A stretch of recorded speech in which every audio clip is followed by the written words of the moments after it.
right. Oh, and I still left the banner on. So I think we are on right now. Let me just switch to, where is Rob? Oh, there we go. There's Rob.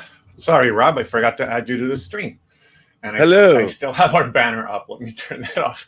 Okay, I think we are on and up and running. Let me double check here. Check my audio. Yeah, we're up and running. So welcome everybody to our members only chat for today, Saturday, December 3rd. Welcome, Rob. Can you believe that this year is almost over? I know. It's insane to think. What a crazy 3 years we've had. The disintegration of society.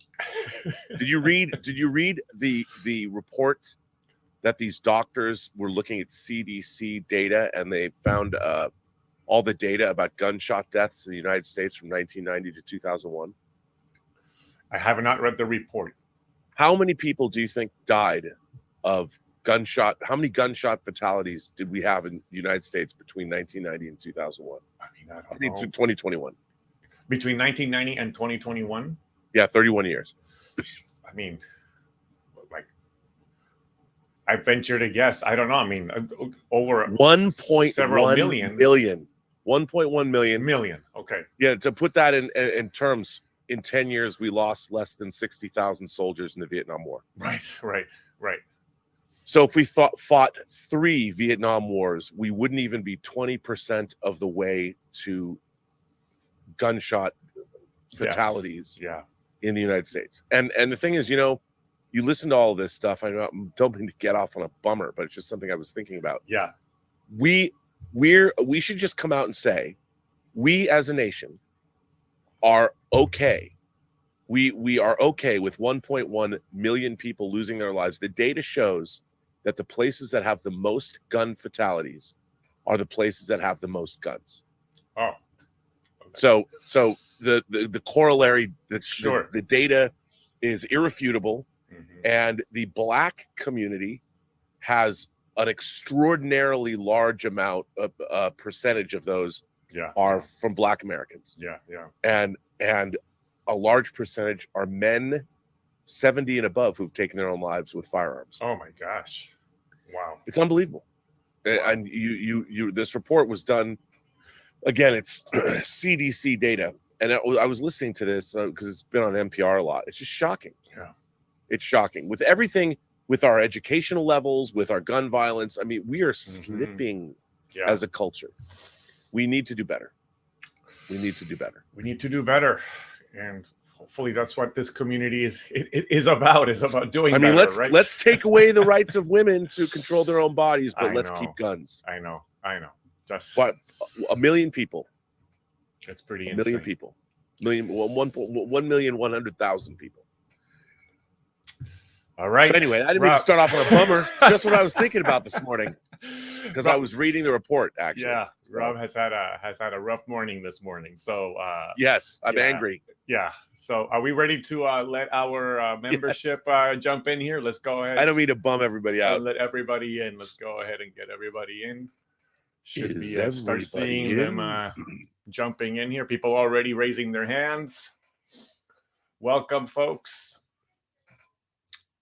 And I just want to say to everybody, first of all, hello, everyone. And thank you for being great members. I just want to say that I don't have as much time today because Elizabeth has an art show that she has a piece in. So we're going to have to do that. So I think I've only gotten to like 2. Yeah. So 3 hours. So less. Yeah. Well, and last time we went way too long. Even our own membership was complaining. So I was going to what? Yeah. They were. How dare you? So one of the things that I'm going to let people know is we're going to limit it to 7 minutes. So make your comments succinct. Get to the point with 7 minutes in heaven. 7 minutes in heaven with Rob. That's how it's going to be. And so yes, please make sure that your comments are get to the point so that you can get to your comments. Of course. I mean, Roberto, it's not like some interesting trailers didn't drop over the last 2 days. Oh, there's a lot to talk about. We definitely have a lot to talk about, and I didn't feel well last night, so we didn't do midnight music. Yeah, you sound like you have a bit of a cold or something going on. Yeah, everyone whenever Zoe and her boyfriend come and stay with us, we either get COVID or something. They bring something. It's all their fault. It's the youths. It's the youths. Then the other thing too is like Rob said, we got to be done by 2. So if we can't, we might not get to everybody if we don't have people jump on their questions and get to the point. So Rob is okay with people not saying hello and how are you and all that stuff. So just jump in and just jump in with your fuck that shit. By the way, James Mangold tweeted back to me and he did say that they shot with anamorphic lenses. Oh, well, that's great that he got back to you. I'm glad to see that. I know. Mangold and I, we're broing down on the tweets. All right, so let's get to it. Stop bantering here, and we're going to go ahead and let Joey Hamilton get us started here. So, Joey, you should be able to unmute now. All right. What's up, dude? Not much. Going to a Christmas party today, so. It's only the 3rd. I know. I didn't schedule it. Wow. It's like the Are you a Secret Santa? Do you have like a Secret Santa? No. Oh. But it's like the opening to Die Hard, so we'll see what happens. Oh, maybe terrorists will show up. I mean, I think terrorists should show up at all Christmas parties. How far do you think you would go if you were John McClane in Die Hard? Like how long would you think you'd survive? Without shoes on, not very long. I forgot about the shoes. Yeah, that would be. Yeah, I mean and that I'm not as well versed. I'm not trained in law enforcement. So you know what I would do? I would go to one of the middle floors where nobody was around and hang out and try and make contact with the authorities that way. But would it be 1988? In your scenario, would it be 1988? Yeah, it's not fair now. It would be so different. Yeah, you can't even really. There'd be no Die Hard now. Excuse me. Yeah. But actually, to be honest, I would ask if I could have a few of those bearer bonds and help them, and tell them that like there's no reason, as long as you keep the people safe, I'm willing to make sure that when you get out of here, let me facilitate your theft and escape as long as you throw me a few of those bearer bonds. $600 million, give me a few million, I'll help you out. Did you see they have like a countdown to Christmas with Hans Gruber falling down there? Yeah, there's like an advent calendar or something. Yeah. You gotta love it. By the way, Die Hard is a Christmas movie. This debate is so well, no, it's not. I think that it should be I've been arguing this for years because I used to flatly say no. Because to me, it's you. If you can picture the movie working in another time of year, I think one of the best not official ways of testing it is like, do you feel weird watching it in July? And I wouldn't say with Die Hard you'd be like, why am I watching this? But if I'm watching Elf in July, I would be feeling super weird about it. But it did come out. It did come out in the summer. Well, so did Batman Returns. So yeah, and that's a Christmas movie too. Well, I think so. I think it's a spectrum.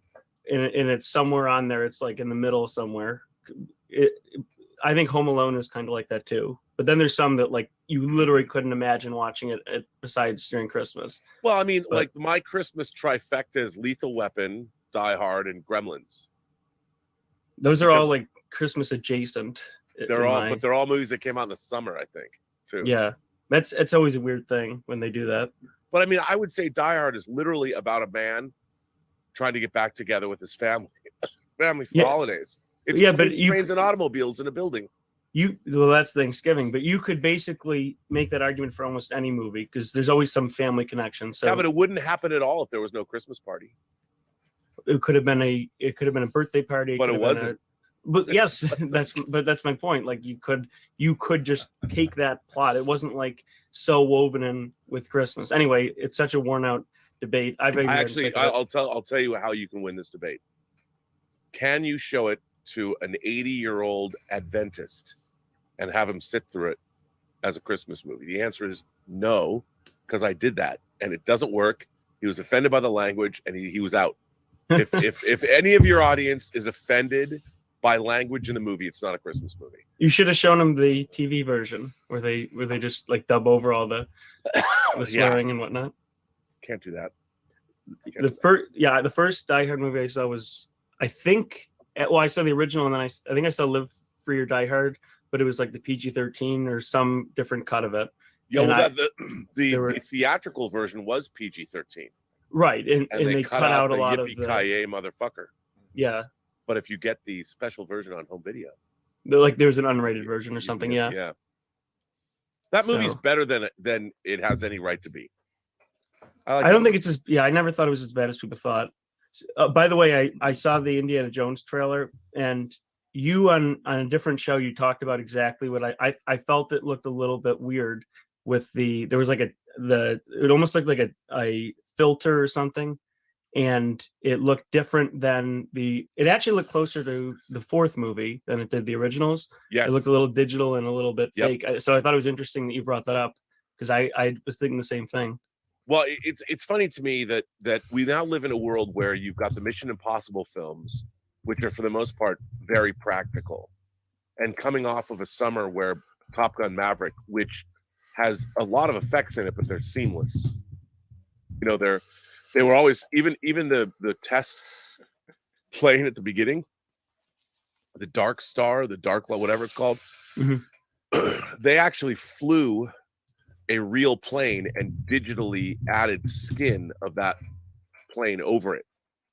So you had the effects of a real aircraft flying, but then they digitally over the top put that there. So I was very, to be honest, I mean, the movie looks interesting, but there's no verisimilitude in it. Like that ticker tape parade scene looked like it was straight out of Zack Snyder's Watchmen.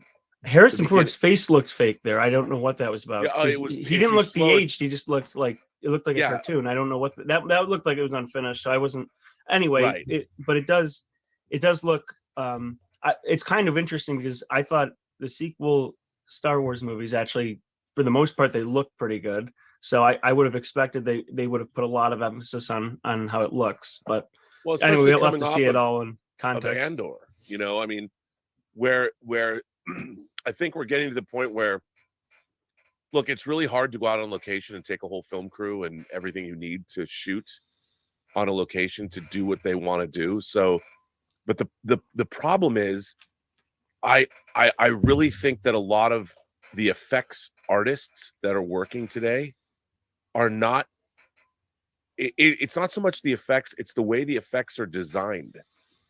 And you saw a lot of this, like in the 90s, where once you had, visual effects, especially CG effects, still need physics, and they have to be real world physics to sell the effects. Mm-hmm. And if you don't have them, you're looking at, it ruins, especially for an Indiana Jones movie, because if you go back and you watch Raiders, most of it's practical, and then they would cut to a full-on shot, like a matte shot, where like in the truck chase goes over a cliff, and it's an ILM shot where it's a matte shot and it goes over a cliff, but because it's taking place in the 1930s, you buy it, like it works in the milieu of the movie, and right. It's and then the cloud tank stuff when they're digging for the Ark, or at the end when the power of God comes out of the Ark of the Covenant, it all works because that's the way, because it is a period piece, but the rest of it's all practical, so it works. And when they add something like when you're in the Well of the Soul set and the sun beams through the headpiece of the Staff of Ra, and there's that great shot where it flares out, it's that ILM flare, all of that works. You never go, oh, I'm not in it anymore, because it's magic, it's the power of God, so it works. But when you're watching the Indiana Jones trailer, there's so much unreality in it. Like, I mean, there's some, like the best stuff was like the near misses of the car chases, like going in India or wherever the hell they are with those little petty cabs or whatever. That stuff looked great because there's real physics there. I'm sure it was aided by visual effects, but that ticker tape stuff, I didn't buy any of that. It looks terrible. Well, yeah, we'll see in full context. I do think that I think it might be one of those movies that has it where it counts, and I do think the team behind it is passionate about it. I mean, James Mangold, I hope it's great. I mean, it didn't look. I don't think it didn't look to me like just a soulless cash grab. It looked like they actually are trying, but yes. We saw 2.5 minutes, so I guess we'll see. Right. I hope it's good. I hope it's great. So what? Sorry, I had to cut you off, Joey. We're 7 minutes with Rob. We're doing it the hard way. So, but yeah, thank you, Joey, so much for joining us. Let me go ahead and I gotta get our next speaker here, but of course now I've lost Joey here. Okay, there we go, and we've got Israel King Tannic coming up. You should be able to unmute now, King Tannic. Hello. What's up, man? How you doing? I'm good. How are you, man? You cracked me up on the John Campea show this week, and I don't remember why. I decided in the shower this morning. I decided, you know what? I'm going to send you a letter that you're going to read on Robservations, and I'm going to convince you that Age of Extinction is brilliant. You never will. But let me ask you this: how about that Rise of the Beasts trailer? I cried. Come on, dude. I cried. I mean, that shit was dope as fuck. I'll save my thoughts for the letter because I have something else that I want to talk to you about today. All right. So we've been kind of talking about Andor the past few conversations. I figured we'd wrap that up real quick and give my final thoughts on the show. Overall, I really liked Andor. My biggest problem with the show is I just think they committed suicide in terms of the structure and how they decided to release it. Because of the 3-episode structure and then releasing it weekly, I think that was kind of to the detriment of the show. And I'm looking forward to like binging it and seeing if like that'll be much better. But overall, I had a good time, and I can't wait for season 2, man. I think it's going to be great. Yeah, look, I would tend to agree with you. I mean, I think they should have released it in they clearly made it as like 3 90-minute movies with a conclusion and an interim episode. Exactly. And they should have released them like that. But again, there's no precedent for doing that. But I think in the case of Andor, it would have been really cool. They kind of did that with the animated series Arcane. Yeah. And it worked really, really well. But you know what? You've got your. Can you imagine if somebody suggested? I'm sure they suggested that, and Disney's like, wait, what? And now they're releasing it on other platforms to gin up more interest in the show, but they're only putting out the first 2 episodes, and that's not going to hook anybody. No, it's not. It's not. Not to mention, I think the first 2 are the weakest of the show. I do too. Like, but I don't know how else you would have to do that. Anyways, I'm not. That's why I'm not a higher up at Disney. I don't know what to do. But so this is what I really wanted to talk to you about today. I just wanted to get that out of the way so we could clear out Andor. Okay. I want to talk to you about Till. So I've seen Till. Okay.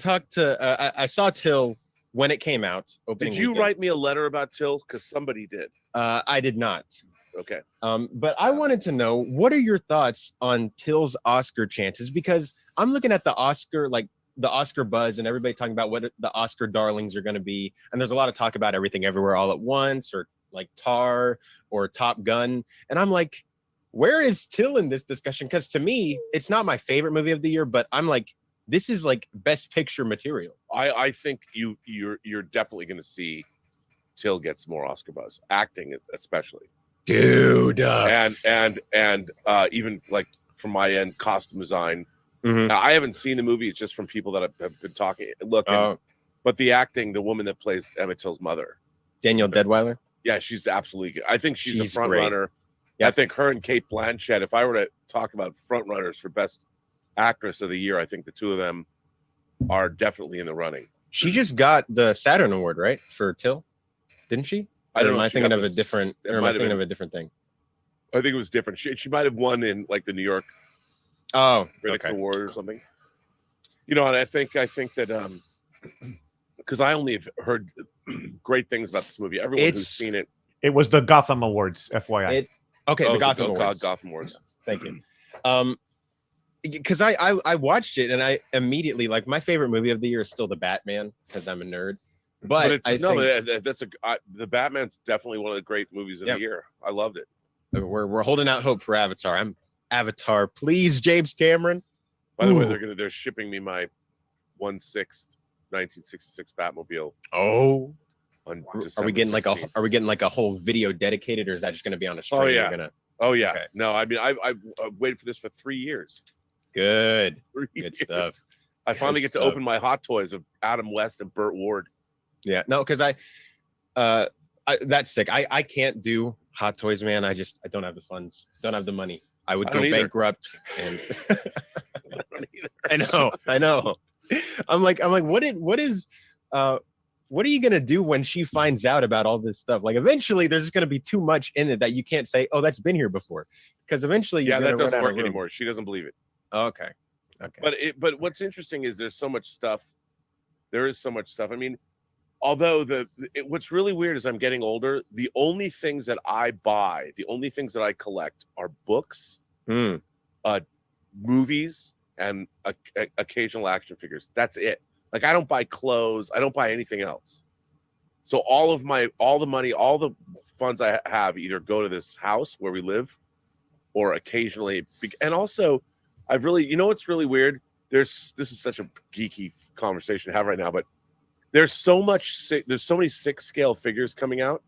It's really gotten to the point where I'm like, I'll watch somebody else's videos, like Justin. Justin reviews every video. Mm-hmm. I mean, every figure that comes out. Yeah. I just watch his channel. Like, I used to have this yearning, like, you can't get everything anymore. I know. You can't get everything anymore. It used to be like when I was a kid, I had every single Kenner Star Wars action figure except one, which was Yak Face. So it used to be possible to get everything. Now you can't. Now there's too many, and the price point that they're at, it's unthinkable. It's ridiculous. And like, but there are some, like, I have to have Sam Wilson as Captain America. Oh man, I have to have that. I have to have that. I think that suit needs a little bit more reworking, and I'll be interesting to see how they evolve the suit over. But as like a first, like when he came in and the wings were there, bro, I was like, come on. I was like, bro, that figure is I just love the fact, you know, my tastes in toys have always been way too expensive. If it's either Japanese die-cast super robots, I had to just say no. The Gundam fixed figuration, or the metal build Gundams that are 300, they're as much as Hot Toys. I have a few. I'm like, can't do it. Nope, too much money. And it's like nobody even knows what they are. Exactly. Like, I used to think that people would come over and go, "Oh, look, that's really cool." Nobody knows. People think you just get it at Target for like $30. Get it? Yeah. I'm like, no, this is my entire collection of Japanese super robots from the 70s. And people are like, what? Yeah. In other news, because I see I only have a few seconds left on the clock. Wait, hold on before you 86 him, Roberto. Okay. In other news, sounds good. This week is the release of my documentary that I've been working on for over a year and a half. Tell us about it. And I'm very excited. It's a documentary called Voices of Central. You can find it on my YouTube channel, King Tannic. I'm always writing in. I'm probably going to send in a member chat here in a bit. We'll send in the link and I'll promote it. Okay. You should come on Observations and talk about it. What's it about? So it's about the best show choir in Texas. It's a high school show choir. They compete. Wow. They're undefeated in Texas. I actually went to that school and I was the dance captain of that show choir my senior year. So I went back, filmed a documentary, followed them throughout the entire school year. They competed nationally, and I think it's just really heartfelt. Now hang on a second. Let me ask you this. Why are you releasing it on your YouTube channel? Have you sent it into film festivals? I haven't, simply because I don't think it's in any position for that. Right, okay. That's fair. I mean, if you watch it and you're like, bruh, I'll probably rethink it and take it and do something with it. But for now, I think that, because I'll be honest, bro, I've lost like $6,000 making this thing, and I'm not going to make any money back. Welcome to the world of documentary filmmaking. I know, man. Join the club. It'll be out on Friday on my YouTube channel if anyone's interested. Well, you should come out and promote it. Come on, Robservations, and we'll do a segment and show. Can you pick like a 2 or 3 minute clip that we can show? Yeah, I don't know if like copyright's a thing, because I use story blocks, so I don't know if that's if you use story blocks, you can do that. Okay. Yeah, story blocks is copyright free. That's the whole point. Yeah. Okay. Yeah. Awesome. Because I knew that I had to pay for the rights, but I didn't know if that other people used it. It'd be really. I mean, the fact that you followed them for a year, that's a big deal. Yeah, it was great, because I've shown it to some people and they're like, "Why'd you cut this out?" And I was like, "Bro, it was a year that I had to compress into a movie." Yeah. And anyways, I'll get off. Congratulations, man. Thank you. That's so cool. Congrats. Let's plan. What time were you going to release it on your YouTube channel? I'm debating releasing it. It's either going to be Friday at midnight Los Angeles time, like they do on like Disney Plus and on the streaming services. You've got to come on. You've got to come on Midnight Musings with Lael and you got to come on Friday, and we'll do a segment with you, and then release it. Yeah, I mean, I sent you the trailer on Twitter. I DM'd you. I don't know if you had a chance. I know you're busy. Oh, look at it. To look at it, there's so many. I know I got to look more at my DMs because I leave them open. Then I look and there's like 500 messages. Yeah. I'm a bad friend. I get it. I mean, I'll get off. I'll let somebody else talk because I know there's not a lot of time. Let's do this. Let's do this on Friday. Plan on it. All right. Sounds good. Bye. I promote all filmmakers like that. Anybody in the PGS, and we should have, by the way, you should make a trailer for the movie, and we can put that up too. Yeah. So give me a clip and make a trailer so you can promote it across all social media, and make a reel and put it on YouTube and put it on Instagram. All right. Jeff Bingham is up. You should be able to unmute, Jeff. Let me go ahead and add you to the screen here with Rob. There you go. Hello. What's up, man? Going good. It's kind of unfortunate is busy at the moment. I know she's at LA Comic-Con. Yeah, LA Comic-Con, overseeing the Film Threat panel. So she and I actually talked on the phone a week ago about my script. Nice. Yeah. And let's just say, at least based on the feedback that she gave me, I'm now even more convinced that I wasted money for a professional reader to give me feedback. Yeah. I'm not a big advocate of that, you know. Yeah. It's yeah. Because the problem with professional, I mean, not to disparage professional readers, but they have an agenda. You know, they have to be quote unquote professional readers. And I think if you have somebody who's going to read your script, I tend to listen to those people more than I would, because they're two people. Script readers, having been one literally for years, kind of get locked into certain things, and they're not always the best. Like, I have a script that I've sent out to a few people that I've gotten some notes back on, that I want to try and go make. And I sent it to people in the industry. They're not professional readers, but they're very good readers, and they have great feedback. What you need is find smart people. Yeah, because I guess I was just, the idea of a professional reader sounded enticing to me, but I guess at the same time, what I realized I needed was someone who would take their time with it and be the audience of the type of movie that the script was. Yeah, for sure. Yeah. And I mean, I was honestly surprised at like, she didn't give me any piece of negative feedback, really. And which was surprising because I personally kind of felt like my dialogue was a little bloated, but she didn't criticize that at all. It was surprising. And, I mean, you know her better than me. I guess she's not as judgmental as professional readers, probably, right? Well, it's like the thing when it's, I don't know, a confirmation bias or something. If you go to this happens all the time when they screen a movie for a test audience. Mm-hmm. They'll lead the test audience with questions. They'll be like, "Did you like this character?" You know, and if you ask the question, people will give you an answer. And the thing is, I much rather, when I've made films or something and you want audiences to give you feedback, you never just let them tell you what they think. If you start leading people with various questions, there are things that you might not even know what a problem with your movie is if you ask them leading questions. Right. Just ask people, what do you think? Tell me what you think. Whatever you think, say whatever you want about the film. And I found that that's the best way to get feedback, because if 6 or 7 people give you the same note, there's a problem. And you should address it. Yeah. But if people, like a professional reader is there, they're going to tell you, they're going to specifically look for things to tell you that are wrong with your script, whether they're wrong or not. They're going to tell you. And I don't necessarily think that's always the best way. You got to stand back, and people don't understand this because, and I've dealt with this because I edited movies a lot of first-time filmmakers. I used to specialize in editing and post-supervising their films. And they would always want to, when somebody had a problem with something in their movie, they would always want to argue about it. And I'm always like, guys, girls, don't argue, just listen. Don't say a word. And I vote, because you always want to defend your work. That's the first. No. Never do that, because you don't learn anything.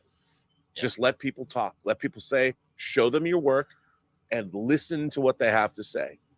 And if more than 1 or 2 or 3 people have the same comment, that's when you really identify the problems that you have. But the only way to do that is to get people that you can trust and listen to their feedback. Yeah, and the professional reader was sort of making suggestions that really had nothing to do with the story I wanted to tell. I guess. Well, what they're doing is they're looking at your story and they're thinking about the story that they would tell. Yeah. And that's another problem, because they're not helping you with the story you're telling. Yeah. But anyway, she Urton gave it a 9 out of 10, which is great. And I know you don't read it, but she claimed that you would like it if you ever got, but I'm not going to send it your way, obviously, because that's not what you do. Well, but I mean, maybe since I know you, it's funny because Ray Ora always jokes on the John Campea show to send me. I've got 2 scripts this week from people. Like, I can't legally, from a legal standpoint, I can't read a screenplay. And by the way, it's bad form, because because let's say I happen to be working on an erotic thriller. Right. It's already written. I'm ready to go. You don't know that I'm working on this movie, and you send me your script to read. And if I have no protection, meaning you have to sign a release form saying that you absolve me of any kind of legal, if we have similar properties or whatever, you can't sue me. This is something people don't understand. If you send somebody a screenplay unsolicited, they cannot legally read it, or if they're smart, they won't legally read it without having a release form. You have to have a form that absolves the person reading it of any kind of legal responsibility, because it's like, Armageddon and Deep Impact, or Volcano and Dante's Peak, or those movies about Freaky Friday, switching ages, or whatever. There's zeitgeist ideas that tend to get developed at the same time for whatever reason. Mm-hmm. And, people just can't read your script because you'll get sued. Right. Because everyone gets a bee in their bonnet, like, you ripped off my story. Well, it's like, it's not unusual that there are multiple storylines. Like, there's stuff happening in the world, and people be like, for whatever reason, they trigger various ideas, and various people can have the same idea at the same time based on whatever's going on in the zeitgeist at the moment.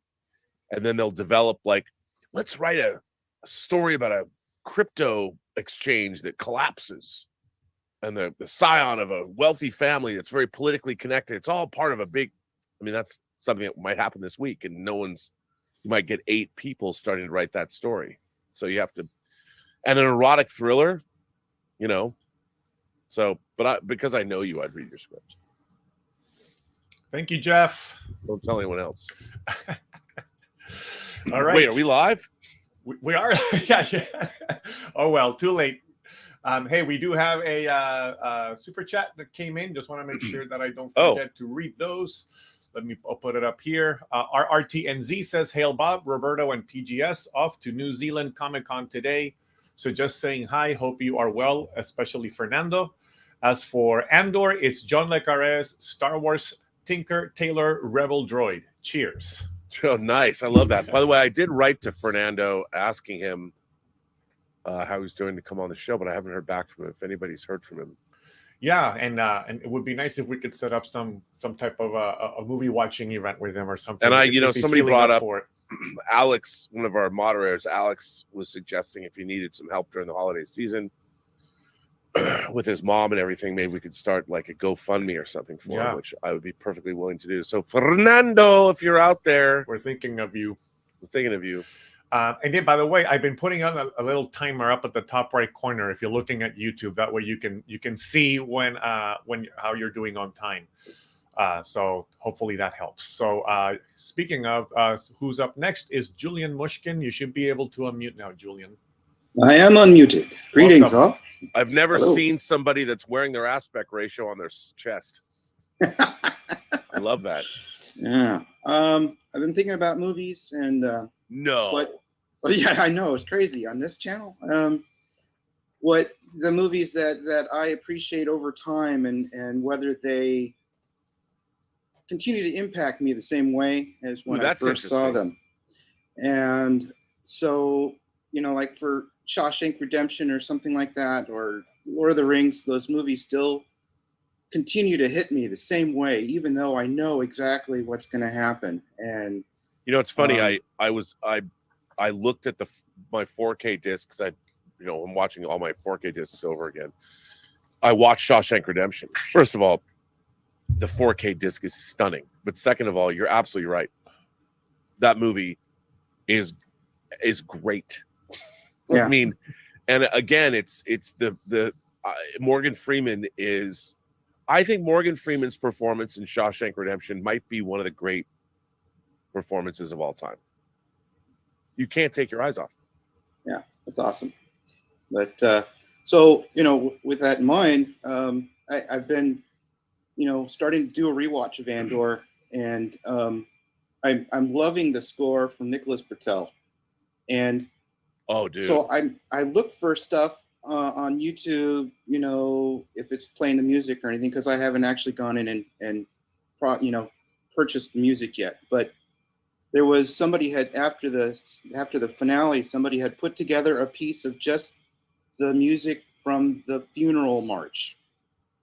And so they put this piece, and so in the morning I'm getting ready for work, and I throw this thing in because I wanted to listen to the music, and they basically showed all of the scene as the music they're getting ready and coming together and all that, and it hit me emotionally. It's just that one scene, just as I had when I was watching it.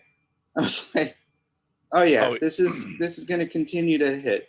I'm waiting for somebody to make the video of the opening Andor logo. All the different ones, the progression all the way through to the end. I mean, the show, it's it's sort of like a litmus test, I think, for people. And I guess it's because I've watched, there's a lot of people that Star Wars means one thing to, and it's for sure, it's out of the box. It's an out of the box Star Wars experience. But it for me, there are questions I had about, what is the Empire? I mean, we've only ever seen the highest echelons of the Star Wars universe, whether it's the Jedi or the Empire. And I've always wondered what does it mean to live in that universe? And like I was saying, it's a steel town in Pennsylvania. If America became an authoritarian place, how would it affect a steel town in Pennsylvania? A blue collar, workaday steel town. And what if the rebellion that eventually took down the authoritarian government was born in that steel town? And I love it. I mean, it's very funny to me because I get why people don't dig it, but I think it's a masterful. Even if it wasn't Star Wars, it would still be great. Yeah, I can't get it. For me, it's one of the best things I've seen this whole year. So oh yeah, I can't get enough of it. No, it's fantastic, and the acting is just, and the speech making. I mean, I could just watch. I could watch. A lot of people didn't like Forrest Whitaker's performance as Saw Gerrera in Rogue One, but watching Forrest Whitaker in this, just the way he talks, I would just watch a whole Saw Gerrera show. I called it. Whoa. I love that guy. And it's funny, the first time we ever saw Forrest Whitaker was in Fast Times at Ridgemont High in 1982. Yes. I saw that. My dad's got this. We can totally fix it. My dad's got this awesome set of tools, and they reckon. I think I saw that at the John Dance. Did you really? I think so. Yeah. My stepsister Angela. I never saw. I saw Logan's Run at the John Dance, as you probably know. Superman the movie, Star Trek the motion picture. But I never saw Fast Times in the theater because it was rated R. For whatever reason, I didn't get there. They almost didn't let me in because they thought I wasn't old enough. But my stepsister, who was younger than me, looked a little bit older than me and convinced them. Girls could get. Oh, that was the secret to getting into R-rated movies when you were younger. Just take a chick. They always got you in. Blade Runner. I took my friend Jolie. I knew that Blade Runner could be iffy, and I'm like, we can't miss it. I was there for the first show at the Cinerama Dome in downtown Seattle, and we made Jolie just go across the street and buy the tickets. I'll let you buy the tickets, and then she did. We got in that first show. So, awesome. Yeah, but I love it. Right. Andor's great. How are other things for you? They're going good. Going good. Just saw Wednesday. And we actually just saw the Dwayne Johnson Jumanji Welcome to the Jungle for the first time last night. Wow, did you like it? Yeah, we enjoyed it. How'd you get a Christmas tree up so quickly? Is that a real tree or is that a fake tree? No, it's a fake tree. Oh, okay. Well, that's how you. But it's our new tree. We had a thinner tree last time, but my wife decided to get a bigger tree, and it's fun trying to make sure it would fit in the same spot. I didn't grow up with Christmas, but I love Christmas. I've always loved Christmas. It used to bum me out. There's nothing better than the smell of a house with a Christmas tree in it. My grandparents on Mercer Island would get real tree. They had in their living room was like 18-foot ceiling. It was huge, and they would get a tree that went all the way up. Yeah, I don't know how big it was around the base, but it was huge. It was always magical going there. Nothing but flocking lights. That's right. That's the way to go. I'm looking forward to it this year. Getting a tree. We have room to get two. I don't know if we'll do that. That's all I got. Well, it's good to see you, man. Yeah. Take it easy. Always a pleasure. I will talk with you in 2 weeks, I guess. Yeah. Good to see you, Julian. All right. So we've got Darth. Let me take the timer off. Oh, and by the way, we've got some more super chats. Let me go ahead and read those out. Let's see. Science Beat says, you need some honey and lemon. I think he's talking about your cough, Rob. I know. I feel yucky too. I'm drinking green tea. Definitely do some music reviews. Tried to get tickets for Glastonbury, but failed again. Oh. And then we've got King Tannic coming in with a few, with 3 super chats. King Tannic. Wow. That's why your budget is blowing up on your documentary. Yeah. It's me again. $6,000, dude. Come on. Anime recommendations. Arc Knights, Prelude to Dawn. A world ravaged by a disease causes discrimination and segregation to those infected. All right, that's the first recommendation. The second one here, again, $10 super chats. Thank you so much, King Tannic. A story of 3 factions. 1, Rhodes Island, fighting for a world where infected and none can live in harmony. 2, Lungmen, fighting to kill all those who are against the infected. And then lastly, 3, Reunion, seeking to bring peace to the world by killing all the infected. MLK Jr. versus Malcolm X allegory in the tone of Andor. I'd watch that. That sounds awesome. Or read that. Yeah. Or yeah, it's good to me. Anime. So I don't know, King Tannic, if you can let us know if that's available on Netflix or where else we can find it, that would be awesome. Yeah, that sounds really good. All right. So then next up is Darth Plato. Darth, you should be able to unmute now. You can't unmute yet. Oh, I may have hit the wrong one. I may have hit Stubble by mistake. Sorry, Stubble. Darth, you should be able to unmute now. Hello? Yep, there you are. There you are. There I am. Okay. How are you doing, Rob? How's it going, man? I'm doing well. I didn't really have anything stuff to talk about, honestly. So let me just ask you about your hot toys. Yes, sir. I gotta say, you got a pretty sweet collection. I do. I do. I mean, what's really interesting about hot toys is I have been buying them since they were new, and they've been around for like 17 years now. And the first things that they put out were Predator and Alien figures, and they called them action figure kits because they did not have the license to make action figures. Like the Predator figure, you had to put it together, and you had to put that like mesh suit over the body, which is really hard to do. And then they put out like the Alien Space Marines, which I used to have all of, but they didn't have the likeness rights for the actors. So the figures were great, but they didn't look anything like the characters. But it's interesting. And by the way, I have the very first Hot Toy figure they ever made, which was a bootleg figure of George Lucas, and they just called it The Director. So yeah, I mean, for me, it's kind of a weird thing. Like the Hot Toys, I got when we were making Free Enterprise back in the late 90s, I got back in. They started re-releasing 12-inch Star Wars figures in the after Phantom Menace came out, and I started buying them, and then there was some bootleg 6-scale figures, because I loved 6-scale figures when I was a kid because of the GI Joes. I love the 12-inch GI Joe figures. That they were military based, and because of Vietnam, they became the adventure team, and they were no longer just GI Joes. They still call them GI Joes, but I love 12-inch figures, and so it's totally a throwback to childhood. But they look so realistic. They're the best action figures that have ever been made, and so I just, problem is collecting anything now when you're middle age and close to death doesn't make much sense. I mean, I keep thinking of Frank Langella in The Ninth Gate, who's looking for the 9 gates of the kingdom of heaven because he knows he's close to death, and he's like, well, if this book is a doorway to meeting Satan and living forever, maybe I'll keep collecting. But you can't take anything with you. So sad. So what would you say is the most valuable one you have? What's that? What's the most valuable one you have? Okay, the most expensive action figure that I own is this Prince figure. And I'm a huge fanatical Prince fan, and there's only 30 of these that were made, and they're custom. It's a custom figure, and I had been looking for this figure, and it popped up on the Facebook group. It was I'll say it was $2,400.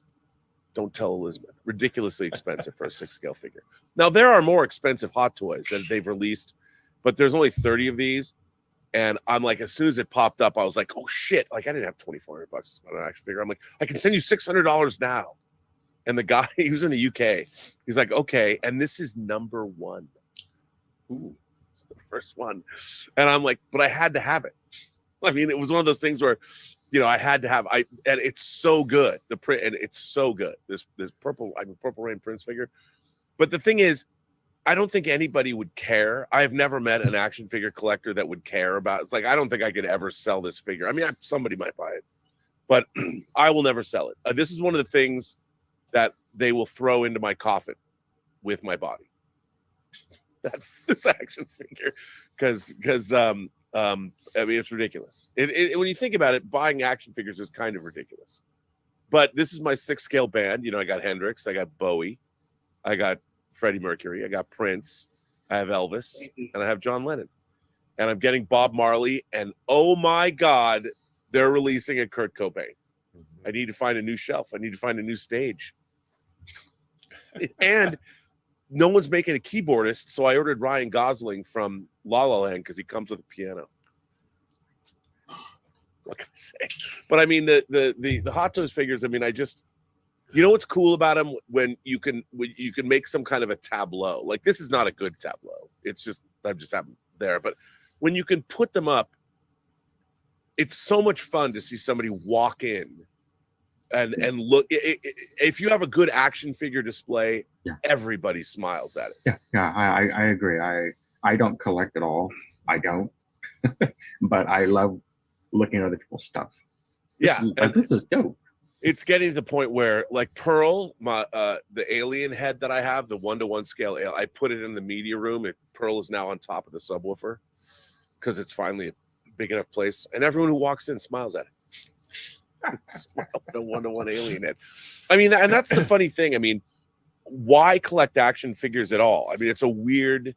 And now there's more people collecting. Like when I was collecting 6-scale action figures in the late 90s and early aughts, most people were collecting military figures, and there were companies out of Hong Kong like Dragon that made really cool military figures. And I thought that was really neat. I just wasn't into it. But sometimes the military figure companies would make unlicensed. They would do like the Dirty Dozen, or they would do. I had the 2-pack of Enemy at the Gates, the sniper, Russian sniper movie, and I would buy those because they were movie figures, and it was just weird. But now it's become a big thing because, like Lael, who I do Midnight Musings with, his Star Wars display, you can't really ever see it, but if he were to tilt his camera, he's done that. Oh yeah, so you've seen it. It's awesome. Like I look at his collection, I'm like, that is so. And the way he's, everyone takes their DTOF cases from IKEA and modifies them, and he's done that with his lights. I mean, the whole way people choose to display their figures is art in itself. Yeah. And everybody has a little different way. Like I love seeing Justin's cabinets packed full of figures. Now Elizabeth's like, his figures or his cases are too full. Mm-hmm. And there's one guy that made like backdrops, like you can print out like Titan from Endgame and Infinity War. Somebody prints out a background and then they'll put them in their cases and illuminate it, and then you can like have the conflict with Thanos on Titan and stuff. I love stuff like that. You know what? Like I said, I'm not a collector, but if I could have a toy, like anything I wanted, I probably want the red telephone from Batman 66. You can probably get. I'm sure somebody makes that. Like you could get it. But I want it to be a real phone. Yeah, but I'm sure somebody makes one that works. That would be awesome. I mean, the thing they what's so crazy now in the last 20 years, I never thought some of the things that they've made have been made. Like Metacom makes, it's like $1,200, but it's the HAL 9000, the rectangular. You can get, first of all, you get I have a model kit that I haven't put together that I think I'm going to put in the media room on the wall, where it's just the HAL 9000 thing, but it lights up, and you can put a sound thing in, like when you walk by. And I'm sorry, Dave, I just can't do that. Sorry for the delay. You can get anything now, and I love that. I think it's because when I was a kid, you always wanted stuff and you couldn't get it. Like, why don't they make this? Why don't they make that? And unofficially, you can go to Etsy and get literally anything. I have a worn out old copy, my favorite fantasy book of all time, The Never-Ending Story by Michael Landa. And I got in Etsy a leather cover that's like the one that they have in the movie. So then I was able to update it with that, and it looks awesome. Well, look at our own SWAC props. Yeah. Cal, I mean, the stuff he makes is insane. Yeah. Like he makes the map to the Misty Mountains from Lord of the Rings. Yeah. I've seen that. You shine black light on it, and the runes are there. It's awesome. Yeah. Oh, I'm sorry. His work is absolutely incredible. Yeah. Incredible. And I would anybody that wants to get a unique gift for the fan in their life. I mean, first of all, I couldn't believe that he made he makes a Sutter Kane book from The Mouth of Madness, and he made the Nine Gates from The Ninth Gate. I was like, who? First of all, the people that love The Ninth Gate, there's not many of us, but the fact that there's somebody. But they're out there and they're willing to buy it from him. Yeah, and then he made it, and he just doesn't just make one; he makes the different iterations in the movie. Yeah, it's because nobody would do. And the funny thing is, the garage. I call it the garage industry because when I was there used to be what were called garage kits.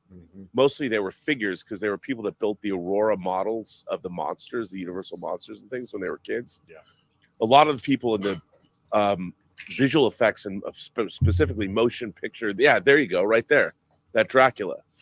There are a lot of people like Kevin Yeager, who was a great makeup effects artist or something, and they would make garage kits.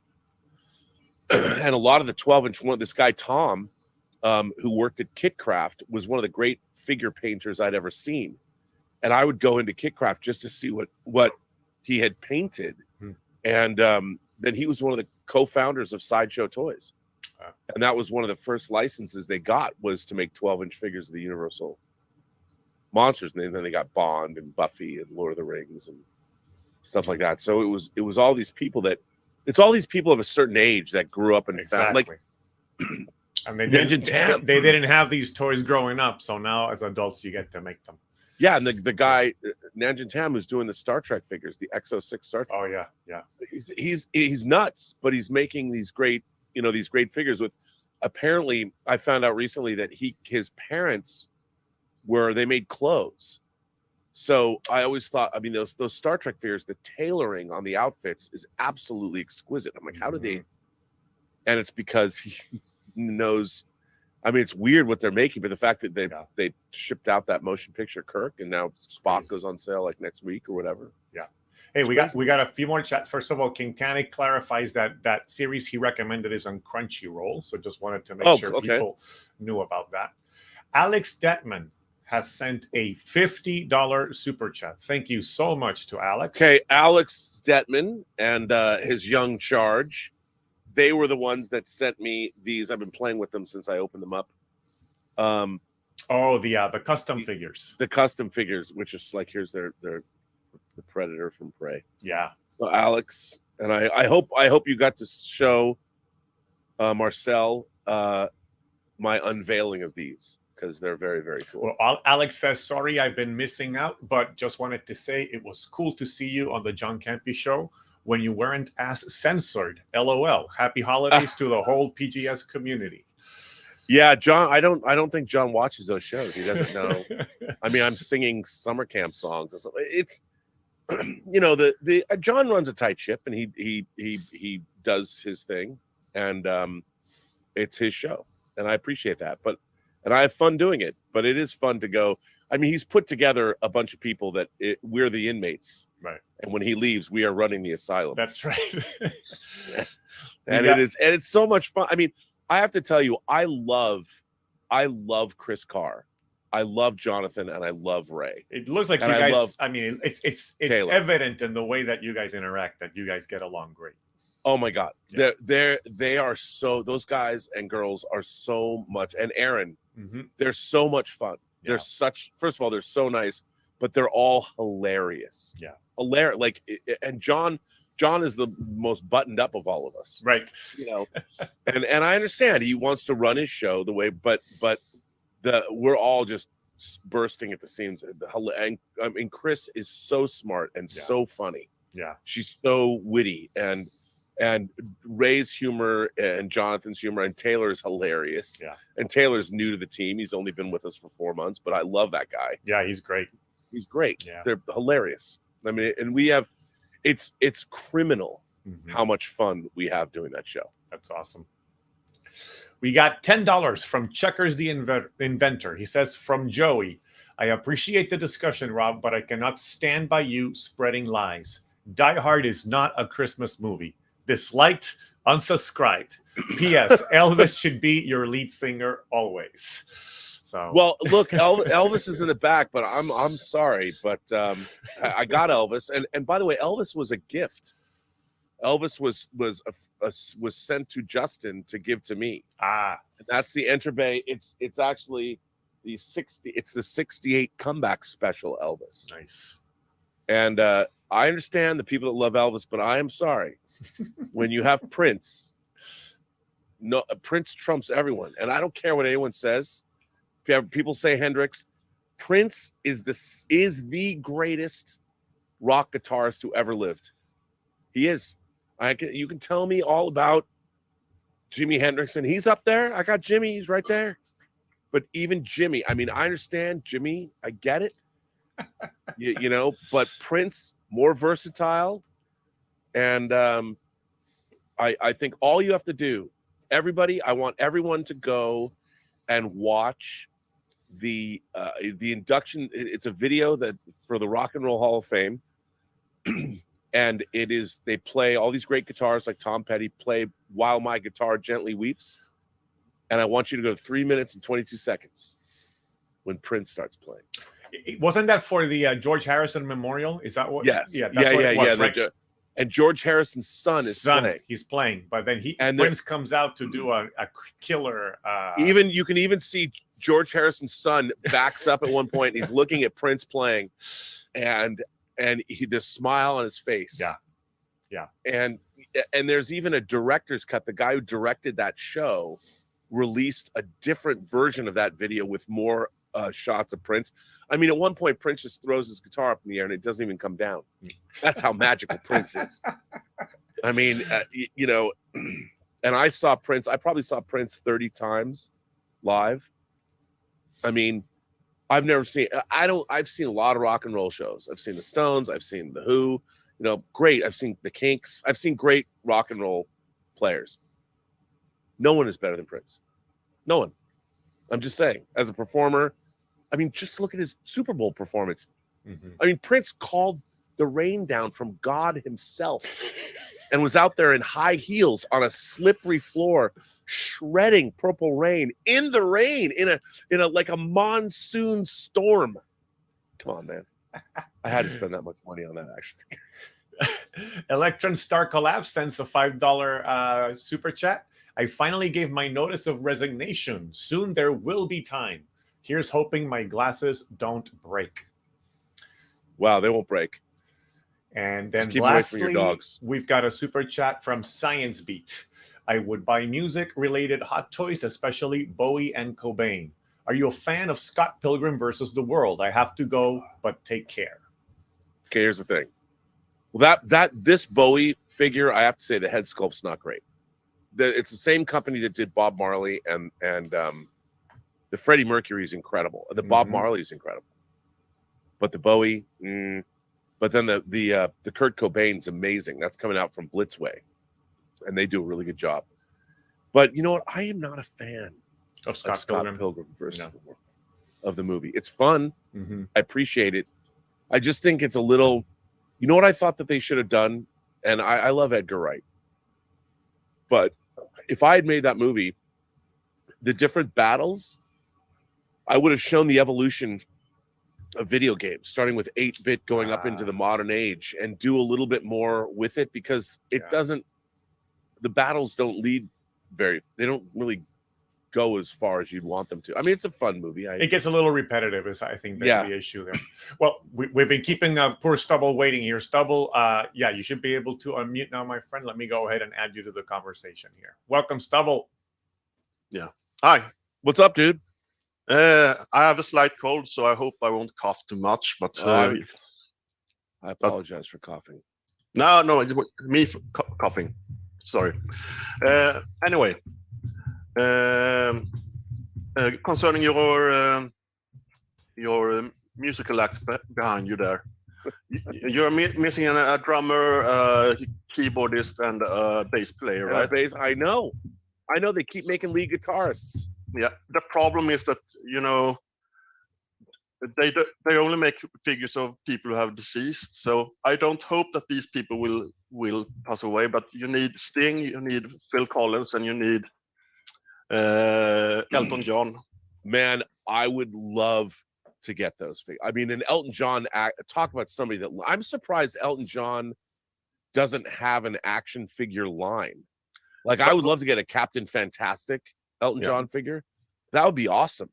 But all of those behind you are deceased, so I don't think they do figures before they are deceased, unfortunately. Although I think some of them, like the Elvis probably had to have been licensed.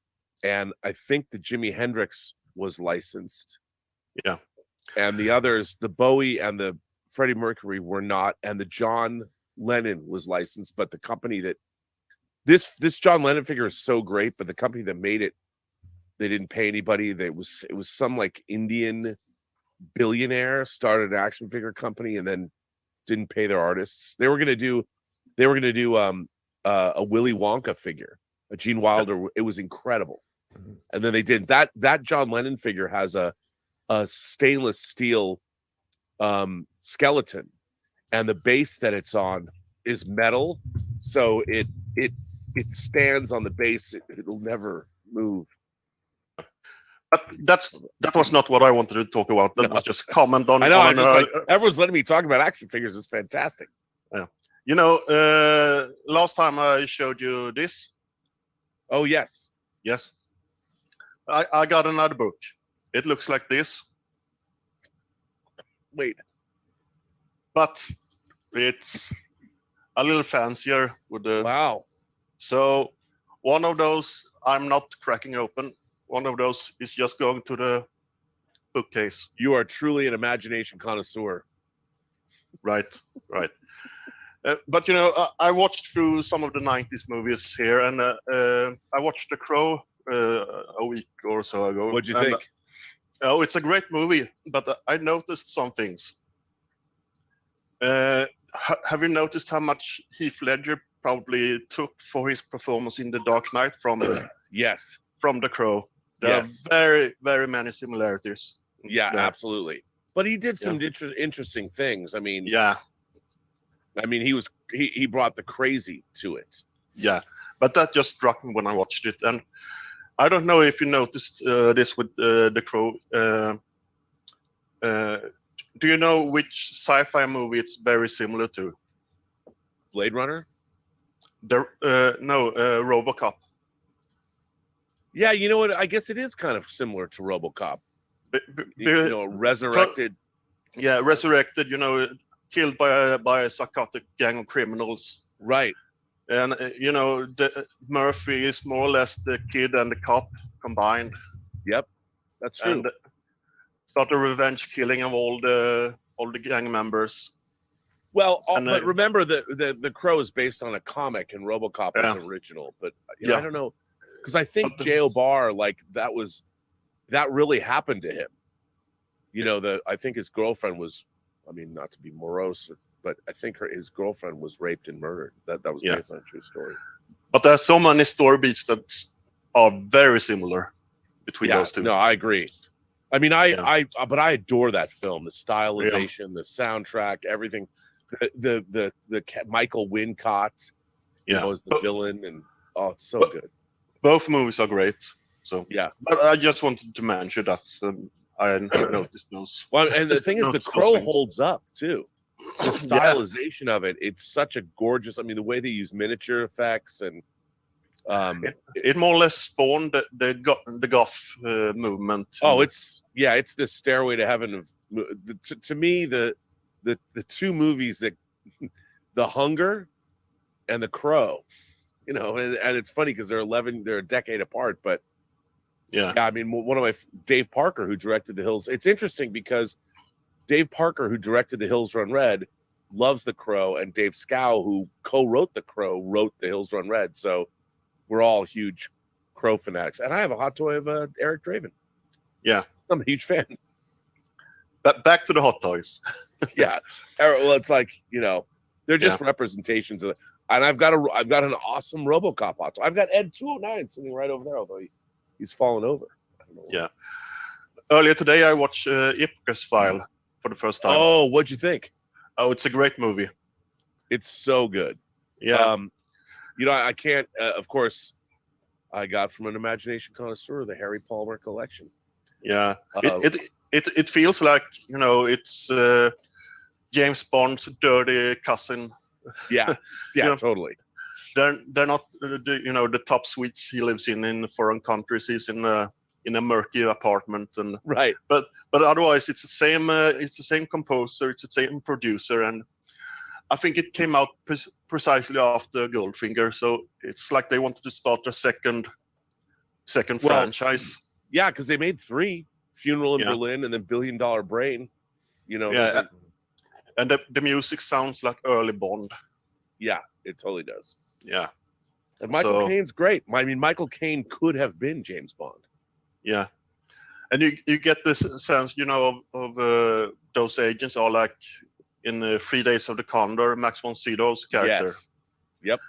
And he seems much more terrifying than the Jason Bournes of the modern era, because he's so it's his job. He's so cold-blooded in his how he takes out people. Yeah. Yep. And he doesn't care. So no, I thought Icarus File was great, really good. Yeah, it's great. I'm glad you watch it and you'd never seen it and you liked it. Yeah.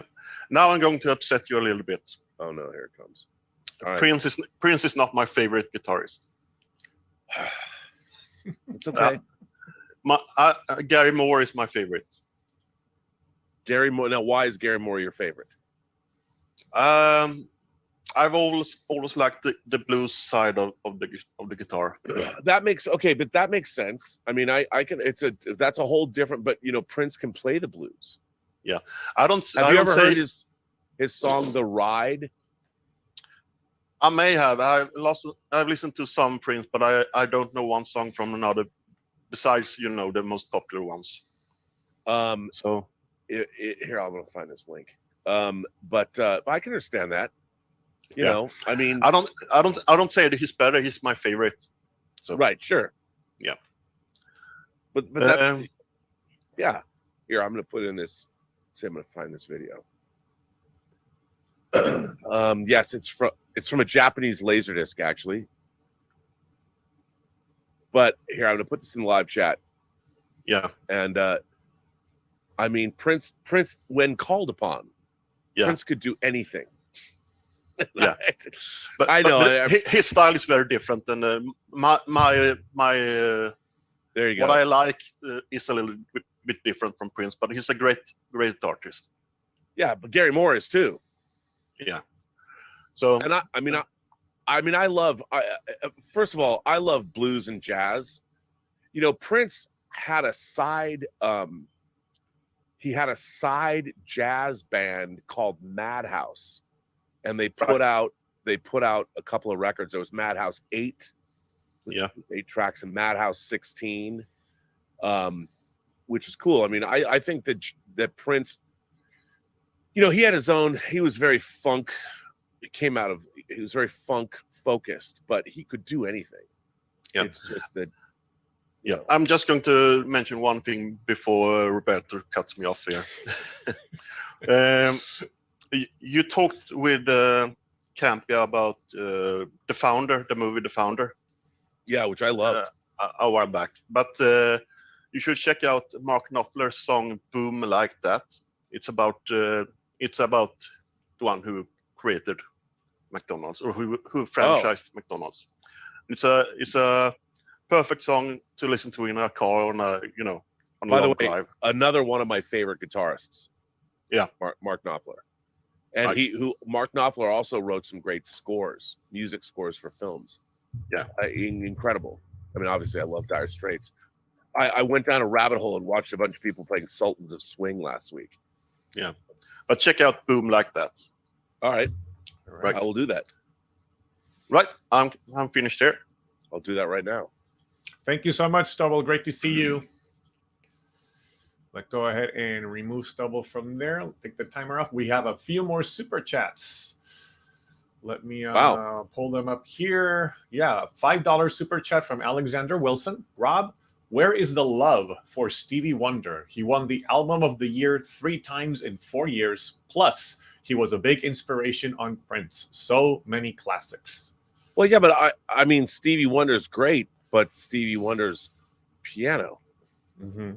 I love Stevie Wonder. As a matter of fact, he should be the keyboardist in your band if they ever come up with a Stevie Wonder figure. I would love to get a Stevie Wonder. I mean, are you kidding me? It'd be great to have. I would love to see again. Stevie Wonder would make a great action figure. Mm-hmm. You know, you could pick. You know, what is it? Songs in the Key of Life. Mm-hmm. Mm-hmm. Is that? I mean, that album is amazing. Yeah, I love and Superstition is one of my favorite songs of all time. Oh, and Alexander Wilson chimes in again with another $5 super chat. I love Prince, but I think Carlos Santana is a better guitarist than him. Well, you know what?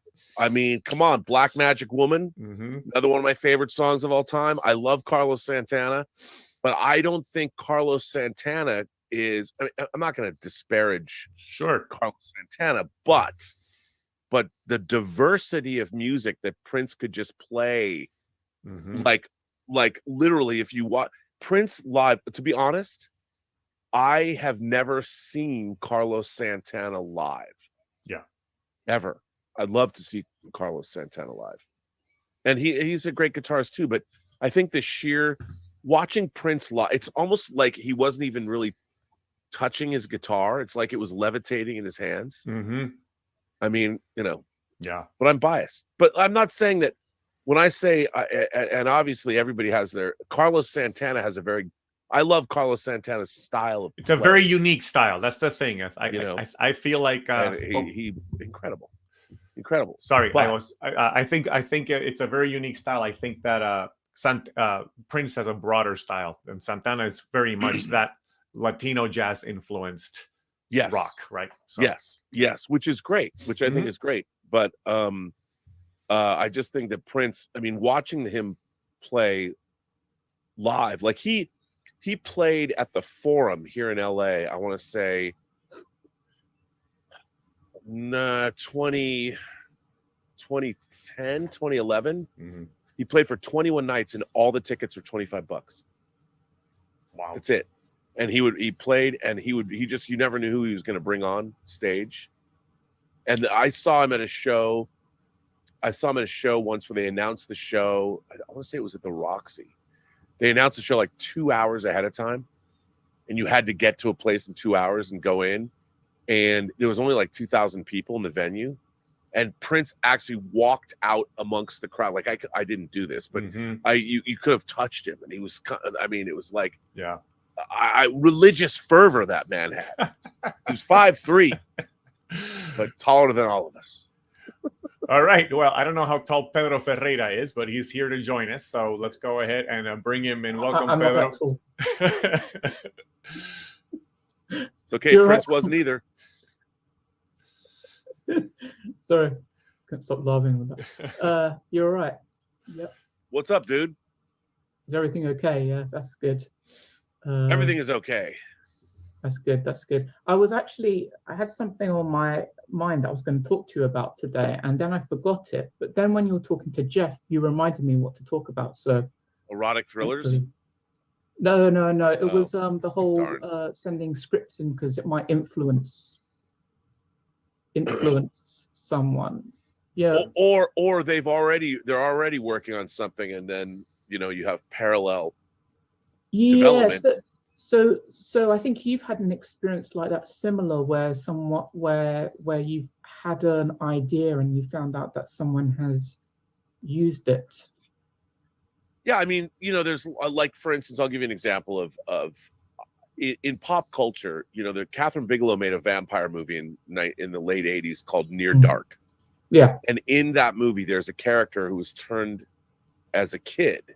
They're like they're like 12 or 13, and they were turned into a vampire. But that was clearly influenced. Eric Red clearly had read Interview with a Vampire, because there's a kid, Kirsten Dunst played her in the movie.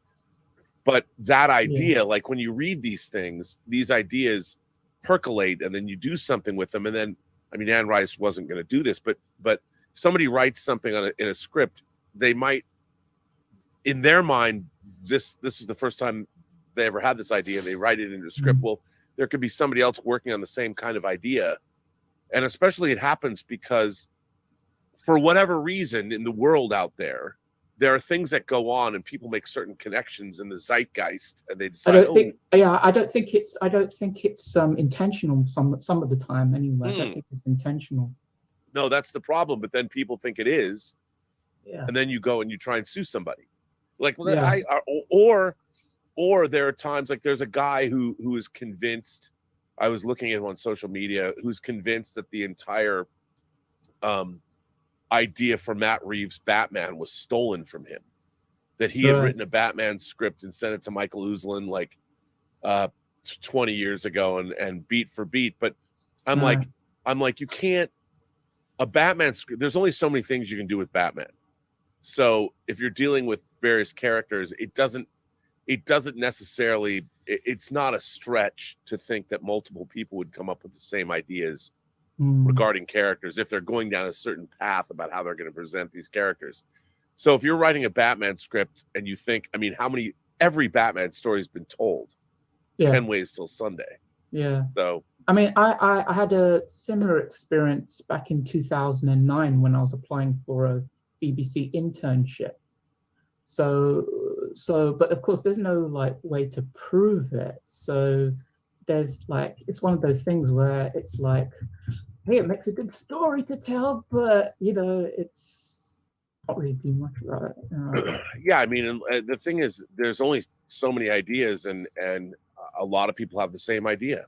You come up with the same thing. It just one of the things that I'm really kind of against is when you're applying for like an internship at a company, is when they ask you on on the application, they ask you to give us an idea.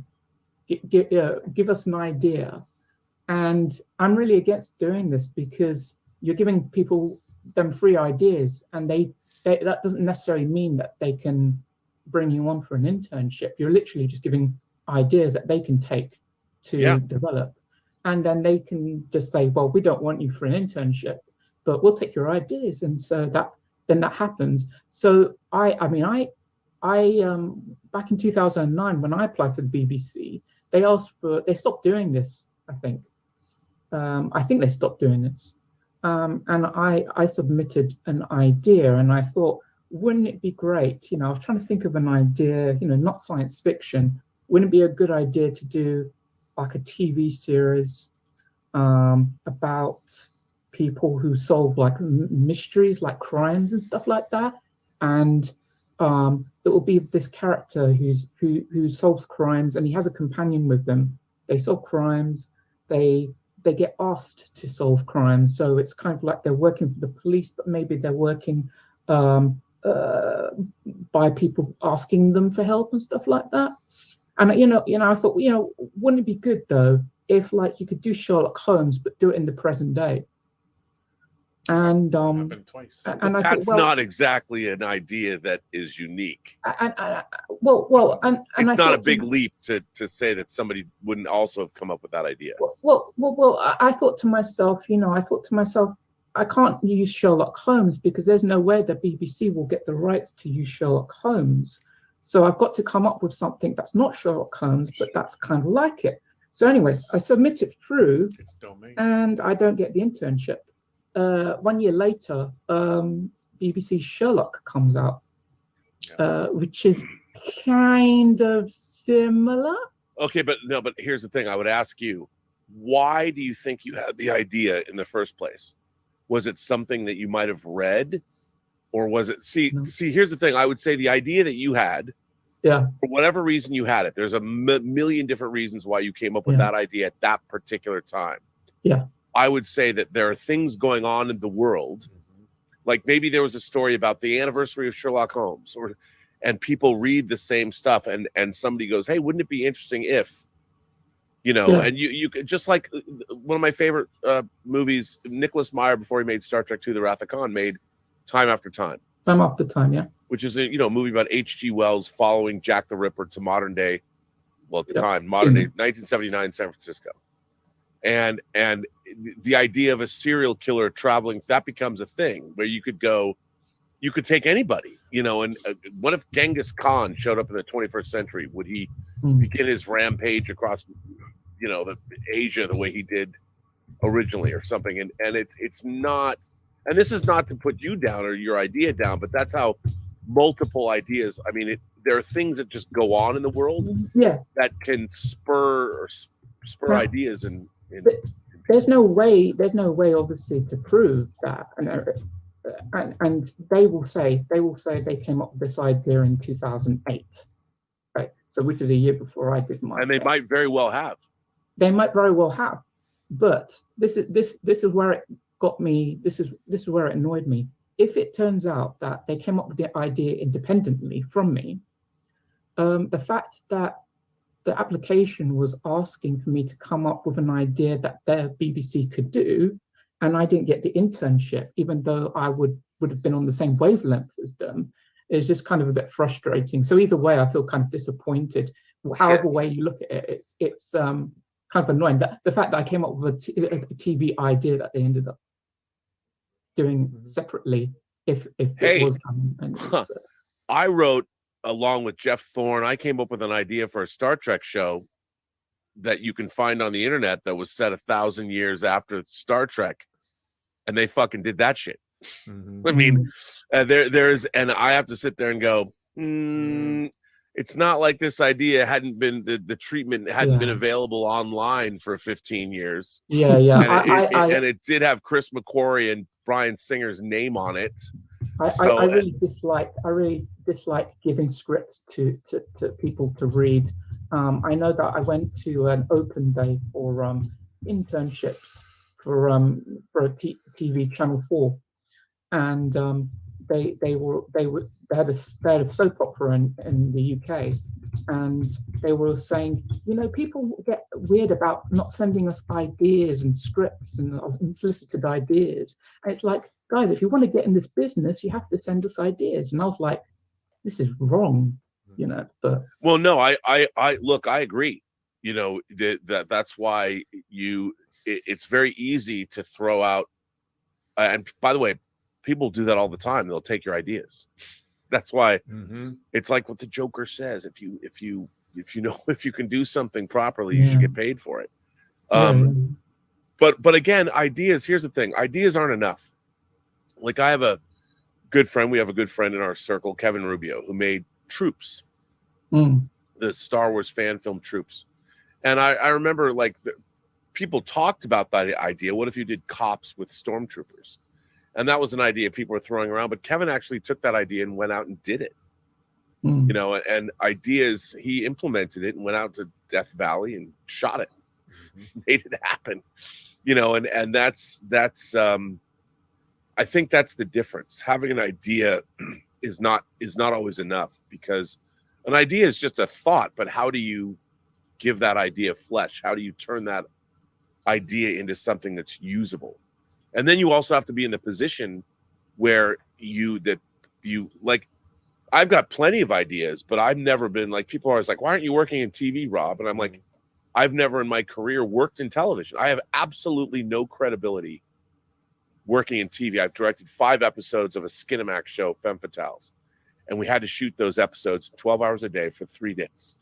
It was insane. And sometimes I was given the script the day of. But other than that, people are like, oh, you should work on Star Trek. I have no credibility.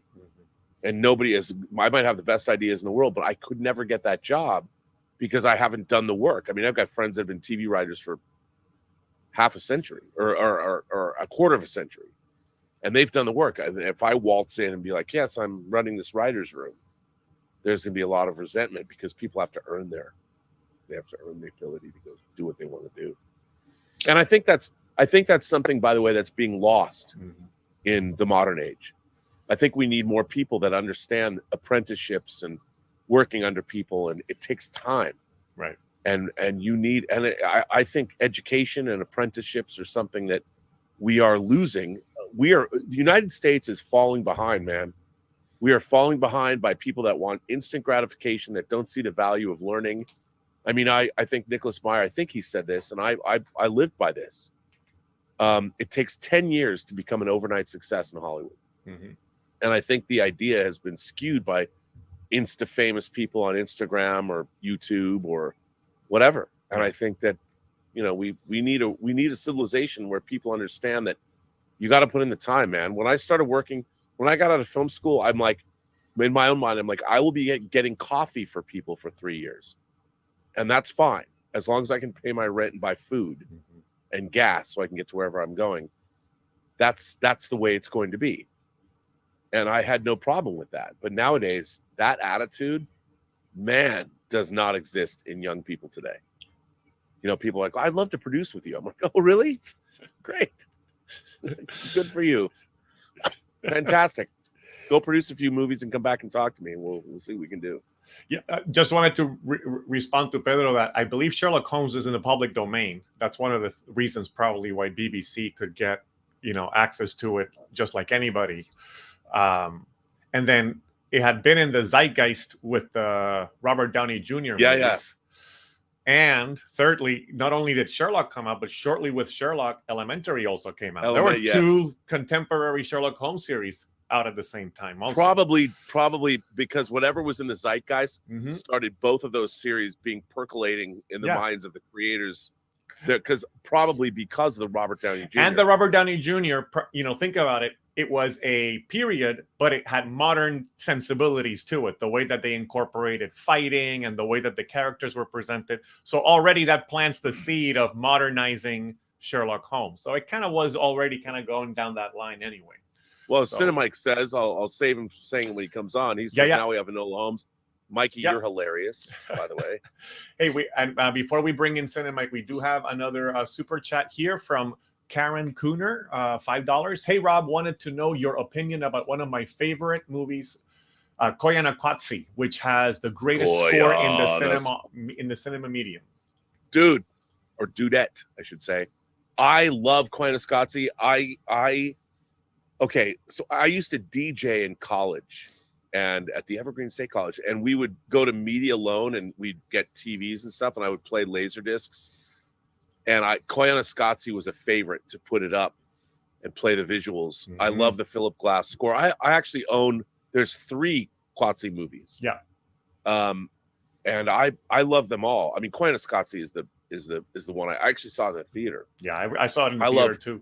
Yeah, I love Koyaanisqatsi, and I love the Philip Glass score. Yeah. That's why it was funny when Bernard Rose made Candyman, and it was announced that Philip Glass was going to do the score for Candyman. I'm like, oh, that's going to be, somebody's going to put a Philip Glass score in a horror movie. I was like, that's awesome. And indeed it was. I still love that, like, do do do do do do do. I love the Candyman theme. It never gets talked about. You got John Carpenter, you got Tubular Bells in The Exorcist, you got Carpenter's Halloween score, you got the Phantasm score, Nightmare on Elm Street. The Candyman theme does not get talked about enough. I love Candyman. Candyman rules. Be my victim. Hello, Helen. I mean, come on, man. Tony Todd. I know. I got to interview him. We did Prelude Axnar. That's that guy's the best. That's right. We also Tony have Todd who is also in The Crow. He is also in The Crow. And Tony Todd can do no wrong. We have a couple of chats that came in. Sorry, I hadn't noticed these. They were in the. These are member chats, and they don't show up on StreamYard here. But Mr. 47, who has been a member for 2 months, says, speaking of childhood memories turned into nightmare films, Willy Wonka and the Chocolate Factory is ripe for a horror-based adaptation. And then Ghost Rider, a member for 4 months, says, Die Hard is a Christmas movie. Merry Christmas, Rob, PGS, and all of my naysayers. I, the sorcerer of story, shall soon rise from the ashes, meant to bury me. Revenge is a dish best served cold. Kapla. Wow, there was a lot of mixing and matching there. Yeah. But thank you for that.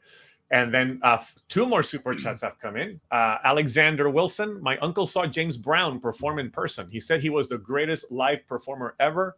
Keith Richards said nobody wanted to perform after him. That's pretty cool. And then we also have Glenn Mark saying young Sherlock Holmes was done back in the 80s, which is a great By the way, movie. I can't wait. That's finally coming out on Blu-ray. I love young Sherlock Holmes. It's a great movie. And by the way, I'm still in love with the female, the love interest. I forget her, that actress. I forget too. But by the way, Prince did steal a lot from James Brown. Yes. I mean, not steal, I should say. He inspired by. Paid homage to. Get on up. Young Sherlock Holmes, also one of the first geeky movies to have a post-credit scene, and a really cool one too. Yes, it did. Yeah. Yes, it did. Although we could see that one coming. You could see it coming, but it was great the way that they did it, and it kind of was setting itself up for a sequel, which never came. But it was Sherlock Holmes. It was also kind of an Indiana Jones type adventure. And Barry Levinson directed Young Sherlock Holmes. Yeah, it's so good. I love Young Sherlock.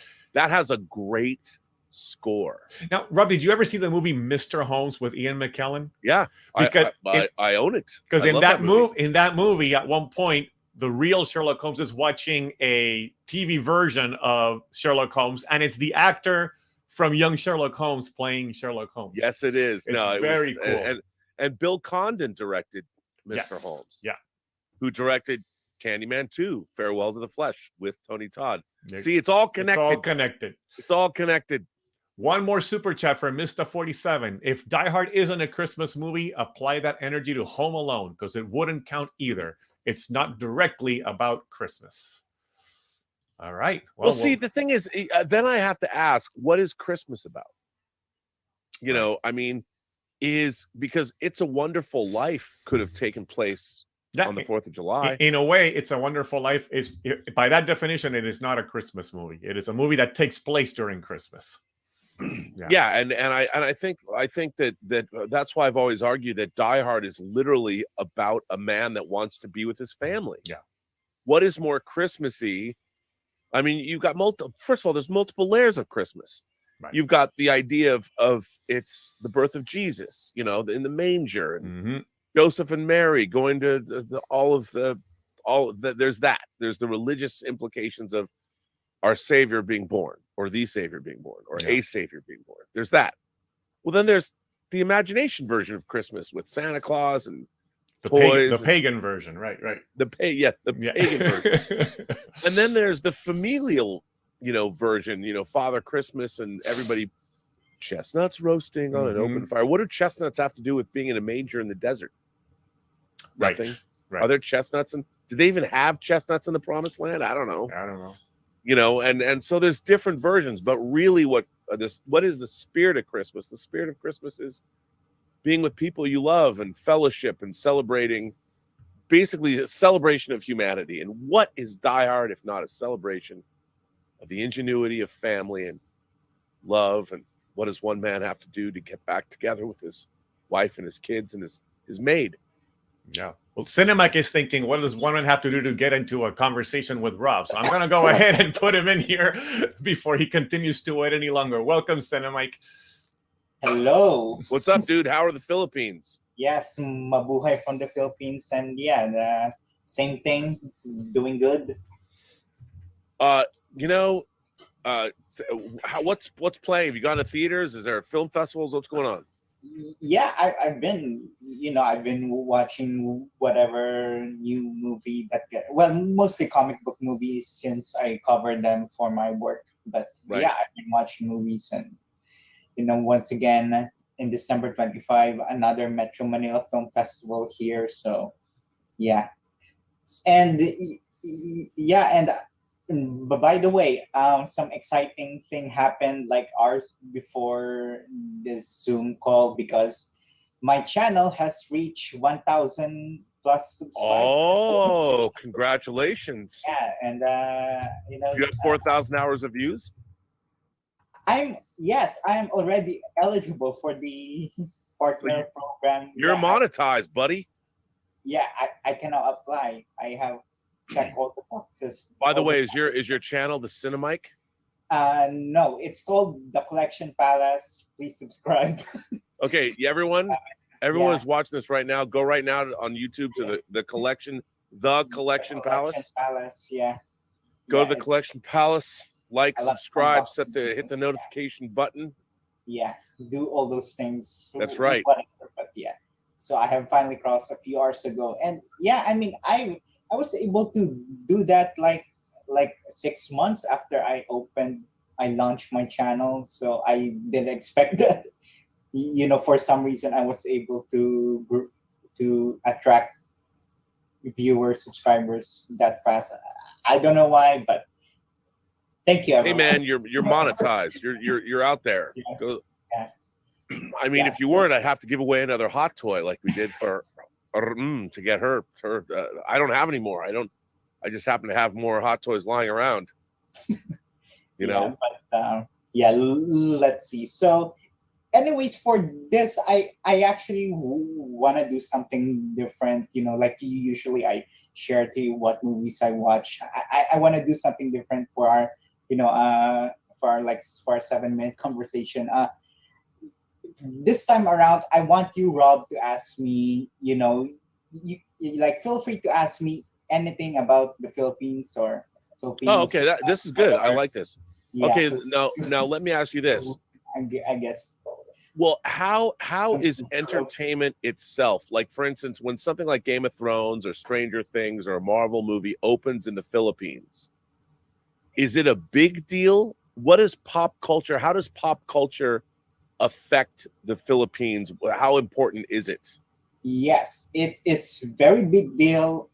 Those properties that you mentioned, Marvel or like House of the Dragon, when they get released here, it's a big deal. Like with House of the Dragon, like there are in different malls here, there are like some sort of an exhibit or some statues. to promote the show, billboards, all that stuff.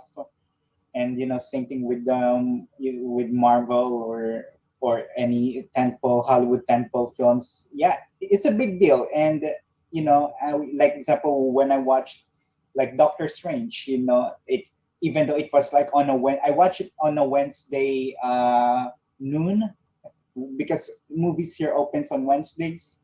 Right. Okay. I watched it on Wednesday noon. It was packed. So yeah, it's a big deal whenever those things get released. So when you have something like, obviously, Avatar 2, The Way of Water is opening. It opens here in 13 days. Yeah. Is Avatar, like, do you guys have IMAX 3D theaters? And yeah, same can thing. you pre-buy tickets? Like, how big of a deal is Avatar 2 in the Philippines? Here I'm not sure if it's a big deal. Like, I haven't really sensed a lot of excitement yet for Avatar: The Way of Water. Right. Although, people can now book tickets if they want. Tickets are on sale now. Although I haven't checked if there are, like if the seats are occupied, all that stuff. So although through word of mouth, like whenever I hear from people's social media, I haven't sensed yet the excitement for Avatar: The Way of Water. Although I am pretty sure that a lot of people will check it out for sure. Yeah, I mean, I watched a new trailer, quite a long trailer that had footage. I think they did it for CCXP in Brazil. But I don't. It's interesting. I think the fan community is literally pushing back against Avatar 2, which I don't understand. I mean, I love Avatar. I loved it when I first saw it. I have the extended version on Blu-ray, which I'm going to watch again before I see the movie. But it's so funny that the fan community pushes against Avatar. I mean, it's Fern Gully in space. Dances with wolves. Yeah, I'm curious as well on how it will perform, because I mean, it will be a hit for sure, but how big of a hit will it be? That's the question. Yeah, I mean, I think it's very to me it's very odd. But so let me ask you again about more about the Philippines. Yeah. So how much, like, in terms of the rest of the world, how plugged in is Filipino culture to, like, the war in Ukraine? Do you have a lot of people writing op-eds about it, or what goes on in the rest of the world? Yes. For in terms of world news or the politics that happened in other, or the World Cup. Yeah. Is the World Cup big in the Philippines? Well, World Cup, it's not that of a big deal here. Okay. Because here, like in terms of sports, like it's like the biggest. I mean, the most popular sports here is basketball. Wow. Okay. So NBA Finals is a big deal here. It gets talked about a lot, things like that. But in terms of geopolitical news, it gets reported in news programs here. Whether it's U.S. or what happened in Ukraine or all those things. Yeah, it gets reported here, and we are updated. I mean, Filipinos are like probably one of the most social media active people in the entire world, or if not number one, because we're always in social media. So we are definitely updated about that. Right, that's interesting. Yeah. Now, but what about like the politics of social media, like identity politics, people talking about gender and sexuality and all that, and how does that go down in the Philippines? Yeah, well, in terms of that, the number one concern actually here is misinformation.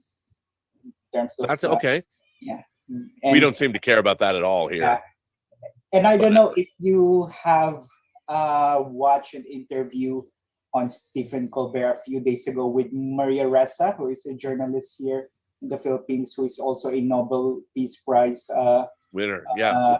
Recipient last year, because she because of her work as a journalist here, because she was fighting against Duterte, and and as a return, they gave her a lot of libel cases, and she still continues to fight.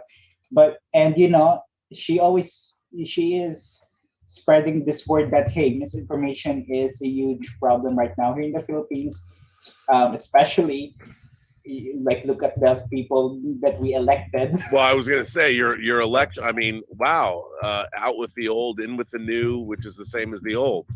Yeah, our president is the son of our former dictator, and it's really. And how much money does that family still owe the Philippines? Billions of dollars. Billions of dollars. Yeah, and they haven't returned any single coin or no. Any value. But they got, now. Let me ask you this: how then did Mr. Marcos, right? Yeah. How did he get elected? I mean, you guys did vote for him. Well, a lot of millions of people voted for against him too. Yeah. 31 million. It's really because of misinformation, because for the past 10 years they are trying to change the narrative that they are actually good people, that they actually help the Filipino people.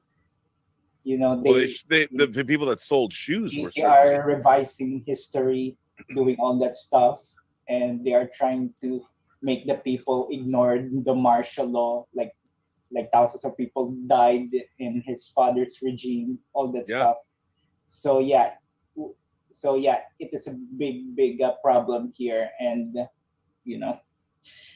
it's just I guess I don't know what is the solution. It's really all about education, I guess, if and so it's a big problem. By the way, I don't mean to disparage the Philippines in any way. Because I've always wanted to go to the Philippines, and yes, go. I want, and I will be your tour guide. I will come. I will bother you. Kind of sleep on your floor or whatever, and I would love to come. And I've always wanted to go because there's a lot of great places that you can. I mean, there are like 7,000 plus islands here. A lot of different places you can go to, beaches, resorts, and mountains and volcanoes. And let's go. Volcanoes are great. I love volcanoes. Well, I live like an hour away from an active volcano because there's a lot of volcanoes here, and a lot of them are still active. So I mean, if I didn't have to work, I'd get on a plane and just go watch Mauna Loa erupt, because I've been on the Big Island and I've gone to Volcano National Park. And what many Americans don't know, if you haven't ever been there, it looks like you're on an alien planet. The whole Volcano National Park it's crazy. And to watch a volcano erupt, to watch Mauna Loa erupt, man, I'd love to see that. Thank you so much, Cinemike. Rob, we're coming up on our last hour because I know you have to leave by 2. So just wanted to very quickly go over some super chats here. Alexander Wilson says, what was the first movie to have a post-credit scene? And Tom Jr. Jackson responds saying that it was The Silencers, a Dean Martin movie back in 1966. Wow, I will take Tom's. I'll take that as true. I didn't know that. I did not know the answer to that. We've got Stubble McShay saying that his favorite Christmas movie is Gremlins. Martino Sulmoni, sorry, I said Spumoni. Sulmoni saying, hello, thank you, YouTube, for not sending a notification. I guess Martino did not get the notification of the I did send it out. I know you sent it out, but apparently Martino did not get it. So sorry, Martino. And Glenmark says, by the way, Martino's the man. I got to point out that Martino's the man who makes Playtrek. Playtrek. He's the best. I need to record some lines for him. I actually have a script that he sent me. Good, I have to do that too. Let's do that this weekend. Get to him. Glenmark says, many people get similar ideas. In 93, I wrote a character bungee jumping off a bridge to capture a criminal off a canoe. Then GoldenEye came out. So, all right, we've got S.A. Thaipen coming up here. You should be able to unmute. I am unmuted. Welcome. You are unmuted. I am here. How are things? Well, if it's any consolation, I got sick too. So Did you get COVID? Unfortunately, yes. Yeah, I got it. How was it for you? I had like a day or two of fevers and shakes. I was in complete denial that I had it. And then what I love about COVID is now more people that have been vaccinated have got COVID than were unvaccinated. Mm-hmm. Yeah, and then my lady Maureen, who I live here with, she got it and she got sick and she decided she was going to test, and she got tested once, and I was like, no, if the test is wrong. And she tested again and it was right, and then I was like, all right, I'll take the test. And yeah, it was like I'm still in denial that I had it, and it's just like a cold. It's the first time I had it. But it's a very, I think it's a very interesting when you go back and you look at, like just this whole vaccination era. I can't wait. I'll probably have to wait like 10 years for somebody to write the ultimate book on all of this, the epidemiology behind it. The fact that now I'm looking at commercials like this is the Pfizer vaccine. You know, it's because now you can say whatever you want, but before it was like, how dare you say you don't get vaccinated? I'm like, gosh, it's really interesting. I've been vaccinated against lots of things that I never got. Yeah, I got the bivalent one like 2 months ago, so it wasn't as bad. I knew I wasn't going to die or have to get Paxil or go to the hospital or anything. Yeah.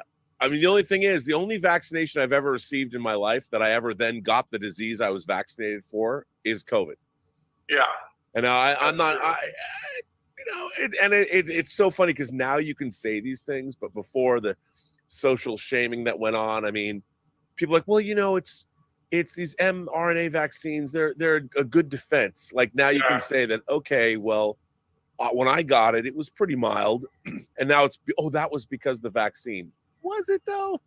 Yeah, I mean, like running around rural Pennsylvania as a kid and stepping on nails from boards, and I pierced my foot with a nail a few times, and I got a tetanus shot. But I don't think I ever got really sick beyond getting a mild case of chicken pox. Yeah, yeah. So yeah. So anyway, the book, Imagination Connoisseur, you're accepting. Is there any way anyone can read any of that stuff? Or here's the thing.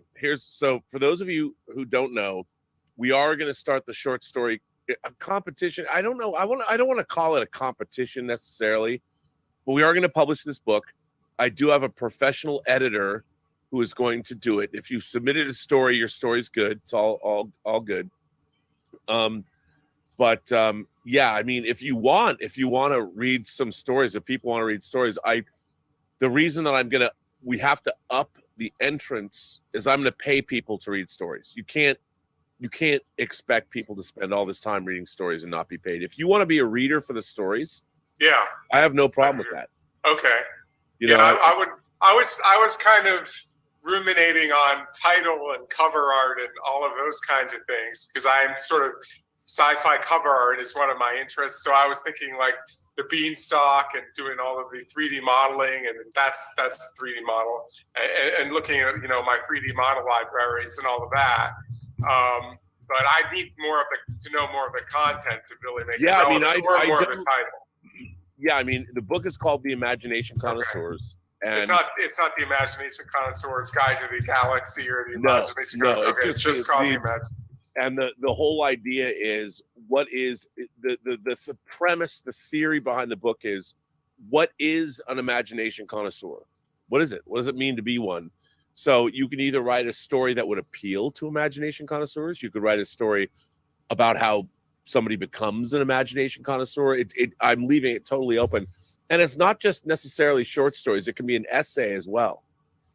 So it could be interpersonal and self-reflective. It's not just a little fantasy or sci-fi or that's right. Thriller short story. Okay. I don't want to limit it. And, between 5,000 and 10,000 words is what we're going to keep it to. And what I want to do is, we never gave out awards for the film festival. And I've been getting slammed for that. And I'm rightfully so. Because there are cash prizes that are going to be awarded for the films. It's not like I forgot about them, but we did have the film festival. We did put them up. They're still on the front of the YouTube page. And some of the films that were in the film festival went on to go to other film festivals and do very well. which was really fun and gratifying. But this book, what I want to do is I'm going to officially open submissions on February 15th so people can start. I'm going to make a video probably next week announcing it. And I'm also looking to get it anchored. There's a few professional authors that I've spoken to about adding stories. And so we're gonna have there'll be a fee. I got to figure out quite what that fee is going to be based on. I have to talk to the editor. So anybody if you want to be a reader, you'll get paid per story to read it. And then I'm going to crowd fund the actual production of the book because I looked into what I want to do is I want to make a leather slip-cased hardcover jacketed book. So it'll be really, really nice. That's very expensive. Well, I mean, you could. There are all of those videos that are some of the coolest make type videos on how to do your own book binding, where people but I couldn't rip apart the big book binding and I'm trying to do I'll probably print what I want to do is print 5,000 copies or something. Yeah, I mean, you could probably do 10 of those super custom things to auction off, I guess. Yeah, well, what I want to do is I want to have there'll be a digital copy for a Kindle copy. There'll be a paperback version and there'll be the deluxe version. There'll be all three, and we'll crowdfund that. So if people want copies. I was interested in if you want to do art submissions, just like illustrations, but that would make sense to be able to read the story and then even art submissions, that'll be there too. I received one because I talked about it. Xevious, who did the picture of me as Santa Claus and who's done the Let's Get Physical Media artwork. Xevious actually sent me a cover design for the book. So I'm going to throw it open for that too, because what I want it to be is, look, none of this stuff is a money-making proposition. I'm not going to make any money from this. I want my name on a book that says edited by, right. I mean, and I want to publish a cool book that people read and go, well, this is cool. And I mean, we found out you make a documentary movie, you end up spending $6,000 of your own money. Whenever you make something, it's always more expensive. Right. And I'm a print book fanatic. I would love to see. Are you thinking more like a field guide type format where it's illustrated throughout and then the stories are kind of wrapped in it, or is it just like a I would love to see it. It's probably because the thing is, illustrations inside, if you do color printing, that's substantially more expensive. So I don't think I can do that. I mean, digitally, but then on the other hand, it's digitally, we could. Yeah. But for paperbacks and the print version, it'd be much more expensive. But for me, I just want to publish an awesome slipcased hardcover book that when people have it, it's almost like art unto itself. Right. But it's got to be, the stories have to be good. At the end of the day, a cool book is fine, but the stories have to be great. Yeah, and have you gotten any ideas or submissions, stuff that you know is going to be ready for it? There's a couple, because I think we've got 10 or 11. There's a couple that are kind of good, but for the most part, I mean, it's hard because if people aren't necessarily professional writers. It's hard to write. It's hard to be a great writer. It's easier said than done. It's easier. It's easier said than done. And to be honest, like with screenplays, you read of all 100 screenplays that are written, only one is good. Yeah, that's tough. 100 to 1. It's tough. Short stories. But on the other hand, with the thing about a book, unlike the film festival, where what I liked about the film festival, there's many different levels of filmmaking. And there were people that had never made a movie before, but their ideas were good. Right.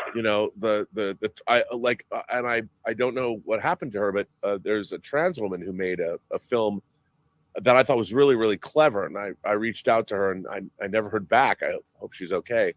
But it was a film that I thought was where you see just her legs and her feet. And she's talking to somebody that is breaking a date, with her. Right. And it was a heartbreaking movie. And I thought, she'd never made a movie before. Do you have any of that released, or is it all sort of private? No, stuff? that movie was one of the film festival movies. Everything I got for the most part. Is it film festival on YouTube?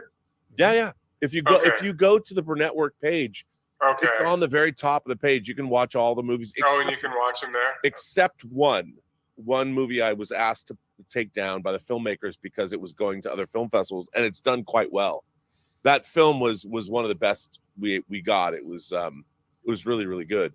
But what everybody did was amazing. And I still get letters from people that say, thank you for doing a film festival. And I want to do another one. But I'm like, yes, I never gave out the awards. Right. Which is on me.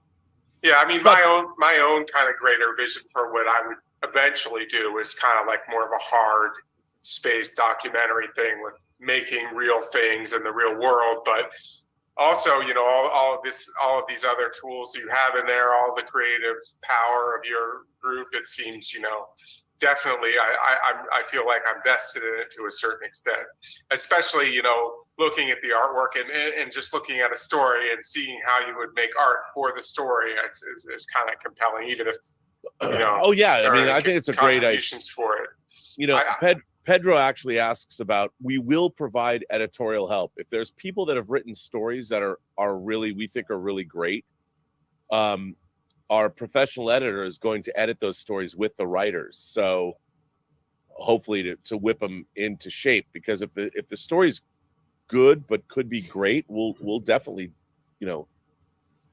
address that. By the way, Roberto. Yeah. Can you give me 2 minutes or 5 minutes? Sure. I just wanted to give you a heads up that we're within the last hour here for you. So I warned folks that we might not get to everybody. Okay. I'll be right back. All right. Sounds good. In the meantime, I'll let Mike in since you're going to be the next one up to chat with Rob. Hey. You're very trusting, Roberto. You get to take over the... No, because I've been unmuted for the last half hour, and I'm very opinionated. I think what happened was that I sometimes when I'm going to hit mute on somebody, the thing skips, and I hit the wrong one, and I don't even notice it. So I appreciate your restraint. What are you telling us today, Mikey? What's going on? I'm curious as to whether Rob has seen The Fabelmans, because if he has, I'd like his opinion about it, because I came out with a very mixed opinion. Okay.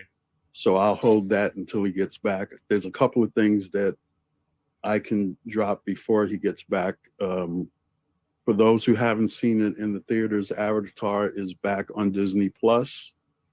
So if you want to see, had they taken it out temporarily because of the cinema run? Yeah, when they put it in theaters, they took it out, and a couple of weeks after it left theaters, they've now brought it back. So if people want to see the original Avatar before they see Avatar 2, it is now back on Disney Plus.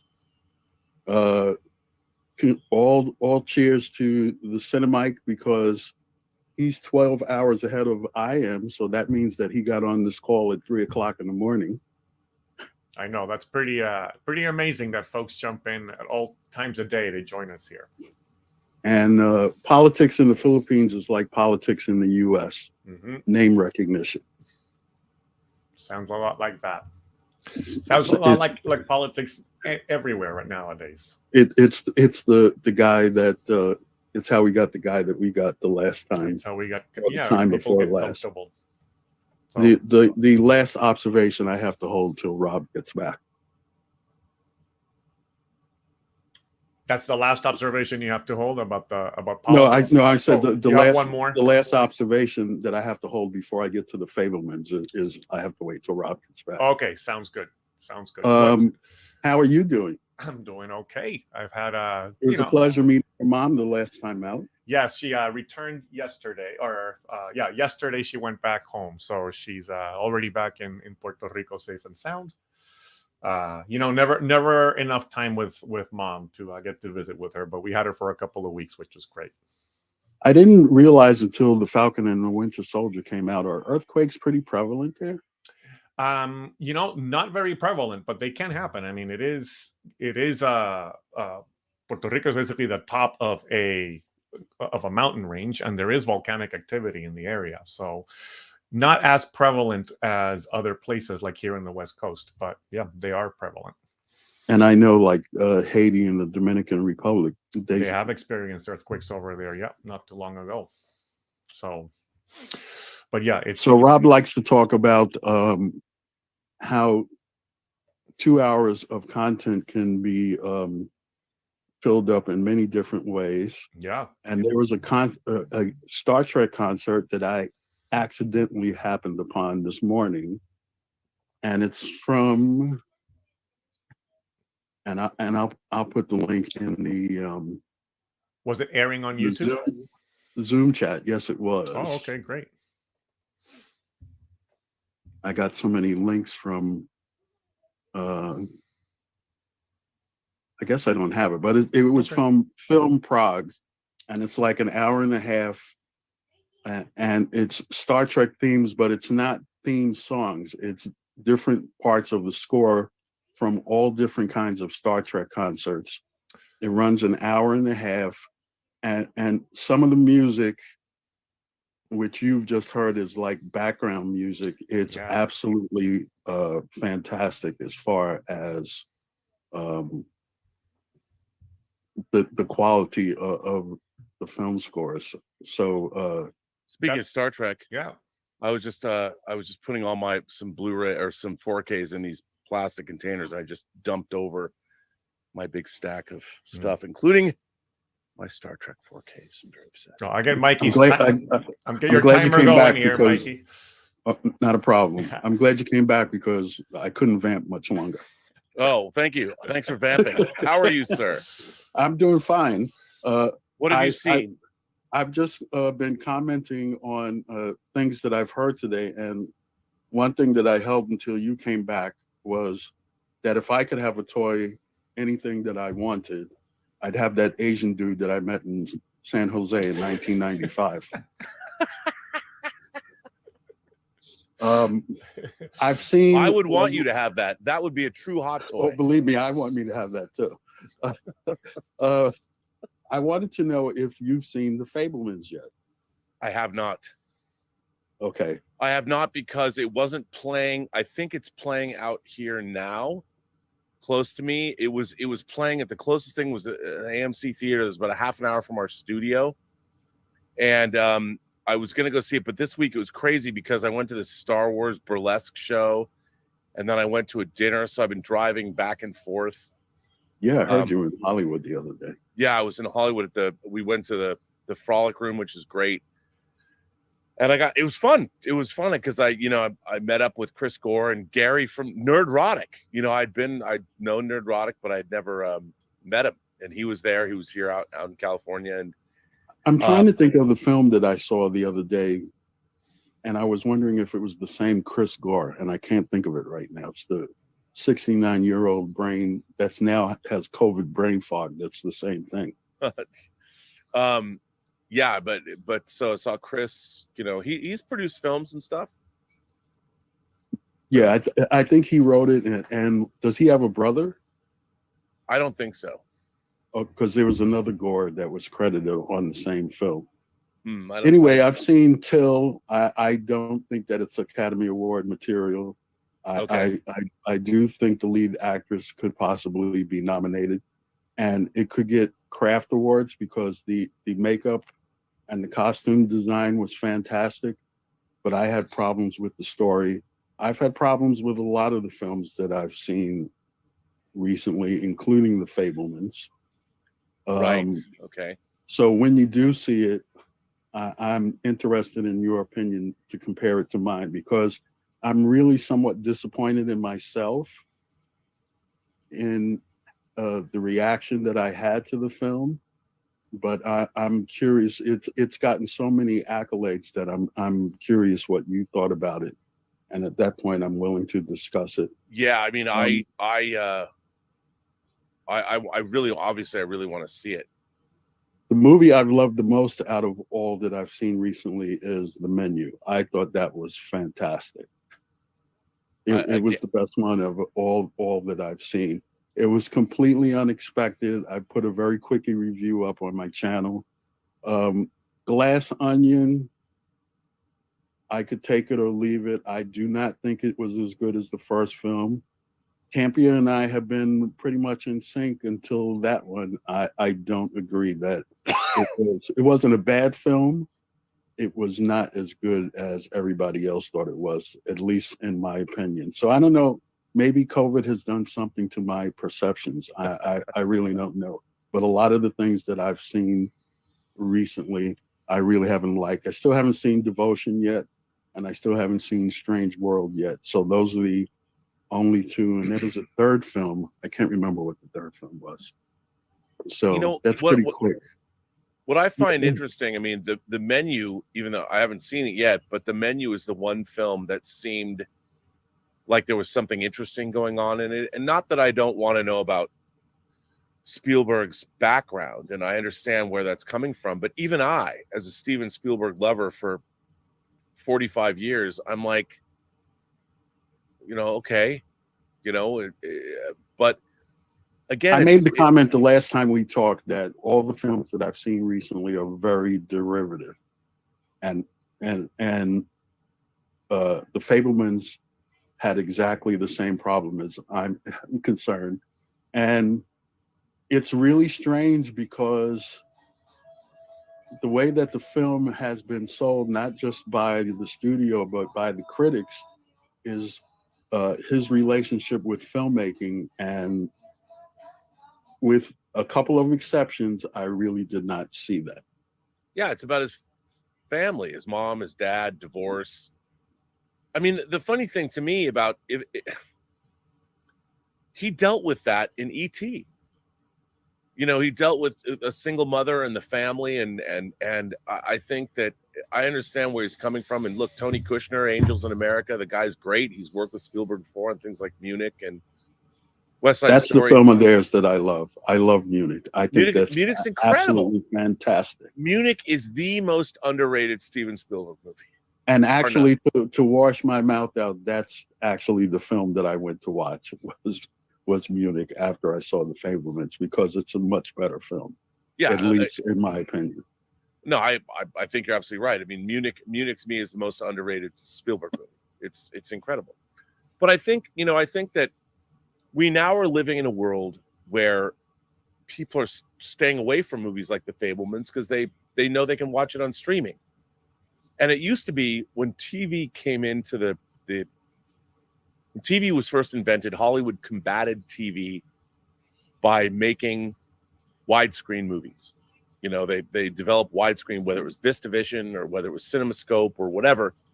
They made the images bigger than you could see on a TV screen, because before that, the images, the Academy aspect ratio was basically square. So the images you saw on a movie screen were the same as TV. They were just reduced. But so Hollywood combated it by giving you images you couldn't put on TV.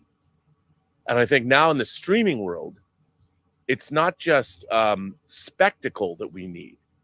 What we need, what will get people out of their houses and into movie screens is ideas.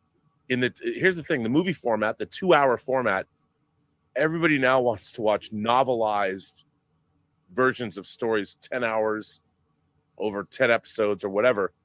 We should only be putting movies in theaters that are worthy of doing so, meaning that the stories themselves, The Fabelmans is not a story that should necessarily be on a movie screen. Spielberg's work is incredible, always has been, but that is a story that the idea of it is not a big screen idea anymore. Well, as you said, he's done it in other films.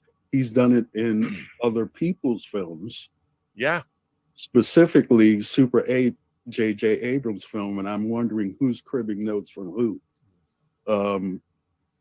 I've noticed that a lot of streaming is turning into linear television, where a lot of episodes of shows run for 49 minutes and they take breaks and inserts for adverts. And it's going to make me cancel a lot of programming. Oh, look, I agree. Well, the business is discovering that streaming doesn't work. The idea it's too expensive to produce non-ad supported content. And it's something that I thought was going to happen anyway, because the streamers are spending tons of they're spending too much money. When you have streamers making $200 million movies like The Gray Man and not putting them out theatrically, and they don't have any income stream other than subscribers on Netflix, how do you justify that expense? And by the way, why do you have to spend $200 million on that? Why can't you spend $100 million? You could have made that movie for $100 million less, but you're paying these stars exorbitant fees because you think that's what's going to bring people to streaming. It isn't. What brings people to streaming is great stories. And it doesn't matter who's in them. Movie stars mean nothing on streaming services. They mean nothing. Nobody cares. What people care about is the shows themselves. Nobody knew who was in Stranger Things before it started. You know, it became a zeitgeist thing on Netflix. And as all great stories do. So, Mikey, thank you so much. Good to see you. We got Roger coming up next. Roger, you should be able to unmute, and I'm adding you here. Yes. Hello, Rob.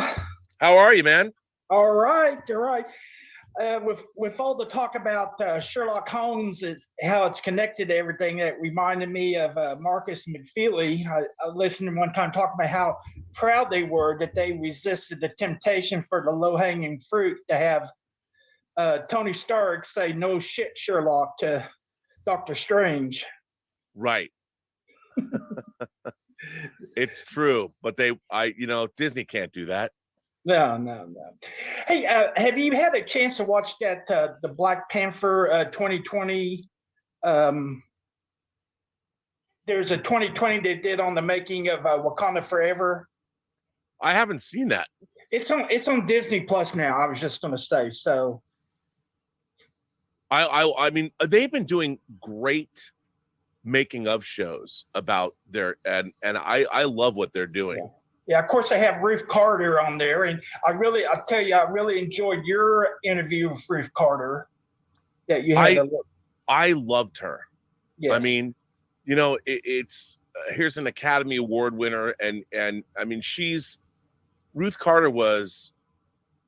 What I love about, I really appreciate you saying that, because I really wish more people would watch. I mean, I understand it's a very niche thing to the Designing Hollywood podcast, but I spend a lot of time doing research, and the people that we're getting are the top of their field, and I wish more people would watch. But she began her career working for Spike Lee on School Days, which was his second feature, and I mean, she's an incredibly talented woman, and the fact that she's literally worked with every major Black creator over the last, well, now almost 40 years, 35 years. I mean, everyone, and she's incredible. Incredible. Yeah. Well, I mean, she really shouldn't be considered a great Black costume designer. I think she's probably the great costume designer we have now. Oh yeah, she's amazing. Yeah. Another interview I was asked about here recently. Kevin Smith had an interview with George R.R. Martin at his theater in New Jersey. Right.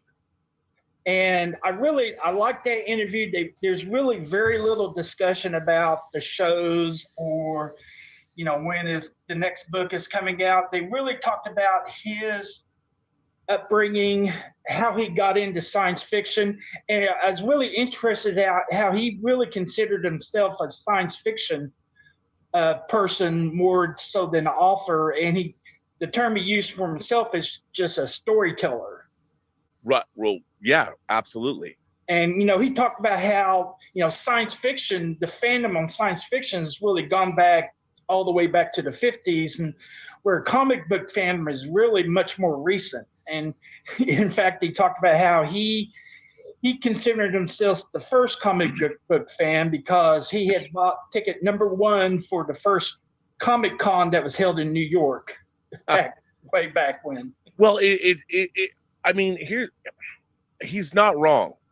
I mean, I get dinged a lot for talking about fans. It's difficult to be. I consider Star Wars, seeing Star Wars in a theater when it first came out is very much a ground zero for so many people that later went on into the industry and became filmmakers themselves. It's really hard to talk to film fans now who are younger that already had all of these things that existed when they were born. I mean, Jurassic Park came out 29 years ago. And so to have been born into a world where photorealistic dinosaurs were already a thing, it's very difficult for modern film fans to then go back and watch Valley of the Gwangi. And I get it. I totally get where he's coming from. Yeah. Because comic books as a thing, they were not, no one ever thought that they were just comic books, and comic book characters were disposable. I mean, people didn't collect comics. You'd read them, you'd toss them, you'd go through them until they disintegrated in your hand. And now they've become, a comic book movie can make $1 billion at the box office. Right. So the whole idea of it is different, is different than we've ever had before. So I understand where he's coming from, because even when I was a kid, I was devouring all this material, but it wasn't necessarily the financial juggernaut that it is now. Right. And that's what he said. Star Wars is really the ground zero to where everyone started doing science fiction, because now you could make money, or make incredible money. The kind of Star Wars money doing it. Yeah.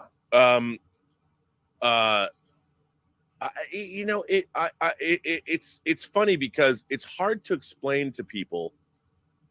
I've tried to explain this, that nothing like Star Wars existed previous to Star Wars. I mean, there were movies, sure, that space opera and all that, but nothing like, I say verisimilitude, but there was nothing like it. And it's very difficult to try to explain to people now. And I never want to be, I mean, I always get accused of being the Simpsons, old man yells at clouds, enough as it is. But I try and explain to people what it was like to live in a world where one day there was no Star Wars. And for me, it was that weekend. I saw it on the Sunday that it opened. And after Star Wars came out, and after I had seen it, my imagination changed. Like what you could imagine on a movie screen was forever altered, which means that what people could put on the screen had been greatly expanded. And it's, I mean, imagine, it was a huge deal culturally. Now we just take it for granted, all the special effects.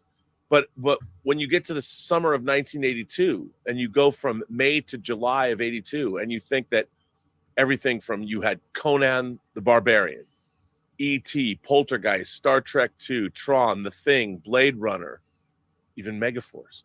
All these movies opened between May to July, and they totally expanded the idea of what science fiction on the movie screen could be. And you had all the studios jumping in, Warner Brothers, MGM, Disney, Universal, all these studios, and it was all in the wake. We're now 5 years, we're half a decade away from Star Wars. And all of these, some of them worked better than others. I mean, if you think about it, Blade Runner and The Thing were flops. And 40 years on, people can't stop talking about them. And it was a crazy time. And now everything is taken for granted. You know what? My problem with all the world that we live in today is nothing is special. Nobody is transformed. We just take it all for granted now. And the excitement, it was like in the wake of Star Wars, when a new movie would come out, like especially, I mean, Poltergeist and Star Trek II opened on the same day, June 4th, 1982. And it was like, what are they going to be? Steven Spielberg produced a movie directed by the guy who made Texas Chainsaw Massacre. I mean, as a film fan, you would go and be like, oh my God, what's this going to be like? And when you walked out of the theater, you were elated. I mean, Spielberg really directed. Nobody talked about that shit. It was just like, you just talked about the movie. And you're like, oh my God, that was amazing. You know, and now we don't have that. I feel like there's this, I don't know if we're so jaded. I mean, is that the word? Is that the term? We become, I think that what America, maybe what the world needs is we need to get back in touch with our sense of wonder. And we're surrounded by it. James Webb telescope images or AI art. You know, people like, I'm punching my picture in and you can get AI generated artwork of your face now. And we live in an age of wonder and everyone's blasé. We've all become blasé about it. Thanks a lot, Rob. Well, hey, it's great to Roger. Always good to see you, and good to have you here. Thanks for being a member, man. Thank you so much, Roger. We're gonna go ahead and move it over. Mikey, you're not wrong. Yeah, that is a sense of wonder. Every orgasm is a sense of wonder, and now more people are doing it by themselves than ever before, and it's terrible. Yeah, it's just a bad state of affairs. We got Marcus Bismuth jumping in here, so let me go ahead and. Although Ishmael's cookies, they provide a sense of wonder. I'm telling you, man, you put those in your mouth, you're like, oh my God, this is why I live. This is why I'm alive. Welcome, anyway, Marcus. What's up, man? Oh, we can't hear you. We can't hear you, Marcus. You are unmuted on my end. We cannot hear you. You are unmuted, but we cannot hear you. It might be a setting on the computer.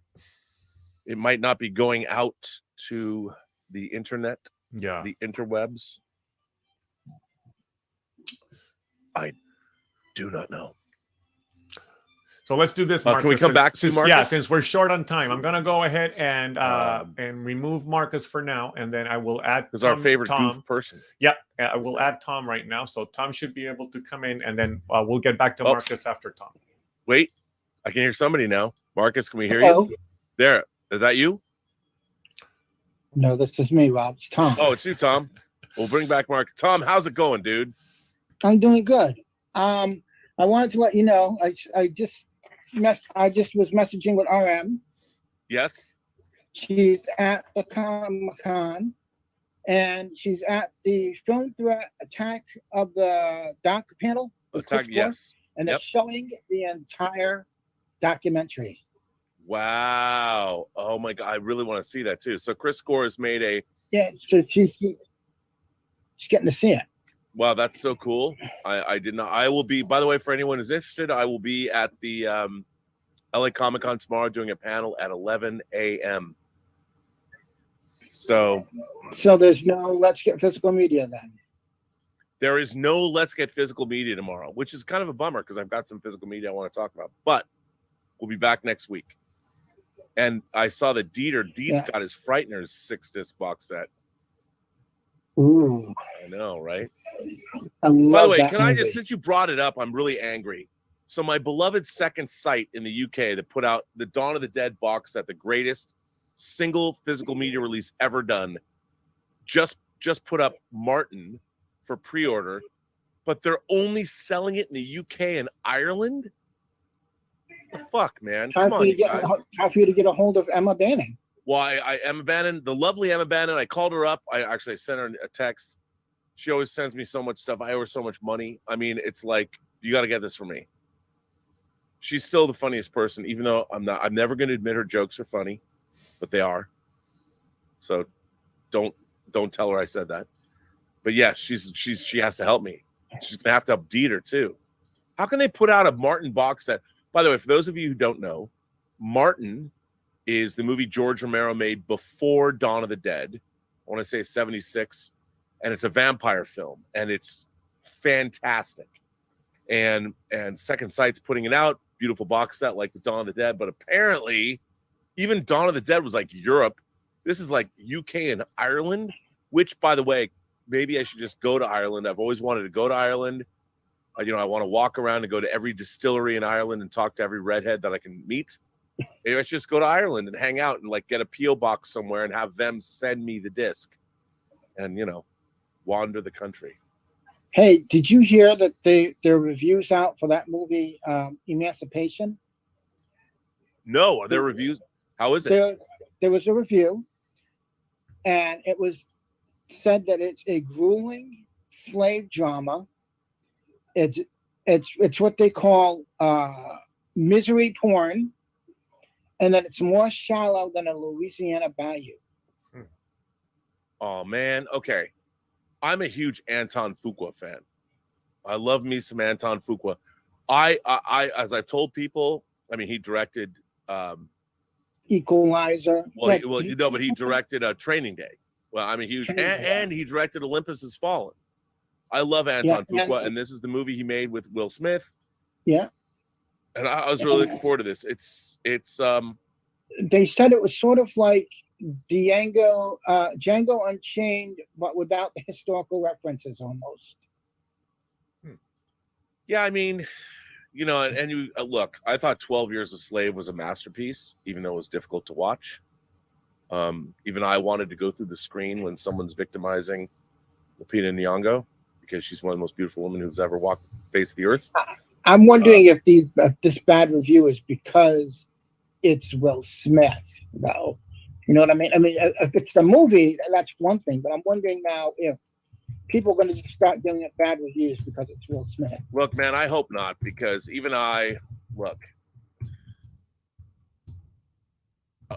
we in this country do not. I mean, I don't think anyone. I know Will Smith is rich and powerful in Hollywood and all that. I get it. I understand. And he did something terrible in front of the world to see. But the man, why ruin does his life need to get ruined? I don't know. I think that every person, we're supposed to be a Christian nation, but we're really not. But hey, if somebody gets I mean, no one was laid more bare than Will Smith at that moment. I think that he I think humanity would be deprived of something if we didn't get any more Will Smith performances. I really believe that. I think that he's a lifer in the business, and by all accounts, he's a delight to work with, and he's done a lot for a lot of people. And I would like to see him continue on. Years, if you give it a few years, away from the Oscar thing, I think his career would bounce back. But I think we're like a year away from that Oscar slap, that it's still a little bit fresh in people's minds. People are still going to bring it up. I know. No, they are. Give it a few years, and it will go away, and he will come back. Look, I just want to see great stories well told, and I think Will Smith has given us a lot. I hope it all. And I really like Anton Fuqua, and I fucking love those Equalizer movies. Even the second one, where people it's not that good. I can't wait for the new one. I know. Can't wait for the new one. Like, there is nothing better in the modern age than watching Denzel Washington look at his watch, and you hear that little beep. Yeah. And then he's gonna wreck the job. I watched Troll on Netflix. Oh, how is it? That is a fun movie. It looks great. It looks like a Godzilla movie. Yeah, and it felt like it a bit. I didn't know anything about it. I went into it blind, and I watched it, and I really liked it. It was fun. I can't wait to see it. Yeah, it's a fun little movie. I just thought, I'll watch it before the Zoom call today, and I enjoyed it. I have to say, it's Norwegian, right? Yes. So also, for those of you who want to know, you can change it to an English subtitle. You do English subtitle, but also to an English dub if you want. Don't you? Oh no. I did it with the Norwegian. Okay, good. Because, by the way, if you watch 1899, please do not watch it dubbed, because everybody speaks in their own language, and there's a lot of languages spoken. But I will say this. I have to say there's a really interesting show on Netflix called, I think it's called Occupation. It's a Norwegian political thriller, and it was made before the Ukrainian war, and it was all about like Norway threatens to shut off the pipeline going to Europe, allowing Russian oil and energy to go through Norway to get to Europe. And when they cut it off, the Russians invade Norway. And it I talk about prophetic. It's actually, I haven't finished it, but it's really good. And it's on Netflix. I never would have thought about it. I heard it on NPR. Check it out because it's pretty interesting. All right, Rob, I'm going to try to get, thank you so much, Tom. We're going to try to get Marcus in here this time. Marcus, you should be able to unmute. Let's see if we can hear you now. Hi, Rob. Can you hear me? Hey, there you are, man. But my cam is off. Sorry about that. No worries. No worries, but you sound good. Okay. So let's talk about the 80s now. You know what? What do you want to know? So Tarantino says that the 80s are terrible decade for Hollywood movies. I didn't grow up in the 80s, but you did. He said it was the decade of political correctness. So are you going to defend the 80s or you agree with him? Ooh, that's a really good question. Okay. Here's what I would say about the films of the 80s. The films of the 80s were very escapist. And it wasn't so much about political correctness as it was about, because if you look at like John Hughes movies, look at 16 Candles, not exactly politically correct. I think it was a naive escapist time for the movies. Even the horror films, even A Nightmare on Elm Street. If you watch the first Nightmare on Elm Street film, it was a very safe, homogenized high school. They just happened to have a serial killer that was killing them in their dreams. So I think it was a naive, fun decade that didn't demand a lot of audiences. Even a movie like Fatal Attraction that came out in 1987, you know, Michael Douglas cheats on his beautiful wife, and the woman he cheats with is lonely and becomes a murderous shrew. But it didn't deal, like the 70s that we came out of was mired in reality. Even something like Texas Chainsaw Massacre, there was no fantasy in that. It was not fun. And I understand where Tarantino is a guy that loves his characters. And he loves his characters very much tethered to the real world. And I don't think that the 80s did that. So I understand where he's coming from. They would never have made, Martin Scorsese did not make Taxi Driver in the 80s. He made The Color of Money. Yeah, you know, and I think that's I don't think the 80s were bad, but I understand how they weren't Quentin Tarantino's jam. So I was go ahead, sorry. I was born in 84, so I didn't experience the era in my memory. Right. But growing up in the 90s, I watched tons of movies from the 80s on the TV almost every day. Yeah. And to be honest, there are a lot of terrible movies from the 80s. Yeah, there really are. The kind of movies Red Letter Media making fun of in their YouTube videos. So my question is, are people being nostalgic and cherry pick the best of 80s movies while ignoring movies like Megaforce, the Death Wish sequels, Superman 4 and Supergirl? Well, no, because the thing is, there's been terrible movies in every era. I mean, there's always terrible movies. And I think, though, that here's the thing. Superman 4 is a terrible film, but it's a sequel to Superman the movie, which is the first 30 minutes of Superman the movie I will put up against any superhero movie ever made, between John Williams' score, the visuals, the feel of it all. I mean, it's amazing. By the time you get to Superman 4, look, even Rocky 4 is terrible. Rocky won the Best Picture at the Academy Awards. Rocky 4 is, people love it. They have nostalgia for it, but it's not a great movie. And I think the thing about the 80s were fun, you know, and the 80s were interesting because they were a confluence, everything, music, movies. You know, I talked about Prince earlier on this call. And if you think about, like, Prince began, I mean, his first album, I think 80, but when he released Purple Rain in 84 with the movie, I mean, even that tried to deal with, it was fun. You know, there wasn't, it was fun. It was buoyant. Everybody was happy and having a great time, even though there was familial strife in it. The movies of the 80s reflected the time. The 80s were a time where everybody was having a great time. My perspective from the 80s, movie, I mean, I find from action movies, I find Hong Kong 80s movie are, sorry to American movie, but Hong Kong 80s movie are much better in action than American movie. That's for me. I agree. I mean, John Woo started making movies in the 80s. And there was a lot of, I mean, but again, it was a different vibe. Although, you know, you got to say there was some great. Die Hard was 88, Rambo was 85.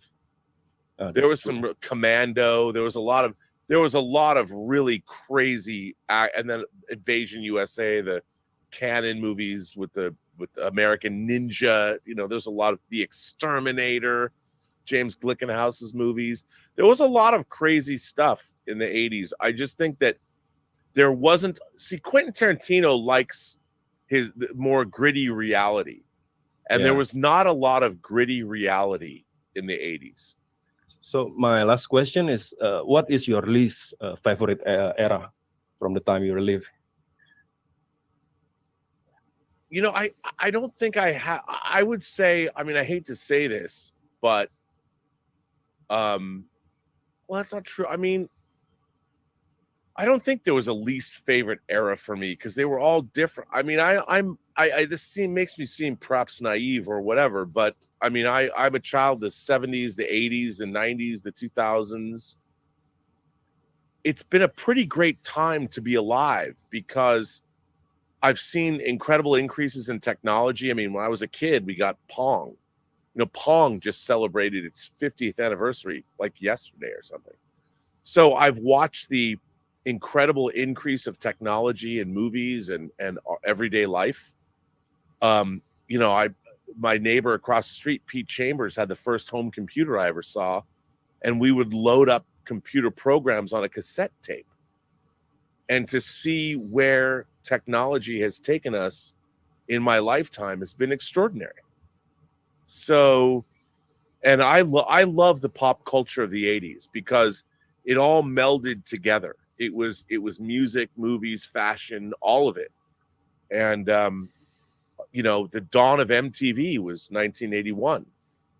And so all of that was part of the whole thing. And I have to say, I mean, I went from being an elementary school student to being in junior high and high school and college and being an adult in the 80s. I moved to California in 1988. You know, I worked on my first major motion picture in 1989. And so the decade of the 80s was incredible to me. I started working in a video store when I was 13 years old in 1980, when there was no video stores. My boss started the second video store in the United States, and it was in Seattle. And I worked there. And so and watching the home video explosion, the 80s were phenomenal. And it depends. Now, I can understand where Tarantino's coming from because the grit, the character-based films it was more concept-based, even though we got great characters. We got John Rambo. We got John McClane. We got Marty McFly. You know, we got we got great characters in the 80s, but those characters were not Travis Bickle and they were not Michael Corleone. They were different. And I understand why he says that. And I don't disagree with it. Rob, we're coming up on our last 10 minutes here. Should we take You know what? If you have to leave, I can stay for another hour.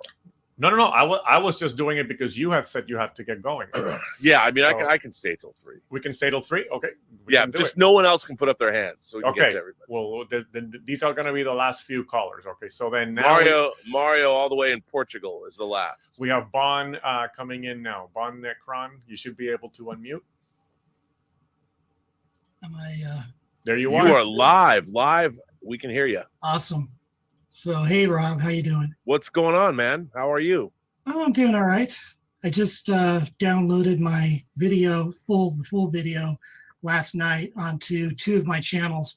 My main channel, which is Bon Necron 444 on YouTube, and then I have a sort of a sub channel called Explicit Explications. I downloaded a version of it on there. So nice. Well, tell everybody what the video is.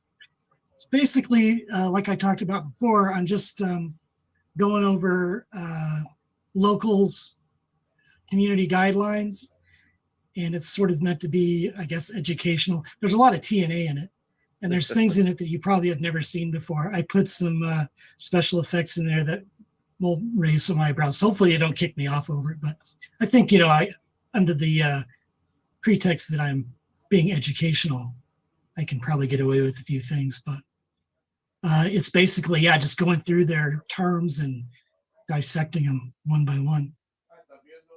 Well, how great is that you have them up there? So congratulations. How long did it take you to do that? Okay, about 2 weeks. I did a script.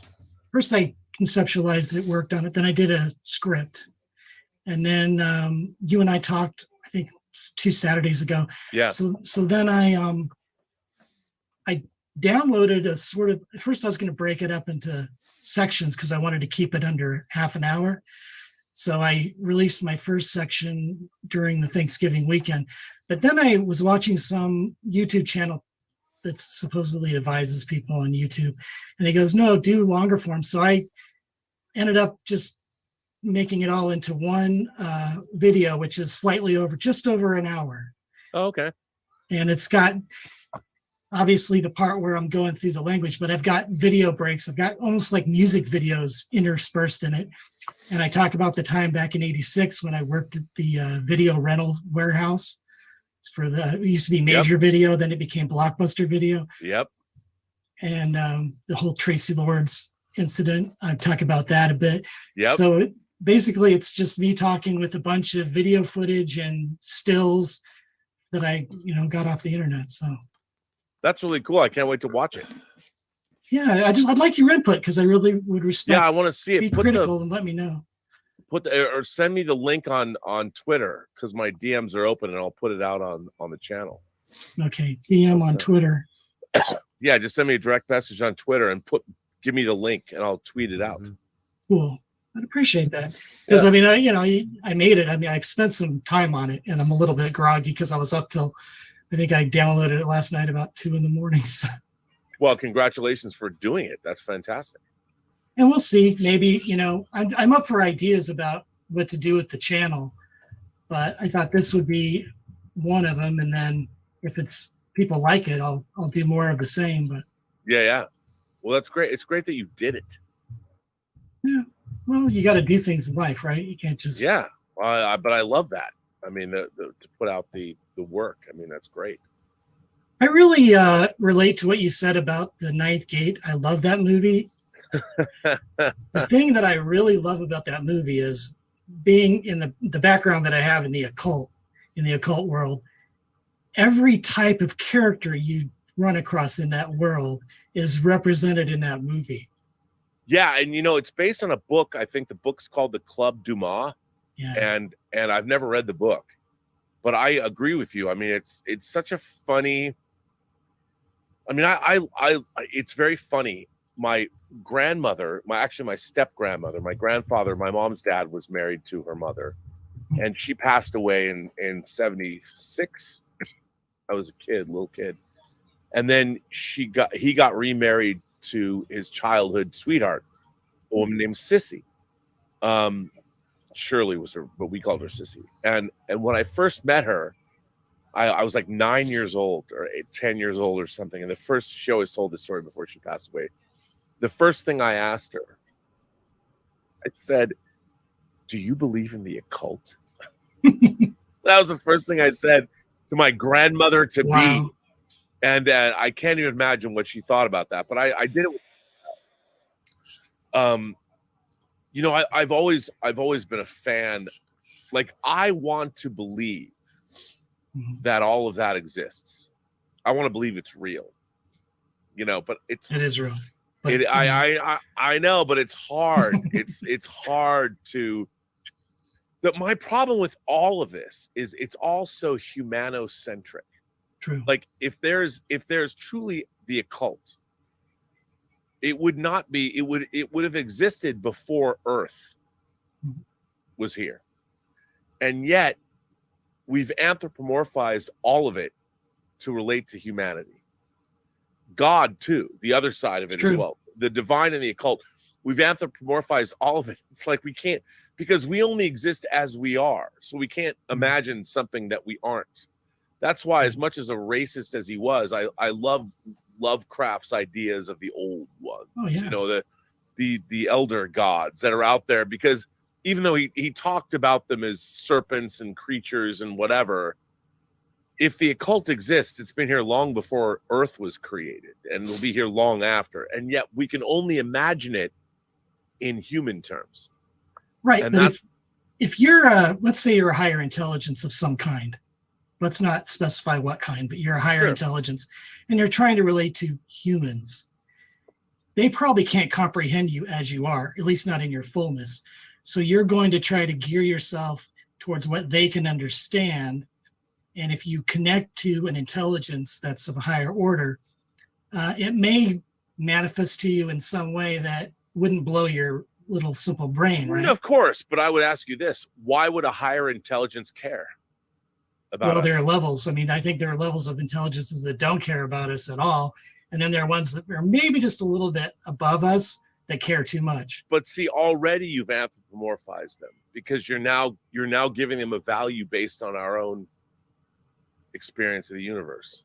And I would say that I mean, the truth is, I don't know. I mean, you can connect to things, but honestly, fundamentally, you don't know. You don't know what you're talking to.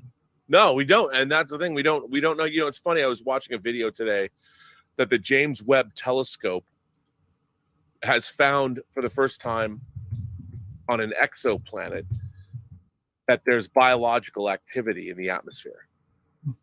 That we now have proof through our science that yes, there is organic activity, which is interesting because that means that life itself, even if it's only plant life, there is organic life on another planet, which is astonishing because that is proof that life exists elsewhere, that everything is not just a rocky.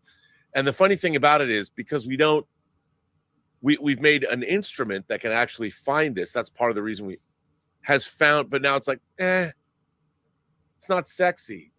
So, you know. Well, we live in an age of wonders and we're jaded because in a way we've just been divorced from sort of the grounded reality that you and I grew up in when we were younger. I mean, yeah. So when everything's a spectacle, nothing is a spectacle. Right. When you have everything, you have nothing. And I was watching this video with right before I was actually watching it right before I got on this call. And I was like watching this video about it. It's on YouTube. So it's some chick, a PhD female scientist. Can I add a science chick? A science chick. And she was like, this is an astonishing discovery. And it's like real organic activity that we can see in the atmosphere based on the infrareds. And you know, the James Webb Telescope, like, let's go on TikTok and make another TikTok video. But we've got technology 1 million miles from Earth that we've sent out there that is unlocking secrets we never knew existed. We thought they existed, and maybe one day, you know, it's funny. I think one day maybe the occult will be available to us through science. It's already starting to cross over. I think they're discovering things now that lend some credibility. It's a mixed bag is the problem. There's always been charlatans. There's always been a mixed bag of the real and the fantasy and the chicanery. Yes. That goes back, look at, what is it? Hermes, right? He's the god of communication and thievery and science. And so it all plays together, right? So yeah, there are a lot of charlatans in the world. And that's what's so fun about that movie is you see Dean Corso, right? He's just a guy. He's a book collector. He's not an occultist. No. And yet he finds himself in this situation. And so you got the rich guy, right? He wants to buy it. He thinks he can buy it with his power and his money. He wants power. He's seeking ultimate power. And then you got the woman who's Lena Olin. She's hot, but so hot. She's into the social aspect of it. She's into the she likes dressing up and doing the rituals, right? But then you got Dean Corso. He's actually the guy walking the path. He's going through every facet of what the Trumps are telling you have to go through to get to the ninth gate. Yep. That is, and for him as a non-believer, nobody wants the believers. You've got them already. It's like the corporations that are the Disney already knows the fans are already going to go. We have to get the non-fans, even though I think that philosophy is stupid. But like you said, Dean Corso, he doesn't even know he's walking the path. He's just doing it. Hey, Roberto, can you give me another couple of minutes? Will do. I'm being called forth. I just have to go help Elizabeth. Sure thing. All right. So in the meantime, we can bring in. I'm going to bring in, since Call Me Ish is the next person coming up. Are you there, Ish? I'm going to go ahead and unmute you now, and we can let you in and check in with you. Yes, I'm here. How are you?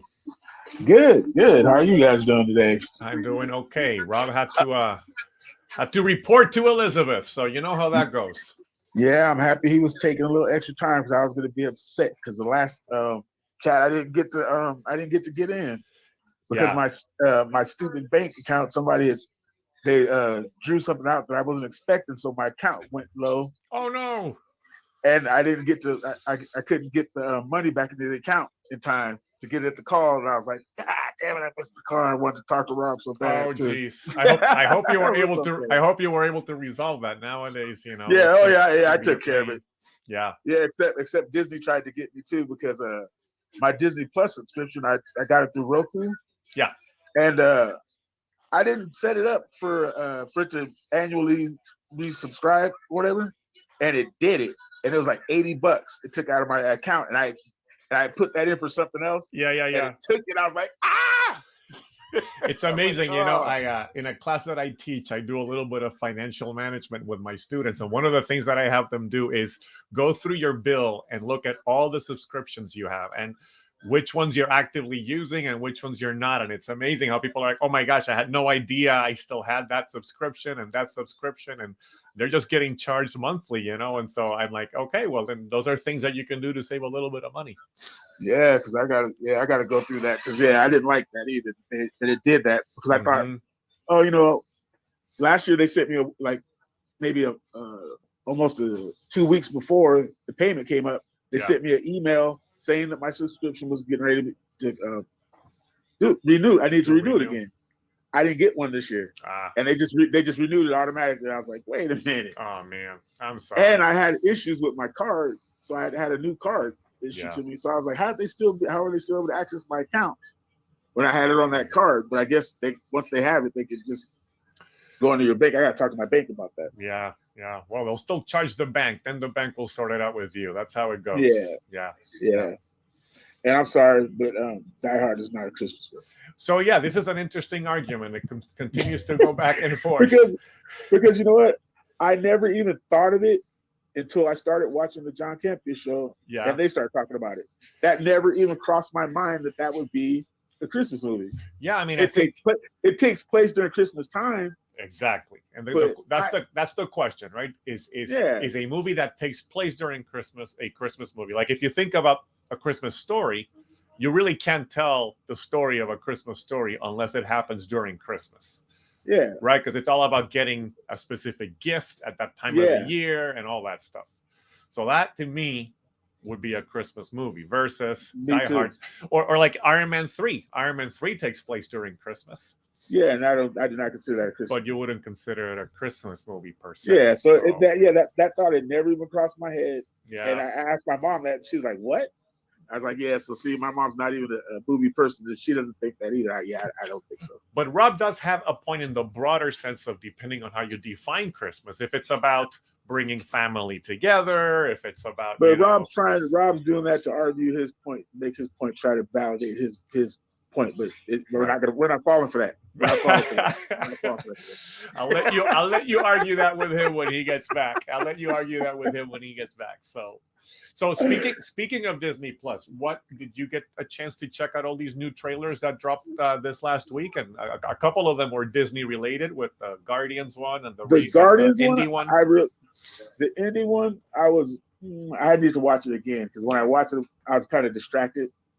But I love the Guardians one, and I'm like, oh, please tell me somebody's not going to die. I just feel it.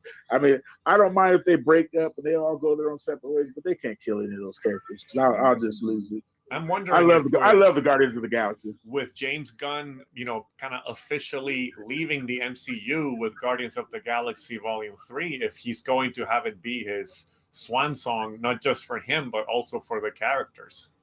Yeah, a lot of people are saying if anybody's going to go, it's Drax. They think, because David Bautista has said that he wants to reduce the type of roles that require him to be in that level of shape at this point. Yeah, exactly. So I get it though, because hey, I know I'm getting older and I don't like working out. Well, I know I need to do some kind of exercise. And it's not just working out, but it's working out to be in that level of shape, right? I mean, you can still be healthy and not be at that level.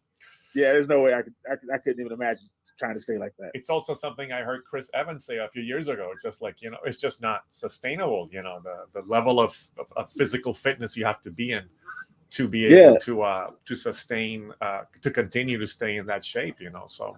Yeah, Henry Cavill I heard him saying about anytime he does like a shirtless scene, that he has to like pretty much dehydrate himself for 3 days. So that he could, so the muscles are to get all the tight, definition. Yeah, I'm like, that's too much. There's no way I could reduce my water intake.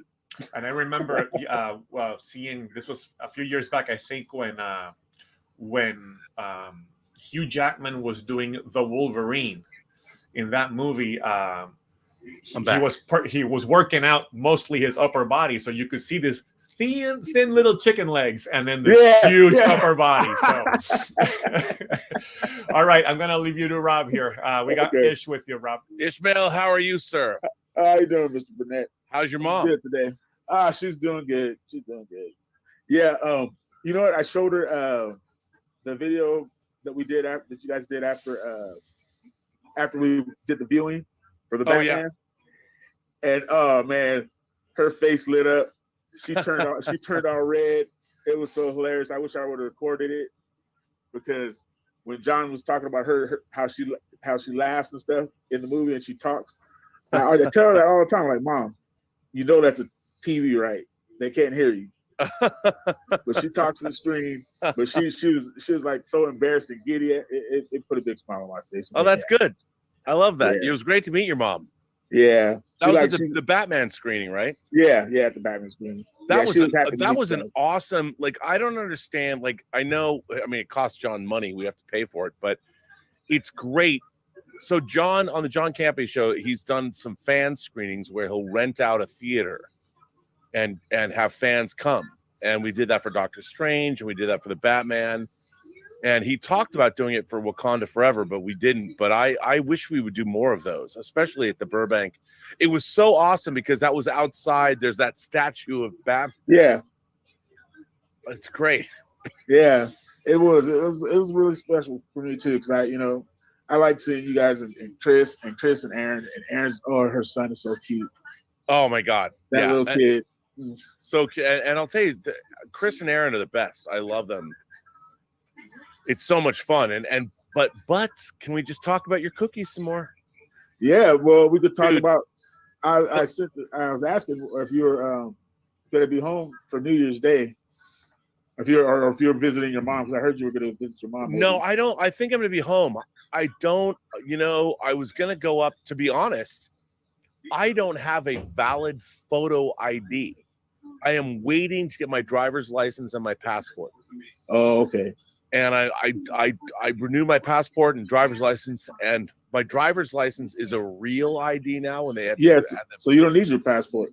Yeah, but I don't have, in the States. I don't have either one. Yeah. So, but you still need your passport to leave the country. Not that I'm planning on fleeing the country anytime soon, but I mean, I might have to fly to Ireland to get my Martin 4K disc. But other than that, Yeah, because I was just wondering, because if you're available on the 1st, we'd like to invite you over to the house. My family has a gathering on the 1st and stuff, and I'd like to invite you and Elizabeth. Oh, that'd be fun. If we're here, that sounds like a good time. If you guys are here, you know what I mean, because we're not that far from you, so. Oh, where are you at? In Fontana. Oh my God, you're right down the road. Yeah. I mean, you're between the 15 and the 215, right? Yes. On the right off the 10. Yeah. No, off the 210. We're off the 210. Oh, so that's even better. That's even closer. Oh man. Well, you should just come over here and watch movies. Come in the movie room. Bring your mom. What do you want to watch? Yeah. It's pretty awesome. Although I have to say, even though go ahead. Sorry. Oh no, I was saying because we were talking about it, I just can't believe that Prince figure costs more than the Hulkbuster armor. Dude, and which I also have. Half the price. The Hulkbuster was half. But I will say this: there's only 30 of them, and it's really awesome. I mean, if you look at the figure, the boots, it's really good. And the guy who made it, and by the way, the kid I bought it from, he sent me a Jim Morrison head sculpt, which is awesome. And I've got to find somebody to paint it for me. And they come unpainted? Yeah, well, because it's somebody made it. It was sculpted and then they make it. So yeah, somebody have to pay it. But this Prince figure is totally custom. I mean, they did, if you see it up close, I mean, everything is perfect. They did such a great job. By the way, don't ever tell if you see Elizabeth and meet her, don't ever go, hey, you know how much Rob paid for that Prince figure? Don't ever tell her. I would never hear the end of it. She would yell and scream at me. She'd be like, because she doesn't understand, like, I needed it. It's like, come on, baby. Like, I looked for this for a long time. I mean, she knows. I'm like, that's one night of cocaine. I could be that guy. I mean, that's one night of cocaine for me and my friends. But instead, Prince reigns eternal right there. Yeah, he does. He was so awesome. He purple reigns eternal. Yes, he does. But no, I didn't realize. Okay, so I think you told me you're in Fontana before, but seriously, I mean, you and your mom. Yeah. The new media room is dope. I mean, it's funny because now I'm like, a projector, but the sound system is incredible in there. But now I need a bigger screen. I got a 65-inch OLED in there, but I need that Sony. Yeah, I just talked my friend into buying a Top Gun Maverick in 4K.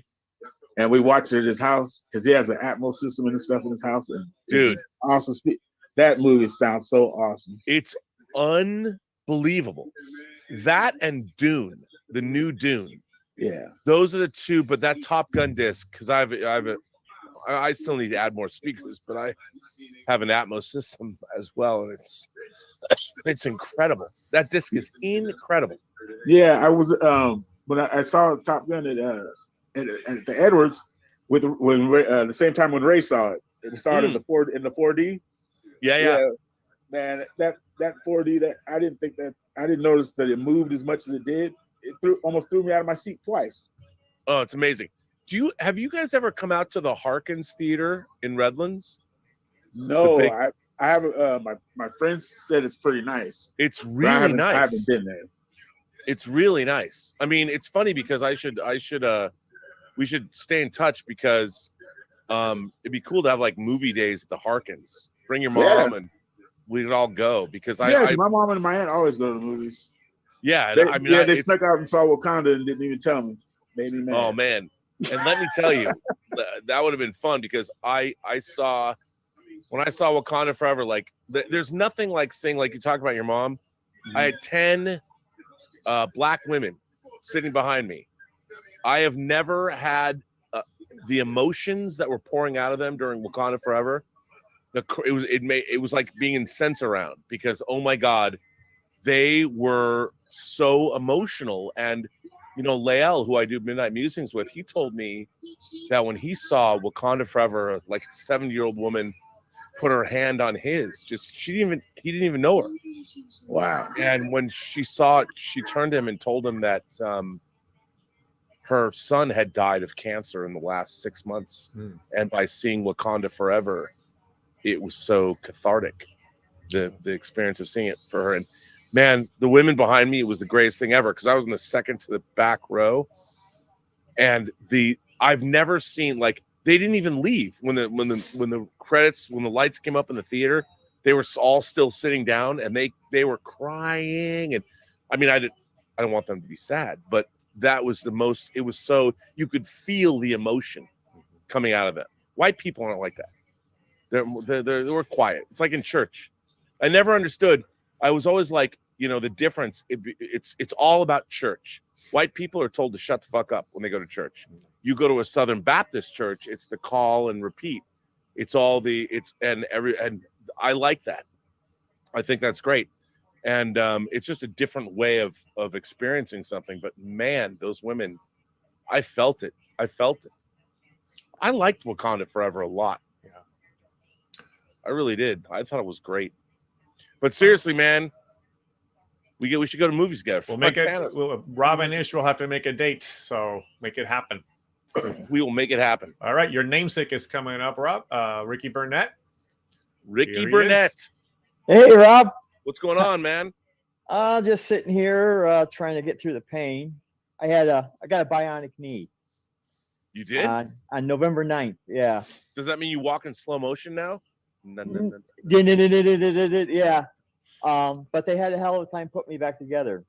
For some reason, they said that they don't know how I walked on my other knee, because it was so destroyed.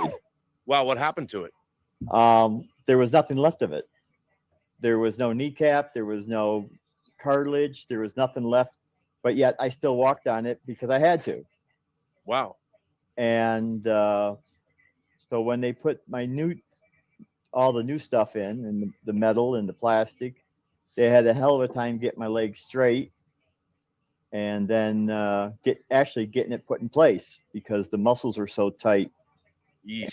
So I've been going through physical therapy every other day, trying to get these muscles loosened up, and it's working a little bit each day. That's good. Each time, and every day it's getting a little bit looser. Still a lot of pain, but I'm going through it. I got a question for you. Yes, sir. Okay, drummers. If you had a choice, John Bonham, Keith Moon, or Buddy Rich? You know what? My first inclination would be to go with Buddy Rich. Now, Me too. Yeah? Me too. Because Keith Moon, I don't think Keith Moon was a great drummer. I mean, I love The Who. I do. But Buddy Rich had technical skills. I don't think, like, John Bonham and Keith Moon seemed to me to be guys that learned on the job. And I love John Bonham. Whereas I think Buddy Rich probably went to music school. Buddy Rich was so technically perfect. Yeah. I mean, and again, I don't know, so I'm talking out of my ass. But I would go with Buddy Rich because of his technical prowess. That's exactly what I was thinking. Yeah. I was just curious about that's not to say that Bonham, I mean, I'll tell you, my dad insured, he was an insurance, he was vice president of an insurance company, but his clients were high-end clients.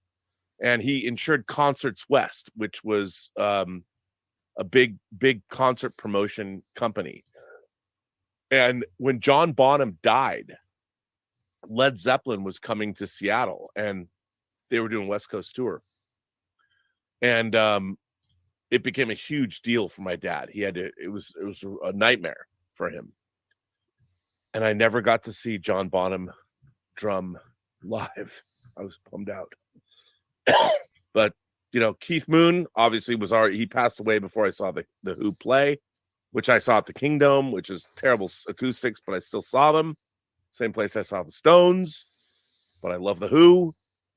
So, yeah. Well, I like John Bonham because he was crazy. Yeah, he was crazy. I mean, look, arguably you could say that whatever rock and roll is, when you talk about the great, Led Zeppelin's one of the great. Led Zeppelin is it's the Tolkien fantasy rock band. Yeah. It's funny. Like Styx, prog rock, Pink Floyd. I love Styx. I don't care what you laugh all you want at me, but I love Styx. I love prog rock. I love Yes. Like Yes is kind of the sci-fi. Yes and Zeppelin. They should have gone on tour together. Totally, it'd be an 8-hour concert, but it would have been great. Well, I loved it. My disabled son absolutely loves Zeppelin. Yeah. Whenever he's upset, I put Zeppelin on Staircase to Heaven, and he calms right down. Yeah. Because when there's a bustle in his hedgerow, and he knows. And I talked to a lady who did her thesis, her PhD thesis in music, and said it's because of the key that it's in. That's interesting. Wow. It's soothing to the disabled. Wow. Well, I believe that.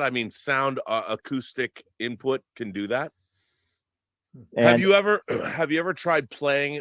Have you ever seen when Ann Wilson at the president's whatever it's called? Oh yeah, at the Kennedy Center. Kennedy Center Honors when Ann Wilson sings it.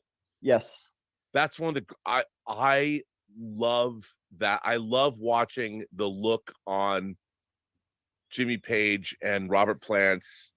I love watching them sing it with the whole chorus, and it's so great. Yeah. Speaking of those two, they put out some records afterwards that I have that I thought were great. That Robert Plant put out? Robert Plant put out, yeah. Yeah. Well, I love the Honey Drippers. I remember when he did the Honey Drippers when I was like in high school. Yeah. Amazing. Well, I think I'm like about 10 years older than you. Yeah. So I'm a little ahead of you. That's okay. But the 70s, the 70s, very early 80s, late 60s, that's my music. Right. And which I was watching last night. Elizabeth and I were watching Once Upon a Time in Hollywood. And there's a lot of great 60s music in that movie. It's really good. And we were talking about Sherlock, and I watched Elementary. I think because Lucy Liu. Yeah, come on. I love Lucy Liu. But the really funny thing about talking about kids, my daughter and her husband, they're in their 40s, and they came up from Florida for Thanksgiving, and I just got out of the hospital, and we're sitting here and we're talking about Gone with the Wind, and I was explaining what Scarlett was, why she was so interested in her best friend's bow. And my daughter's getting really upset with me, and I couldn't figure out why. She didn't know what bow meant. And I'm going like, kids nowadays don't know crap. Well, they don't. Because look, I keep trying to justify all this, but like when we were kids, you learned a lot about the pop culture of the past and language and all that, because even television, when we watched TV, if you came home from school within the 3 hours between 3 o'clock and 6 o'clock, you watched, if you think about it, and I've said this a lot, in the morning before I went to school, I would watch Our Gang shorts, Spanky, Alfalfa, Buckwheat, and they were from the 30s. And then you would get home and you'd watch like Leave It to Beaver, which was 50s. And then you'd watch Gilligan's Island or My Three Sons. Make or Room for Daddy. Make Room for Daddy. Wait till your father gets home. Partridge Family. Brady Oh. Bunch. And then you were so you would see pop culture in one day from the 30s, the 50s, the 60s, and the early 70s in one day. So you would see black and white and color, and like no one cared because Leave It to Beaver was in black and white. You didn't not watch Leave It to Beaver because it was in black and white. It was in black and white. Nowadays, you can't get people to even watch, like Sophie, Elizabeth's daughter Sophie, can tell by the quality of the color of a movie. She'll go, "Oh, this is old," just by the film stock, you know. And I'm like, I don't even understand that because when we were growing up, you know, you saw that it was all part of the same thing. But now there's also 10 times as much stuff between the time. Like, I think about the fact that, like, I got my first VCR in 1980. This is now my 42nd year of life that I've had physical media. And I was getting stuff. I mean, and you think about it, I mean, my God, kids today, there's so much to know, and you can't expect them. I always say that pop culture lasts 20 years, and you can't expect kids to care about anything that came 20 years before they were here, because why would they? I mean, they should, but they don't. All right, thank you, Ricky. We've got Kevin Welburn coming up next. Kevin, you should be able to unmute. What's up, dude? Did you see I was showing your Harry Palmer set yet again? I know, I saw that before. I was like, beauty guy. Dude, I love it because it's funny because I've had it here and I haven't got to $1 Billion Brain yet. I've watched Ipcris File and I've watched Funeral in Berlin, but I haven't watched $1 Billion Brain, and that's why I keep it here. I mean, just so you all know, I am surrounded by physical media, and I just, you know, putting my 4K discs in these little containers that I have them in. So I'm always surrounded by physical media. Oh, there you go. Have you watched any of those? No, not yet. They're pretty great. I'm still finishing. I've still got to finish watching the animated series yet. Oh yeah. So embark on I mean, I've got the UK director's cut. Yeah, they're pretty great. Motion. I'm looking forward to watching that. I mean, I love having. I have to say, I mean, these are people. Even Elizabeth's like, why do you care that you have? Like, I've decided that all of my 4K discs I have to put in these protective sleeves, because I used to have all my laser discs are in protective sleeves. Like, nobody cares, but I care. And they square off the discs so they make them all the same size. And I've decided that because 4K is where physical media goes to die, other than the big box. They need protection. They need protection. Yeah, that's right. And I'm going to put all of my 4K discs. I mean, it's $30 for 25 sleeves. I've got a couple. I bought some on your recommendation for my steel book, the 1 or 2 steel books. The steel books are great because they don't get scratched. No. You know, and you put them in there and it squares them up. Like I just put my Red Dawn steelbook in one of them. I'll tell you, during your show, I've been trying to unbox. Oh my God, that's the DVD. Yeah, I know, because I've had it in this box for all these years, and I bought a new cabinet. By the way, that Gollum figure is awesome. Trying to get him out of the box without it's breaking awesome. the box. I was looking at some YouTube videos from like over a decade ago, and none of them seem to show you how to do it without breaking the box. Yeah, I know, but you know what? The disc, the way it looks like a book and it's slipcased, I tossed my box away. It's great. Those are some of my favorite. I mean, you know, working on that. I'd even forgotten that there was actually this thing that was in there. Oh yeah, there's a whole disc about the making of that thing. It's awesome, awesome. And I'm looking forward to it. But I've got so much stuff here. in the last couple of weeks. But one of the things I wanted to sort of bring out was that I didn't even realize that the Carry On movies coming onto Blu-ray until.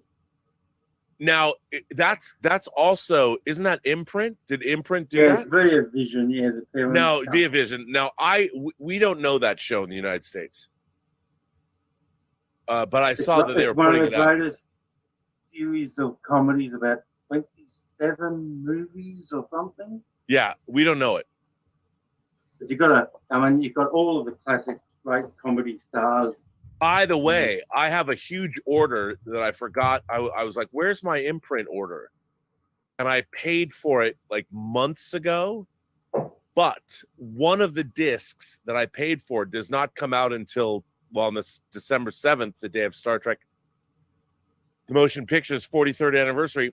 Ladies and gentlemen, The Fabulous Stains, which is one of my favorite, punk rock films starring Diane Lane. Some of these movies, I was like, I don't know what they were about.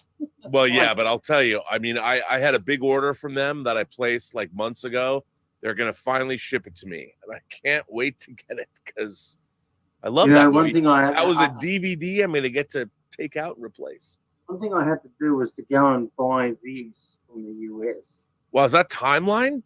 Yeah, because... The Richard Donner movie? Yeah, because Imprint released a special edition, on there in the early days. Yeah. But Paramount sent them a 1.78 to 1 aspect ratio. No. They did. No. So that's why, I had to end up buying this.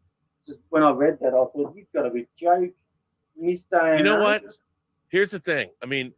God bless George Feltenstein at Warner Brothers, Warner Archive. David Zaslav, don't you ever fire. If you fire George Feltenstein or get rid of him, I will bring a firestorm down upon you because he is the one man in home video. He knows more about film prints and aspect ratios and everything than anyone else in the business. And by God, that man needs to be preserved at all costs.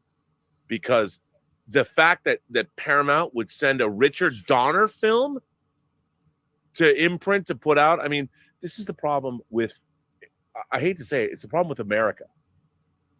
No one knows shit. So today, I'm just going to complain. We ordered a bespoke refrigerator to fit a specific place in our house 4 months ago. Samsung refrigerator we ordered from Best Buy. You had to pick your colors and all that. It's bespoke or whatever. Yep. We waited for 4 months. It shows up today. The whole front was shattered. The whole glass front was shattered. So Elizabeth, it was not cheap. We bought this old refurbished that freezes our vegetables. She was waiting for it, so excited for months. We get it today. It was a big deal, and it shattered. We can't, and it was not inexpensive. And it's like, how does this happen? So then we call Best Buy, and the people at Best Buy, they don't give a fuck. And it's like, we spent thousands of dollars on a product from you, a bespoke product from you guys. And now you can't tell us what you're going to do to fix it? Send a complete new one. Well, it's funny. I'll tell you what's really interesting. I tweeted about this and tagged Samsung. Do you know who called me or who got back to me? Samsung got back to me within 20 minutes of me tweeting it out. And Samsung customer service was like, we would love to help you. But you bought it from Best Buy. We can't. Best Buy does not care. Samsung, a Korean company, by the way, one of the first companies that put out a VCR, they contacted me within 20 minutes of me tagging them on social media. I have not heard from Best Buy, and the customer service we did get from Best Buy, guy was an asshole, has no, like, we spent thousands of dollars buying a product that we waited 4 months for. Does an American company give a fuck? No, they don't. And I don't mean to be, but America has become we are the ultimate paper tiger. We need to step up and we need to own what America represents. And we don't.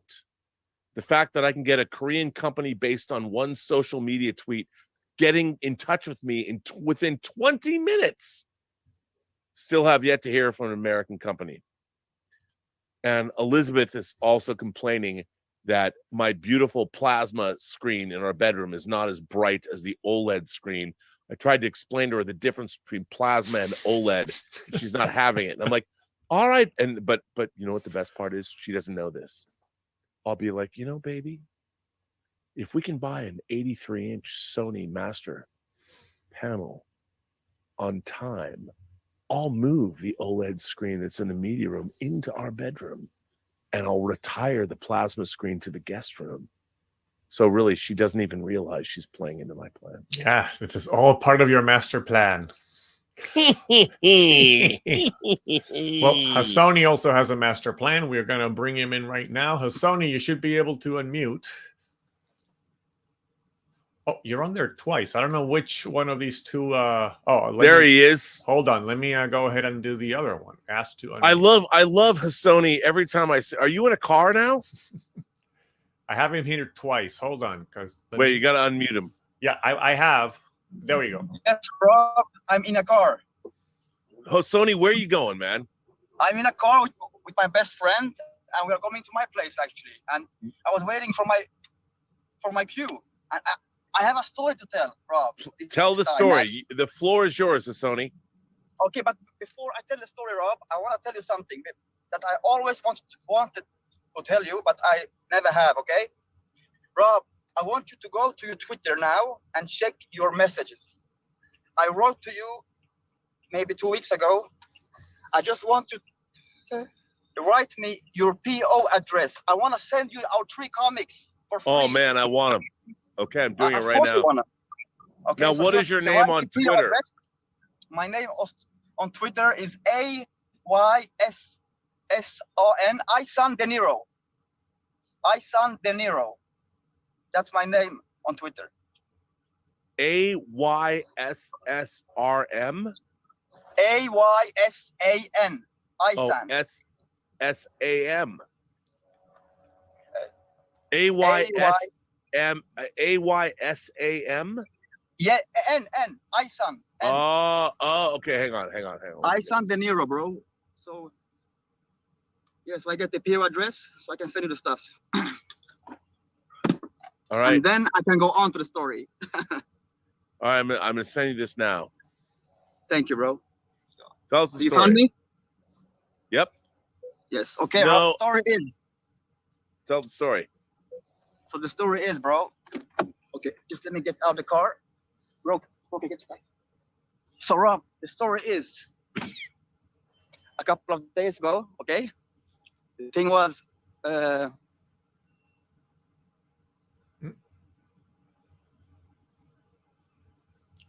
The thing was?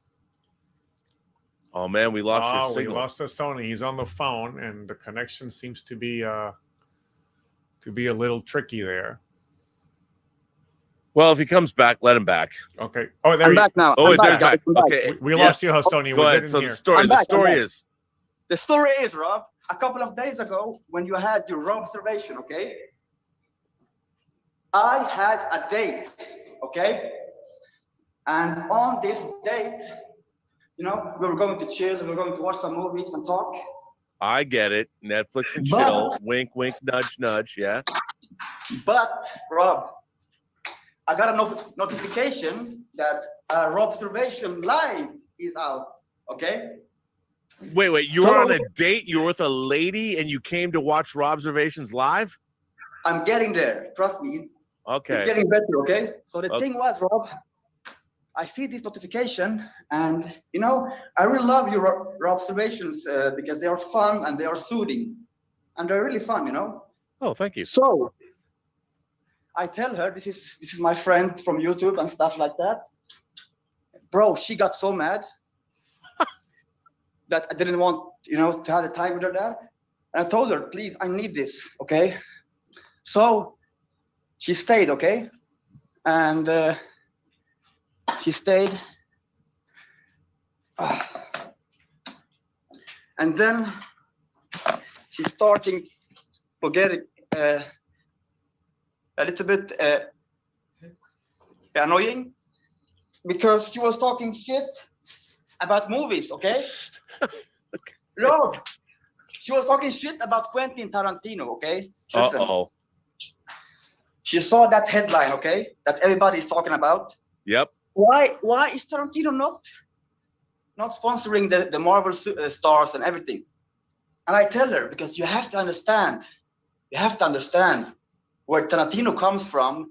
He comes from an era where movie stars was the movie stars. Like when you went to Terminator 2, you went to see Arnold Schwarzenegger. Yes. When you went to see Rocky, you went to see Sylvester Stallone. When you went to see Rambo, you went to see Sylvester fucking Stallone. Now when you go to the theater, you go to see fucking Captain America or Spider-Man. And I'm all for that, okay? I'm all for that. Me too. But she wasn't, so the date ended by she left. You know what, Hassoni? I have to say, normally I wouldn't normally say this, but you're better off. I'm better off. You're She better didn't off. pass my fucking test, okay? And that's why we love you. Well, I love you too, man. So that was the story, okay? By the way, what was her name? Her name is Carolina. Oh, see, that's a great name. Yeah, and hopefully she don't see this video. But honestly, zero fucks given. Where did you meet her? I met her actually in a park. She was with her dog, and we talked. Wow. Because I'm a single dad. And single dads, they want to talk to ladies. So right, of course. I'm with you, and you're in Sweden, so in my imagination, every single mom looks like Liv Ullmann. Yes, they do. They are really, really beautiful. Yeah, I know, right? Yeah, bro. And that day, you were talking about a special movie. Okay, you were talking about an encounter. Close Encounters. You're watching the 45th anniversary. Yeah. Yes, exactly. I watched it for the first time in my life. And I want to tell you, it changed me in some way, Wait, you hadn't watched Close Encounters before? I haven't watched that. No, I saw it that very day when she left. Wow, you mean you saw my observations and watched Close Encounters after that? Yes, of course. You're the man, dude. You're the man. That's the greatest thing ever. Fucking great movie, man, that I haven't seen. Rob, okay, a spoiler now for everyone. Spoiler. I fucking cried when he left with them. That was emotional, right, Rob? It was very emotional. Fuck! That's what I like. But that movie's incredibly emotional. Really emotional. And the music and all that. Amazing, man. The music is incredible. I get goosebumps, man. John Williams, man. That one of it. You know what? People sleep on that score because it's the same year as Star Wars. But his score for Close Encounters is unbelievable. It's insane. Really, really great. Yeah. Wow, man. So Rob, thank you for that observation video. It does impact more than you think. And it did impact. Well, I appreciate that. I mean, I'm sorry that the beautiful woman you met in the park was not down. But you tried, you went out. That's all you can do. Thank you so Good much. To see you, good to see you, Hassoni. So we have to do this quick. I know. How much time do you have? 13 minutes, literally. Whatever, man. Okay. We got three more hands up. I'll stay. All right. Okay. I'll stay. If you can stay, can you stay? I was all just following your lead, so I'm just gonna. We're gonna bring in Mario. Mario should be ready to unmute now. Mr. Lopez, how are you, sir? All the way from Portugal. I'm asking him to unmute. There we go. And hi. How's it going, man? Good to see you. Good to see you too, Rob. I gotta ask you how your mom is. How's your mom? My mom is okay. That's good. All right. She's fine. Yes. I wanted to talk to you about the Willow. Whoa. When I was Yes. young, I saw the movie. Yep. The movie was great because the one Wally was beautiful. Oh man. Was great. They were great together. Yep. And Warwick Davis was really nice to see him. It was something new. I really liked Warwick Davis in that movie, and the music was great too. Yeah, it was great. I'm really disappointed with the Willow show from Disney. Yeah. I'm disappointed with the performance of Warwick Davis. I don't understand why he's. It seems to me that he's almost reading the lines. He's not acting. He's reading the lines. I don't understand, but maybe they are not really trying to do a great show. It's below CW level, I think. I even saw two really funny mistakes that I will share with you. Maybe you've noticed. On the first episode, they are running on horse from the other horse riders, and they jump to the river from the cliff. And that fighter that was in jail is screaming something. And then they ask him, what were you screaming? And he said, I was screaming, stop. Do you know from what movie is that idea? Do you remember? No, was it Blazing Saddles or something? Oh, Young Guns 2. Young Guns 2, right? It was Yes. Lou Diamond Phillips were screaming to his horse to stop. Yep. And they're, I don't understand how could they rip off a scene from another movie like that. Wow. And the other mistake is from episode 2. There is a scene, and there is a chariot and 3 horse riders. Yep. Next scene, there are 4 riders. The girl with the white horse that it's not in the scene before. It's really sad to see Disney to make these kind of mistakes. What do you think? I have to say, I was hoping that this Willow series would be what Netflix's Dark Crystal series was. Mm-hmm. I wanted to see that kind. I really, what can I say? Let me just say I was very disappointed in what we got. I'm not someone that, like, I'm all about live and let live, but when your 2 main characters from the opening sequence, the 2 female characters, I'm like, really? That's, it's a show called Willow, and it seems to be it. And I feel that much of television writing has become activist writing, and people have forgotten that bake your messages into the stories that you're telling, but they're now leading with their messages. And I feel that Willow, I would much rather have the series is called Willow. Honestly, I don't care. I understand it's Sorcia's kids and all that. That would have been interesting. But I frankly was much more interested in Willow's his whole community. I mean, why not start there? And if you think about it, I mean, if you're going to follow Lord of the Rings, why not start in the Shire? And Willow's community is kind of the Shire of that show. And then go ahead but I thought Willow, I think Willow is a huge misfire. And I think that here's what I'm tired about. I am tired. I don't care what color you are. I don't care what sexuality you are. I don't care what your religion is. Just be a great fucking writer. And I am tired of writers who are getting chosen to write these shows where their politics or their identity comes first. And it really hampers their writing. And their writing is all about their activism, and it is not about storytelling.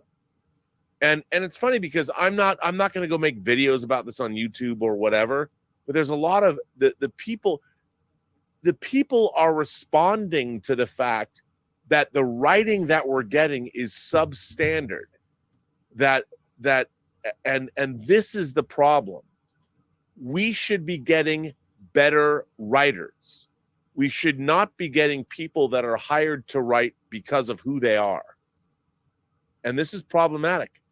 The big problem I have is like, I don't care who you are. Be a great writer. That's all I want. Write us great stories. Willow is a not well-written show. And you just identified a couple of reasons why. And it's maddening. Because what they do is they denigrate an entire franchise. And Willow led with identity politics. Literally, the opening sequence of Willow, you know, people talk about what it's coded as. I'm like, give me a break. You open that show, the opening sequence of the Willow show isn't even about your fucking story that you're telling. It's about the message you want to convey. And you know what? That's bad storytelling. And that's why people reject what you're doing. And it makes me angry. But of course, my opinion no longer matters. So it's problematic. I'm glad that Bernard Hill, the great king, said that Rings of Power is not good because it's. I'm glad it's really bad because Rings of Power should be a great show because the Lord of the Rings and Professor Tolkien deserves that. Willow is fine with me. They can do whatever they want with Willow, put identity politics. I don't care because it's not something so important like right. the Lord of the Rings. But they still have to make it a great story.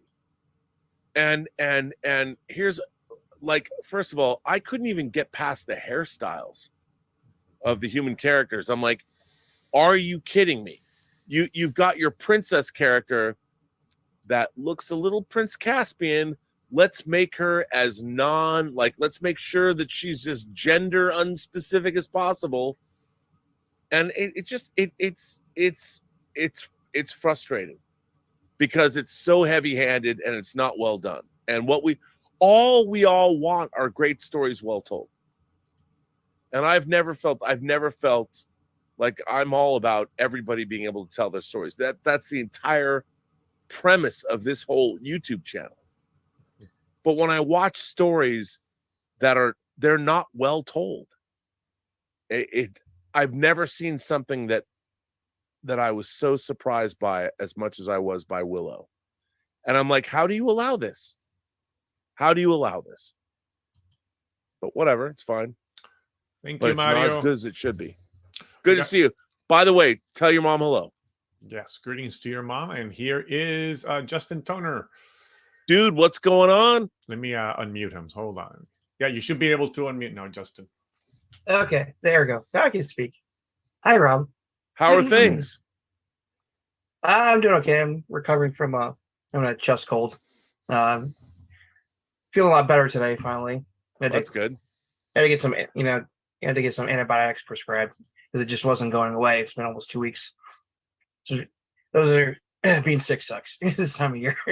Yes, it does. I agree. And I haven't had to pull back on buying a lot of physical media that I want. And there's so much good stuff out there, but it's like at this time of year, it's like I got to watch my wallet, and also I'm buying I'm buying Christmas gifts right now for it's like relatives, so it's like some stuff's gonna have to go on the back burner. But I agree. I didn't get much from some of the recent sales. Just had to skip them. I know. I couldn't buy my basket at Barnes and Noble. I had to let it go. Of course, it's like Vinegar Syndrome. There's some cool stuff that was like, I was like, if I had the money, I'd get that. But I pre-ordered the Roadhouse like a long time ago, the 4K Roadhouse. So that's plenty. They'll be coming to me. Good. It's good. Relatively soon.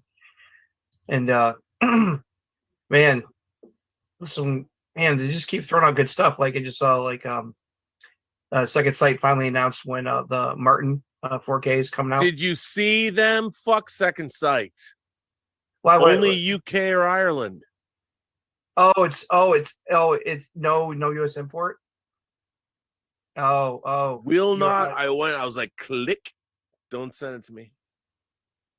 They won't ship it over here. Nope. That's why I was like, Emma Bannon, help me out. Yeah, it's like, please, Emma. Oh, that sucks. That's unfortunate because you've been looking for that for a while. Yeah, but I mean, you think about what really matters in life. Yeah. What are you gonna do? Yeah, that's like. Oh my God, Fernando's here. Mm-hmm. Yeah, Fernando's here. Fernando Barrero.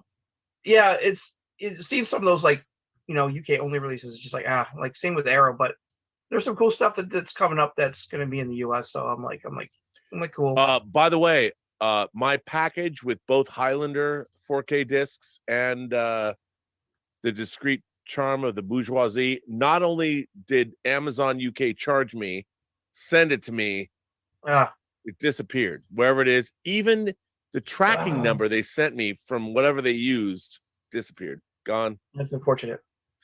But Fernando, just so you know, there are other things that are more important in life than not getting physical media, and we're going to talk to you about that. Yeah, Highlander 4K is also one of the ones that I had to put on the back burner. And it's like, but I can't wait to eventually get the. But Fernando's smiling. I'm so happy. By the way, I can't tell you how much I sent you an email. I don't know if you got it or saw it, but I'm happy to have you here. I know you're muted, but by the way, I don't mean to take away from you, Justin. I it's all right. Is that a few things to say? It's like trying to please keep go. it short. Please continue. It was funny. I was it reminded me of stuff. There's certain movies that I always need to go back and rewatch. I rewatched the original King Kong last night. It's so good. It just like knowing like a lot of like the behind the scenes stuff, and just like people, I think especially like you talk about, like people really need to appreciate like older cinema, like because like there's so many camera techniques and stuff that were pioneered in King Kong that people now take for granted. Like like the matte paintings in it's like in the the interpositing shots, it's like it's incredible. Yeah. And I just can only imagine what people thought, their minds were blown when they saw that in the theater, in 1933, man. It's like, oh my God. It's incredible. Like when Kong fights that T-Rex, it's still, it's like, it's not much special effects, but it's still awesome in my opinion. It's when I'm watching awesome. it. Yeah. Yeah. And that's why it's tough. I mean, yeah. Yeah, people need to appreciate the classics, like you say. It's like people, especially people from my generation. I grew up in the 80s and the 90s, and I was born in 77. So like in the 80s and 90s, it's like I got exposed to a lot of that, classic cinema, like King Kong and Godzilla and all that stuff was on TV when I was growing up. So it's like a lot of the classic films. So I embraced that stuff when I was younger. It's like, but like people in their 20s and 30s now who grew up in the 90s or early 2000s, it's like it's a whole different thing. It's like they need to appreciate the old stuff. It's like it's classic for a reason. It's like it's like, so I'm with you on that. It's like what rewatching King Kong reminded me of that. So got to do that more often. Other than that, that's all I got to say. I look forward to physical media, see what you guys, you and Dieter have a lot to talk about. There's so much stuff being released. It's crazy. Well, tomorrow we're not doing a show because I know, dude. I got some good stuff to show, but we're not doing a show because I have a panel at the LA Comic-Con. Oh, okay, cool. Well, and have fun at LA Comic-Con then. Yes, so I apologize. So thanks, Rob. Have a good one. All right, man. Good to see you, man. Thank you, Justin. Rob, couple of things. I just wanted to let you know, Mikey Lito posted that Riley from Best Buy wants to talk with you. So apparently your message has reached Riley at Best Buy. Good. Well, I will talk to her because Samsung has contacted me which is good. I'm gonna talk to Riley at Best Buy. And then Tom Jr. Jackson was asking if you are doing a show this evening. You know what? I think I'm going to. It'll Okay. be a later show. Excuse me. I don't think Arun can do it, or Lael can't. I don't know, but I'm going to do a show this evening. All right. Yes. All right. We've got Yash Srivastava coming up. Yash, you should be able to unmute now. Hey, what's going on, Rob? Yash, how are you? I wanted to show something kind of neat, and I'll turn my video on. This is going to be kind of neat. Please do it. Oh, look at that! Look at now. Is that Iron Man mask? Oh, come on! Oh, dude, that's awesome. Now, who makes is that? Wow, that's pretty great. That mechanism is pretty great. This took like a year to come from Japan or something. I ordered it. So who makes that mask? I actually found it through some link on TikTok. Some guy was fabricating them, and he was selling them. Wow. Now, can you do that one more time? Hold up. Jarvis. Close the mask. No way.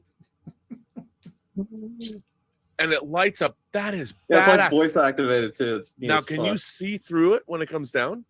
Oh yeah, I can see through it. Oh. So like the LEDs here? Yeah. I can see through this. Wow. That is Jarvis, activate bad. battle mode. Activate battle mode. No, maybe it's Yeah. not working. No, the lights are changing. That's incredible. The mechanism's incredible. Yeah, it's just like a motorcycle helmet, and they just added like a little. I don't know. Yeah, they put but some circuitry that's. in. I mean, but the mechanism to make that move. Oh, it's so trippy. That's incredible. Now, yeah. I It's know just, this is gauche. I know this is gauche to ask. What did that cost? Actually, it wasn't that bad. It was cheaper than a hot toy. Less than $300? Oh well, I'm going Canadian, so. Oh, okay, so 500. So it's probably a little higher. Like hot toys here cost like $400 or $500. Yeah. So less than So 500. yeah, this is like 500 Canadian about. Yeah, that's what I was saying. That's pretty good. Which yeah, like Dude, I mean, that's you probably fucking get one if you badass. found it. I don't know where the link was. It was like I ordered it in like 2020, like during COVID. So, it So took how like a year long for did it take to come. get to you? A year. I moved houses, and it had to switch the addresses and everything. It was funny Pain in the because ass. the prisoner figures I ordered online that I had to make sure that they change, and my Jazz Inc., my Batmobile that's coming in next couple weeks, I had to make sure I get that. I've been 6-scale meaning to get a pretty Batmobile. nice Batmobile. Can't wait to have it. I get to my Burt Ward and Adam West. Don't worry, I'll make an unboxing video. Oh, spicy! I've I'm only gonna be done a watching that. couple. I've only done a couple. I did one for my Thanos throne because I was, again, I have to say that we live in an age where it's like you pay for things years ago. And even though I joke about it, there are some things I get when I'm like, baby, a big box shows like, God damn it, why we have to pay our mortgage? Why are you buying? I'm like, I paid for this like 2.5 years ago. She's like, you did not, you're a lying liar. I'm like, no, I'm not a lying liar. I really did. It was only 100.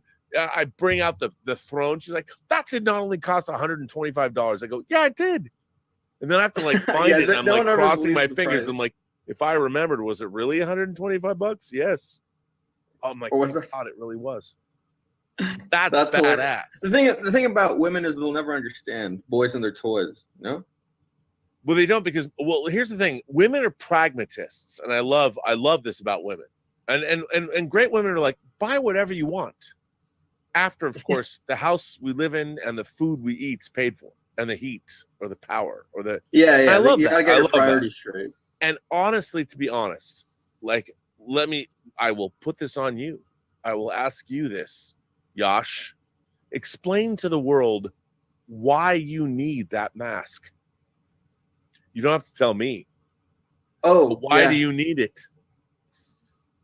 Pretend I I'm don't a know. woman. Pretend I'm your mom. Going, Yash, What? Yash, why do you need this mask? I'm assuming your mom. I don't even know who she is, but like your mom, like, well, Yash, what do you spend $500 Canadian on this fake Iron Man? You can't even fly.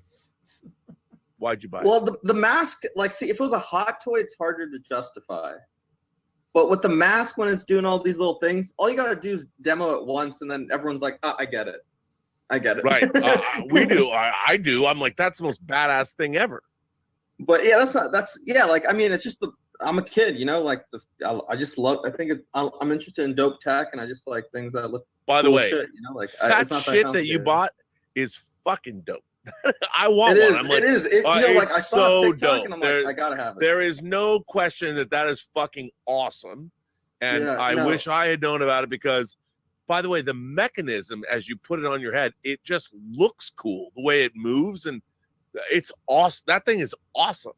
I made like an Instagram story, and I had like 50 people DM me like, "Where the hell did you get that? Where the hell did you get that? That's so fucking Bro, cool!" Like, you know, come what I'm saying? on.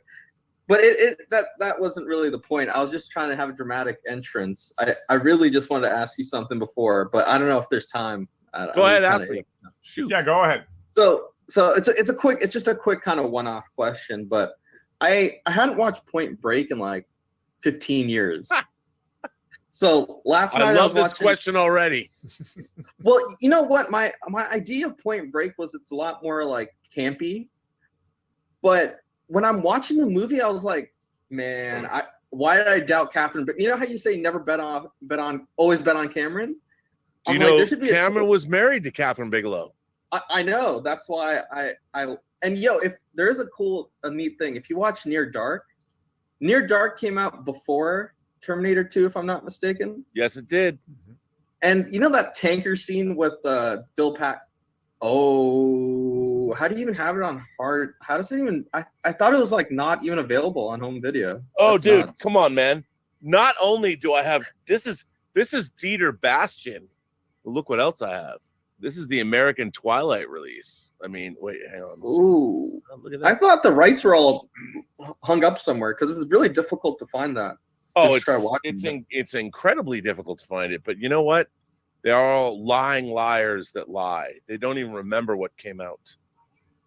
I mean, I'm happy that people get to watch it because I feel like James Cameron was taking ideas from Catherine Bigelow, or maybe they were working together at the time. No, I mean, by the way, Catherine Bigelow, she doesn't get the credit she deserves. Near Dark was the first movie she directed or got the coat. She actually made a film before that stars Willem Dafoe that she co-directed called The Loveless that I want to say Arrow put out, which is, it's a biker movie. It's really interesting. He's really great. It's pre To Live and Die in LA. So, by the way, Kino Lorber, now that you're a sponsor of this channel, kind of, where is the 4K of To Live and Die in LA? Where is it? Where is it? Come on, man. I have my Polish people laugh. Polish To Live and Die in LA movie poster hanging in our media room. Rob, I had to mute Yash to move to Fernando, but Yash, was there anything else you needed to say to Yash? No, just that your thing is badass. Thank you for waiting. Thanks for being there. Thanks for supporting the channel. And now we go to Fernando Barrero. Fernando, how are you? Let me see. I'm trying to unmute Fernando. Hold on. There you. Oh, sorry. I muted you again, Fernando. My bad. There you go. You should be able to unmute. There he's unmuted. There you go. Yeah, but I can't see you guys. Somehow, I'm trying to fight that because I can't see to. We can see you, but how did you get my email? I sent you an email. I did get your. Email. Okay. I was I was extremely touched by your email. And you know what? My mom says hello. Oh, well, I was going to ask how your mom. I mean, I know I should be asking how you are, but I can't not ask how your mom is too. Yeah. Well, you know what? She saw the letter. There you go. There you go. You see me now? Yeah, we see you now. We've been able to see you the whole time. Yeah, the whole Really? time. Yeah. No, I couldn't see you guys. Okay. My mom was extremely grateful, and she gave me a lecture about how I should be calling you immediately, thanking you. She goes, not everybody does that nowadays. Nowadays, nobody has manners, and I'm sure he's a very busy man. And for him to take the time to write, and not only that, but write what he actually wrote and proposed. He goes, son, if you don't write to him, I'll write to him. Well, I mean, look, I didn't want to make, I won't make it. I didn't want to. You're a vital member of this community. Everyone's a big fan of yours, and you're fighting a battle that people have fought before and lost, and we don't want to see you do that. And and I have to say, to give a shout out to Alex Detman. Also, he wanted to know if we were going to do something for you, and because it's the holidays, and I didn't know whether you're supporting your mom or what you're doing, if we can help out, whatever. Well, and I appreciate that. As far as that, we're getting by. We're fine. We're just getting by between the insurance, from medical, and from state disability. Right. But how are you doing? I'm getting there. I was supposed to be in the hospital this week, and they postponed it. Wow. Okay, that's good, right? Don't know, because they postponed it because there was still the numbers in the blood still didn't correlate with what they were looking for. So they want to continue giving me some treatments, and then perhaps in another week or so send me to the hospital so we can do this. That's good. Okay. Well, so if you need help, we will call upon the Post Geek Singularity to do. It's the holiday season. Thank you. Whatever you need. That's why it's funny, because we talked about 2 weeks ago. I was thinking about you, and Alex actually, to his credit, also had asked me. He said, we should do something for Fernando and see what. Pardon me, Fernando. We should do something for Fernando, and I'm like, oh my God! I mean, I got to contact him, because I said that we should do a show or whatever. That I would love to do. Yes. Well, by the way, are you busy tonight? No, I'm not. Okay, so here's the thing. So Elizabeth has this art walk thing. Right. So I was going to do a show. Here's the problem. It's a 3-hour time difference. You're on the East Coast. What time were you going to do it? Well, I was thinking 9 o'clock, but that's midnight your time. Okay. But if you took a nap. Yes. If you took a nap. Like if you're down, we and you don't have to stay on the whole time. Like sometimes I go till 4 a.m. However, it'd be interesting to have you on for like however long you can handle it. I understand you're fighting the biggest battle any individual can ever fight. So, but if you're interested, what say you see, here's my problem. I don't know when I'm going to get back. This is my problem. I don't know. Okay. I don't know. And I don't even know if Elizabeth, if I'm going with her to this thing, or who knows? I don't know. So I don't even know if I'm going to do a show tonight. But how about this? What if we did this? Tomorrow,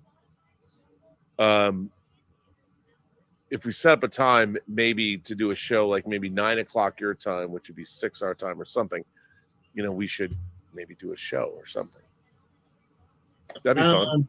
That'd be I mean, how early did you want to do it in the morning? Well, here's my problem with so Tom Bateman sent me tickets to the Rams Seahawks game tomorrow. Oh wow. Okay.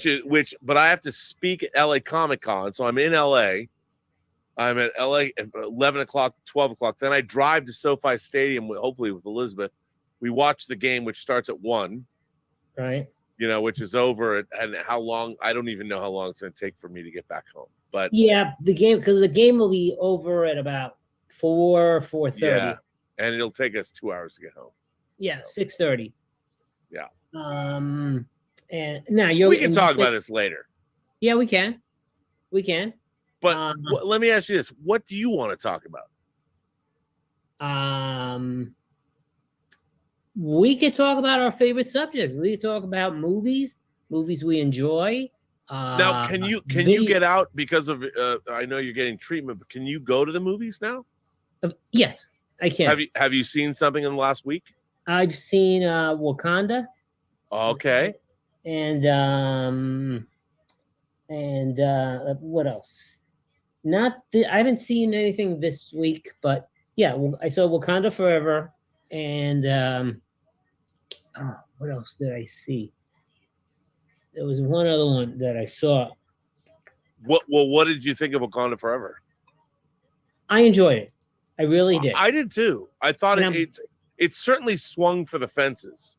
It did, and I'm so glad that they did not switch actors for King T'Challa. Yeah. Because I know Campy had wanted it. I'm glad because of the way the movie turned out. I'm glad they didn't change his character. Right.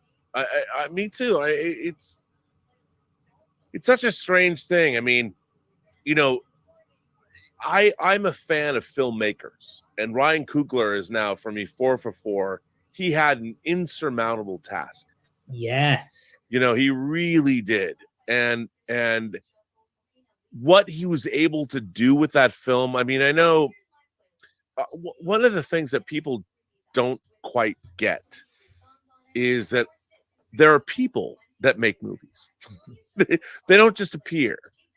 And when you have somebody a director that has to then deal with all your performers, the same performers that have lost a friend, that have dealt with an incredible loss of a young life force so young, they can't just come back like, let's like in our minds, let's just recast T'Challa. Mm-hmm. Oh, okay. You make that movie. You deal with all those people that the new Chadwick Boseman, and we're friends with him. Ask the actor that's supposed to replace him to come. Just, we're gonna pick up where we left off. I'm a new guy. I know you don't know me. Whatever. I mean, that's something only people that have never worked, and I don't expect people to work to understand what it's like to work in the industry. That is a tough place to be in. Mm-hmm. And I don't think many people could do it. And I think by not replacing him, they went the right way. Yeah. And you know what was really interesting? I thought that dealing with the mother, the sister, the lover, the wake that people leave behind them when they are the loss of that gave that movie something. And by the way, no one is talking about that. Everyone's like, wow, canonically and this and the other thing. The thing is, that movie was not, it was about what do you do? And if you didn't get it, the end of the movie and the mid-credit sequence drive it home. Mm-hmm. And I thought that film was wildly ambitious. It swung for the fences. And I thought for the most part it was successful. And it's been bothersome to read a lot of the op-ed pieces that people are not taking into consideration the people that actually who made the movie, what they had to deal with. And anyway, just me. All right, Rob, just saying thanks to Fernando for joining us, but you'll connect with him to talk about. You want me to put him back on? No, we're good. Roberto, It's not Fernando. It's Fernando. You got to say Fernando. Fernando Borrero. Fernando Borrero. Yes. You have to say it correctly. My God. We've got one more hand raised. Are you wanting to take one more here, Rob? Yes, of course. Yes. And by the way, that was cultural appropriation, I know. But by God, just saying Fernando Borrero makes me feel good. Yeah. Just like I feel good. If you can roll your R's, you have to roll your R's. Arriba.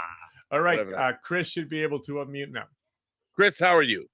I'm fantastic, Rob. Thanks for doing this. Thanks for sticking around this long as well. Oh man, Roberto's always like, "Yeah, I'll do your member chats." Yeah, I had enough time to go do recording and come back, and you were still here. I know, right? That's what we do. That's but- what we do. And by the way, but you know what? You guys support the channel. I mean, it's the least I can do. Well, yeah, and it's seriously amazing. I mean, it's crazy how much work you must be doing, like between your day job and doing John Campy and doing all this. Like, you're honestly kind of an inspiration. You're a workhorse. Well, here's the thing. I mean, one day I will not be here. I figured I might as well put out as much. It's funny. Yeah. You go on if you go on, like, there's a website called Social Blade where you can punch in your favorite YouTuber. I only get a B-. Well, that's offensive. Of your voice alone. I'm like, oh man. Well, I could be doing more for the Burnettwork, you know, but seriously, B-. What more could you do? You're doing a short story competition. You're putting people short. Whatever. I don't know what. Come on. I know. How much you need? Well- No, but it's you know what? Here's the thing. The important thing is you can always do more. You can always do more. Just do Yeah, more. except burnout and stuff. I honestly don't know how you don't get burnt out doing everything. Or you Well, must. it's fun. You know. Yeah, that's true. Here's the thing. I mean, I just like people, and all this is interacting, you know, with people. So it's good. I mean, and the thing is, I've been going to when I was growing up, I had no fan friends. I mean, I was always like, I had my blueprints of the Enterprise spread out around me. No, I And I'm totally. like, some freakazoid is gonna. No, I'm in I the didn't- same boat. I totally get it. Everyone I'm around, no one cares. I have like a bunch of books and comics, and I'm like, get so excited. Everyone just glazes over as soon as I start talking about. I'm like, and that's where that's how I found you guys back in the day, back when you guys were doing like Collider and everything. Oh, it's Yeah. funny. There's a lot of people that they're like, oh, you and John Campy are so different. But people forget the very first time I ever streamed live on YouTube, I was with John Schnepp and John Campia. Yeah, I was In there. April I of was 20 watching. 2015. Yeah. 7 years ago. Oh, that's crazy. And That's so crazy. It's so crazy. And the thing about John Campia that I really respect about him is he runs a tight ship. We can tell. And I enjoy that. I mean, and so when we get to cut loose like yesterday. Oh yeah, that was so crazy. I mean, we were having the best. I mean, and what's so funny is I have to say, to be honest, everybody that John has put together, Chris, Aaron, Ray, Jonathan Boyko, I love all of them. Yeah. And we have so much fun together. And John was the guy that put us together. Yeah, but okay, I have a short time, so I know you got to go soon, and I want to talk. No, to you you're the about last books. person, so you can, you know. Well, hold on. No, I want to talk about books with you. Oh my God, I love that. I know. I've been working on a book for a long time now. Right. And it's a space fantasy. I'm trying to. You and I are kind of on the same page where I feel like that sci-fi as a genre, it's ahead in a lot of ways, but I feel like that they still are behind in some ways. I couldn't agree more. And I'm trying my best to bring it to what I'm hoping is like the next step, whatever that could be. I'm trying my best. It's hard. I appreciate really that. verisimilitude. I'm really trying not to, freak out too much, but no, but as long as here's the thing. I mean, that's what people want. What's funny is the more authentic your storytelling is, the better it's going to be. Yeah, the better the belief in the audience's mind. Yeah, and I want to make it like, I want to be weird, because I really do feel like people have gone too almost conservative with everything. Like they've made almost everything too real and safe. And I'm like, no, we can have craziness and we can have aliens and all that stuff, but you can make it feel real, because you just have to make everybody people. Everybody's a person with their own walks of life. And just because somebody's 7 feet tall with blue skin, that doesn't make them any less of a person than it's somebody who looks just like the rest of us. No, because anybody that has an offspring, Yeah. No matter what alien they are, if they have an offspring, you can imagine that whether they look like a sponge or not. Yeah. Any sentient being who has an offspring, we can find common ground with. Yeah, and there's a bunch of books there was one you did a few weeks ago, one of your musings, or maybe not musings, you were responding to an article and you were listing a ton of books, so many that I couldn't even keep up with. Yeah, but it's like, yeah, I've been going back and trying to reread a lot of the more understated classics, because I read all 6 Dune books. I'm like you. I'm not gonna read Brian Herbert. Even though, I mean, to be fair, the Sisterhood series is all based on Kevin Anderson and I know. Brian Herbert's. Okay, so I think they're doing the Butlerian Jihad. Well, I think they will, but it is going to be the Bene Gesserit Sisterhood 10,000 years ago. Okay, and am I smoking crack, or did you one time say that there was a plan that you heard, right? You obviously can't confirm anything, but you heard that there was potentially a Dune trilogy. Yes. And they're ending on Messiah? Yeah. Well, hey, Roberto, can you give me just 1 second? Can I give 1 minute? Let me just jump. Let me just jump. Yeah, sure thing. I'll be right back. Hang on. The dogs are. Oh. Roberto, also, I want to say thank you for hosting this. Oh, my pleasure. Great to have you, Chris. Yeah, this is my first member call, so it's very I'm fun glad that you're able to join us. Welcome. Yeah, this is awesome. This community is amazing. Everybody here is really awesome. It's crazy. Yeah, looking forward to learning more about what you're writing about. Oh, well, yeah, I'm gonna try to be as open but vague as possible. Yeah, you want to be careful, right? You don't want to be disclosing too much of your ideas, because I've been working on it for so long now that it's like that I feel like I've pretty much learned where to tiptoe around. I know all the things that I'm trying to do big concept wise without having to be able to be like, and then this thing happens, and then this thing happens, and then that happens. No, that's great, man. You've put the work in, and you're making it happen. That's excellent. Yeah, editing is the worst thing on the planet, though. It really makes me empathize with everybody. Are you doing your own editing, or do you have somebody you're working with to help you edit it down? No, I'm doing my own editing right now. I'm trying to find an editor, if I'm being honest. Mm-hmm.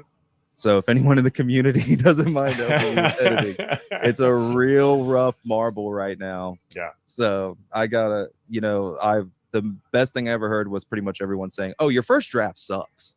Totally.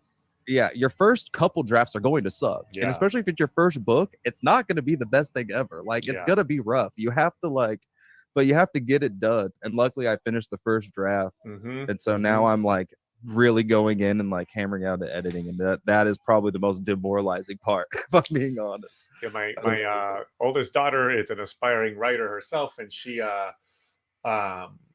has these notebooks she calls them puke books. And it's just basically where she does her, early drafts of everything. It's just the stuff you got to get out of yourself before you get to the good stuff. All right, Rob is back. Sorry about that. And by the way, I thought I got rid of my dogs, but oh no, great. Oh, they're just reminding you you gotta go soon. Okay, no. Oh my God, look at this. Gosh, you guys. Oh man. Your doodles are the cutest thing, though. Hi, Sebastian. Hello. I thought I'd shut the door all the way, but apparently I did not.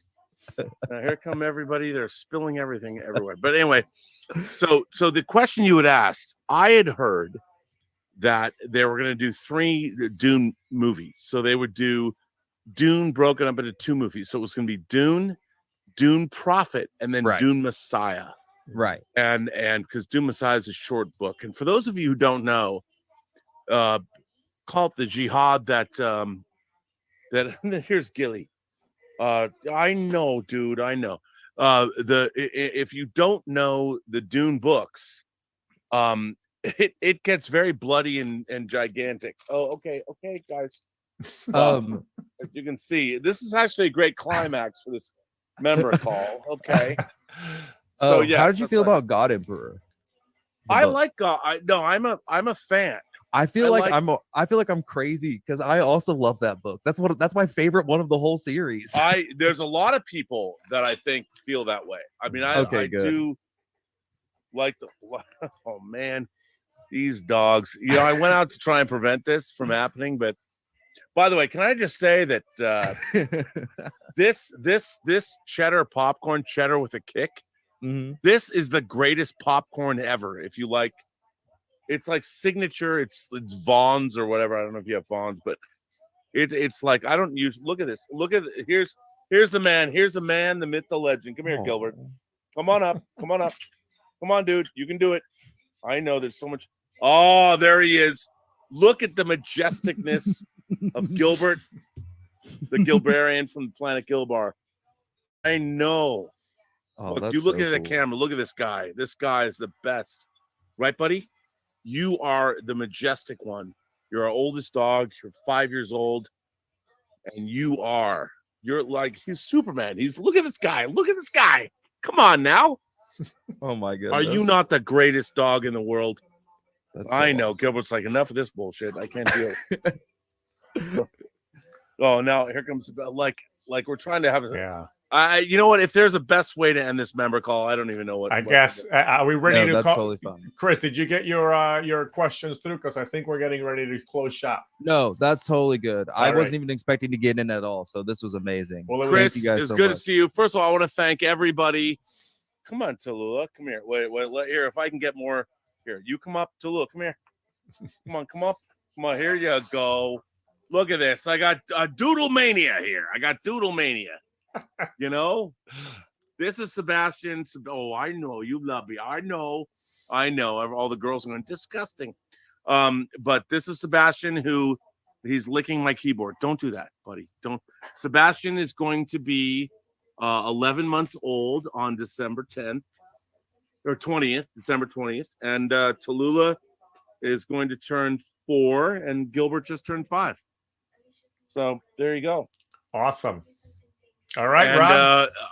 If I can't give you guys a better, thank you for all being members of the channel. Very much appreciated.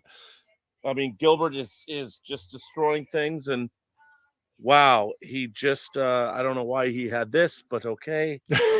I want to thank you all for being members of the channel and supporting the channel. It was fantastic.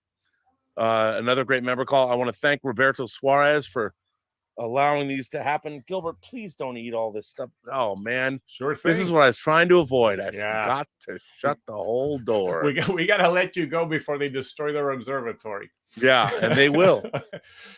They will. Just a quick thing that I forgot because they did send a super chat, but Shaky Jake 93, thank you for sending a super chat. It's a question about Christopher Nolan's Tenet and whether or not, where do you stand on Nolan films, especially that one.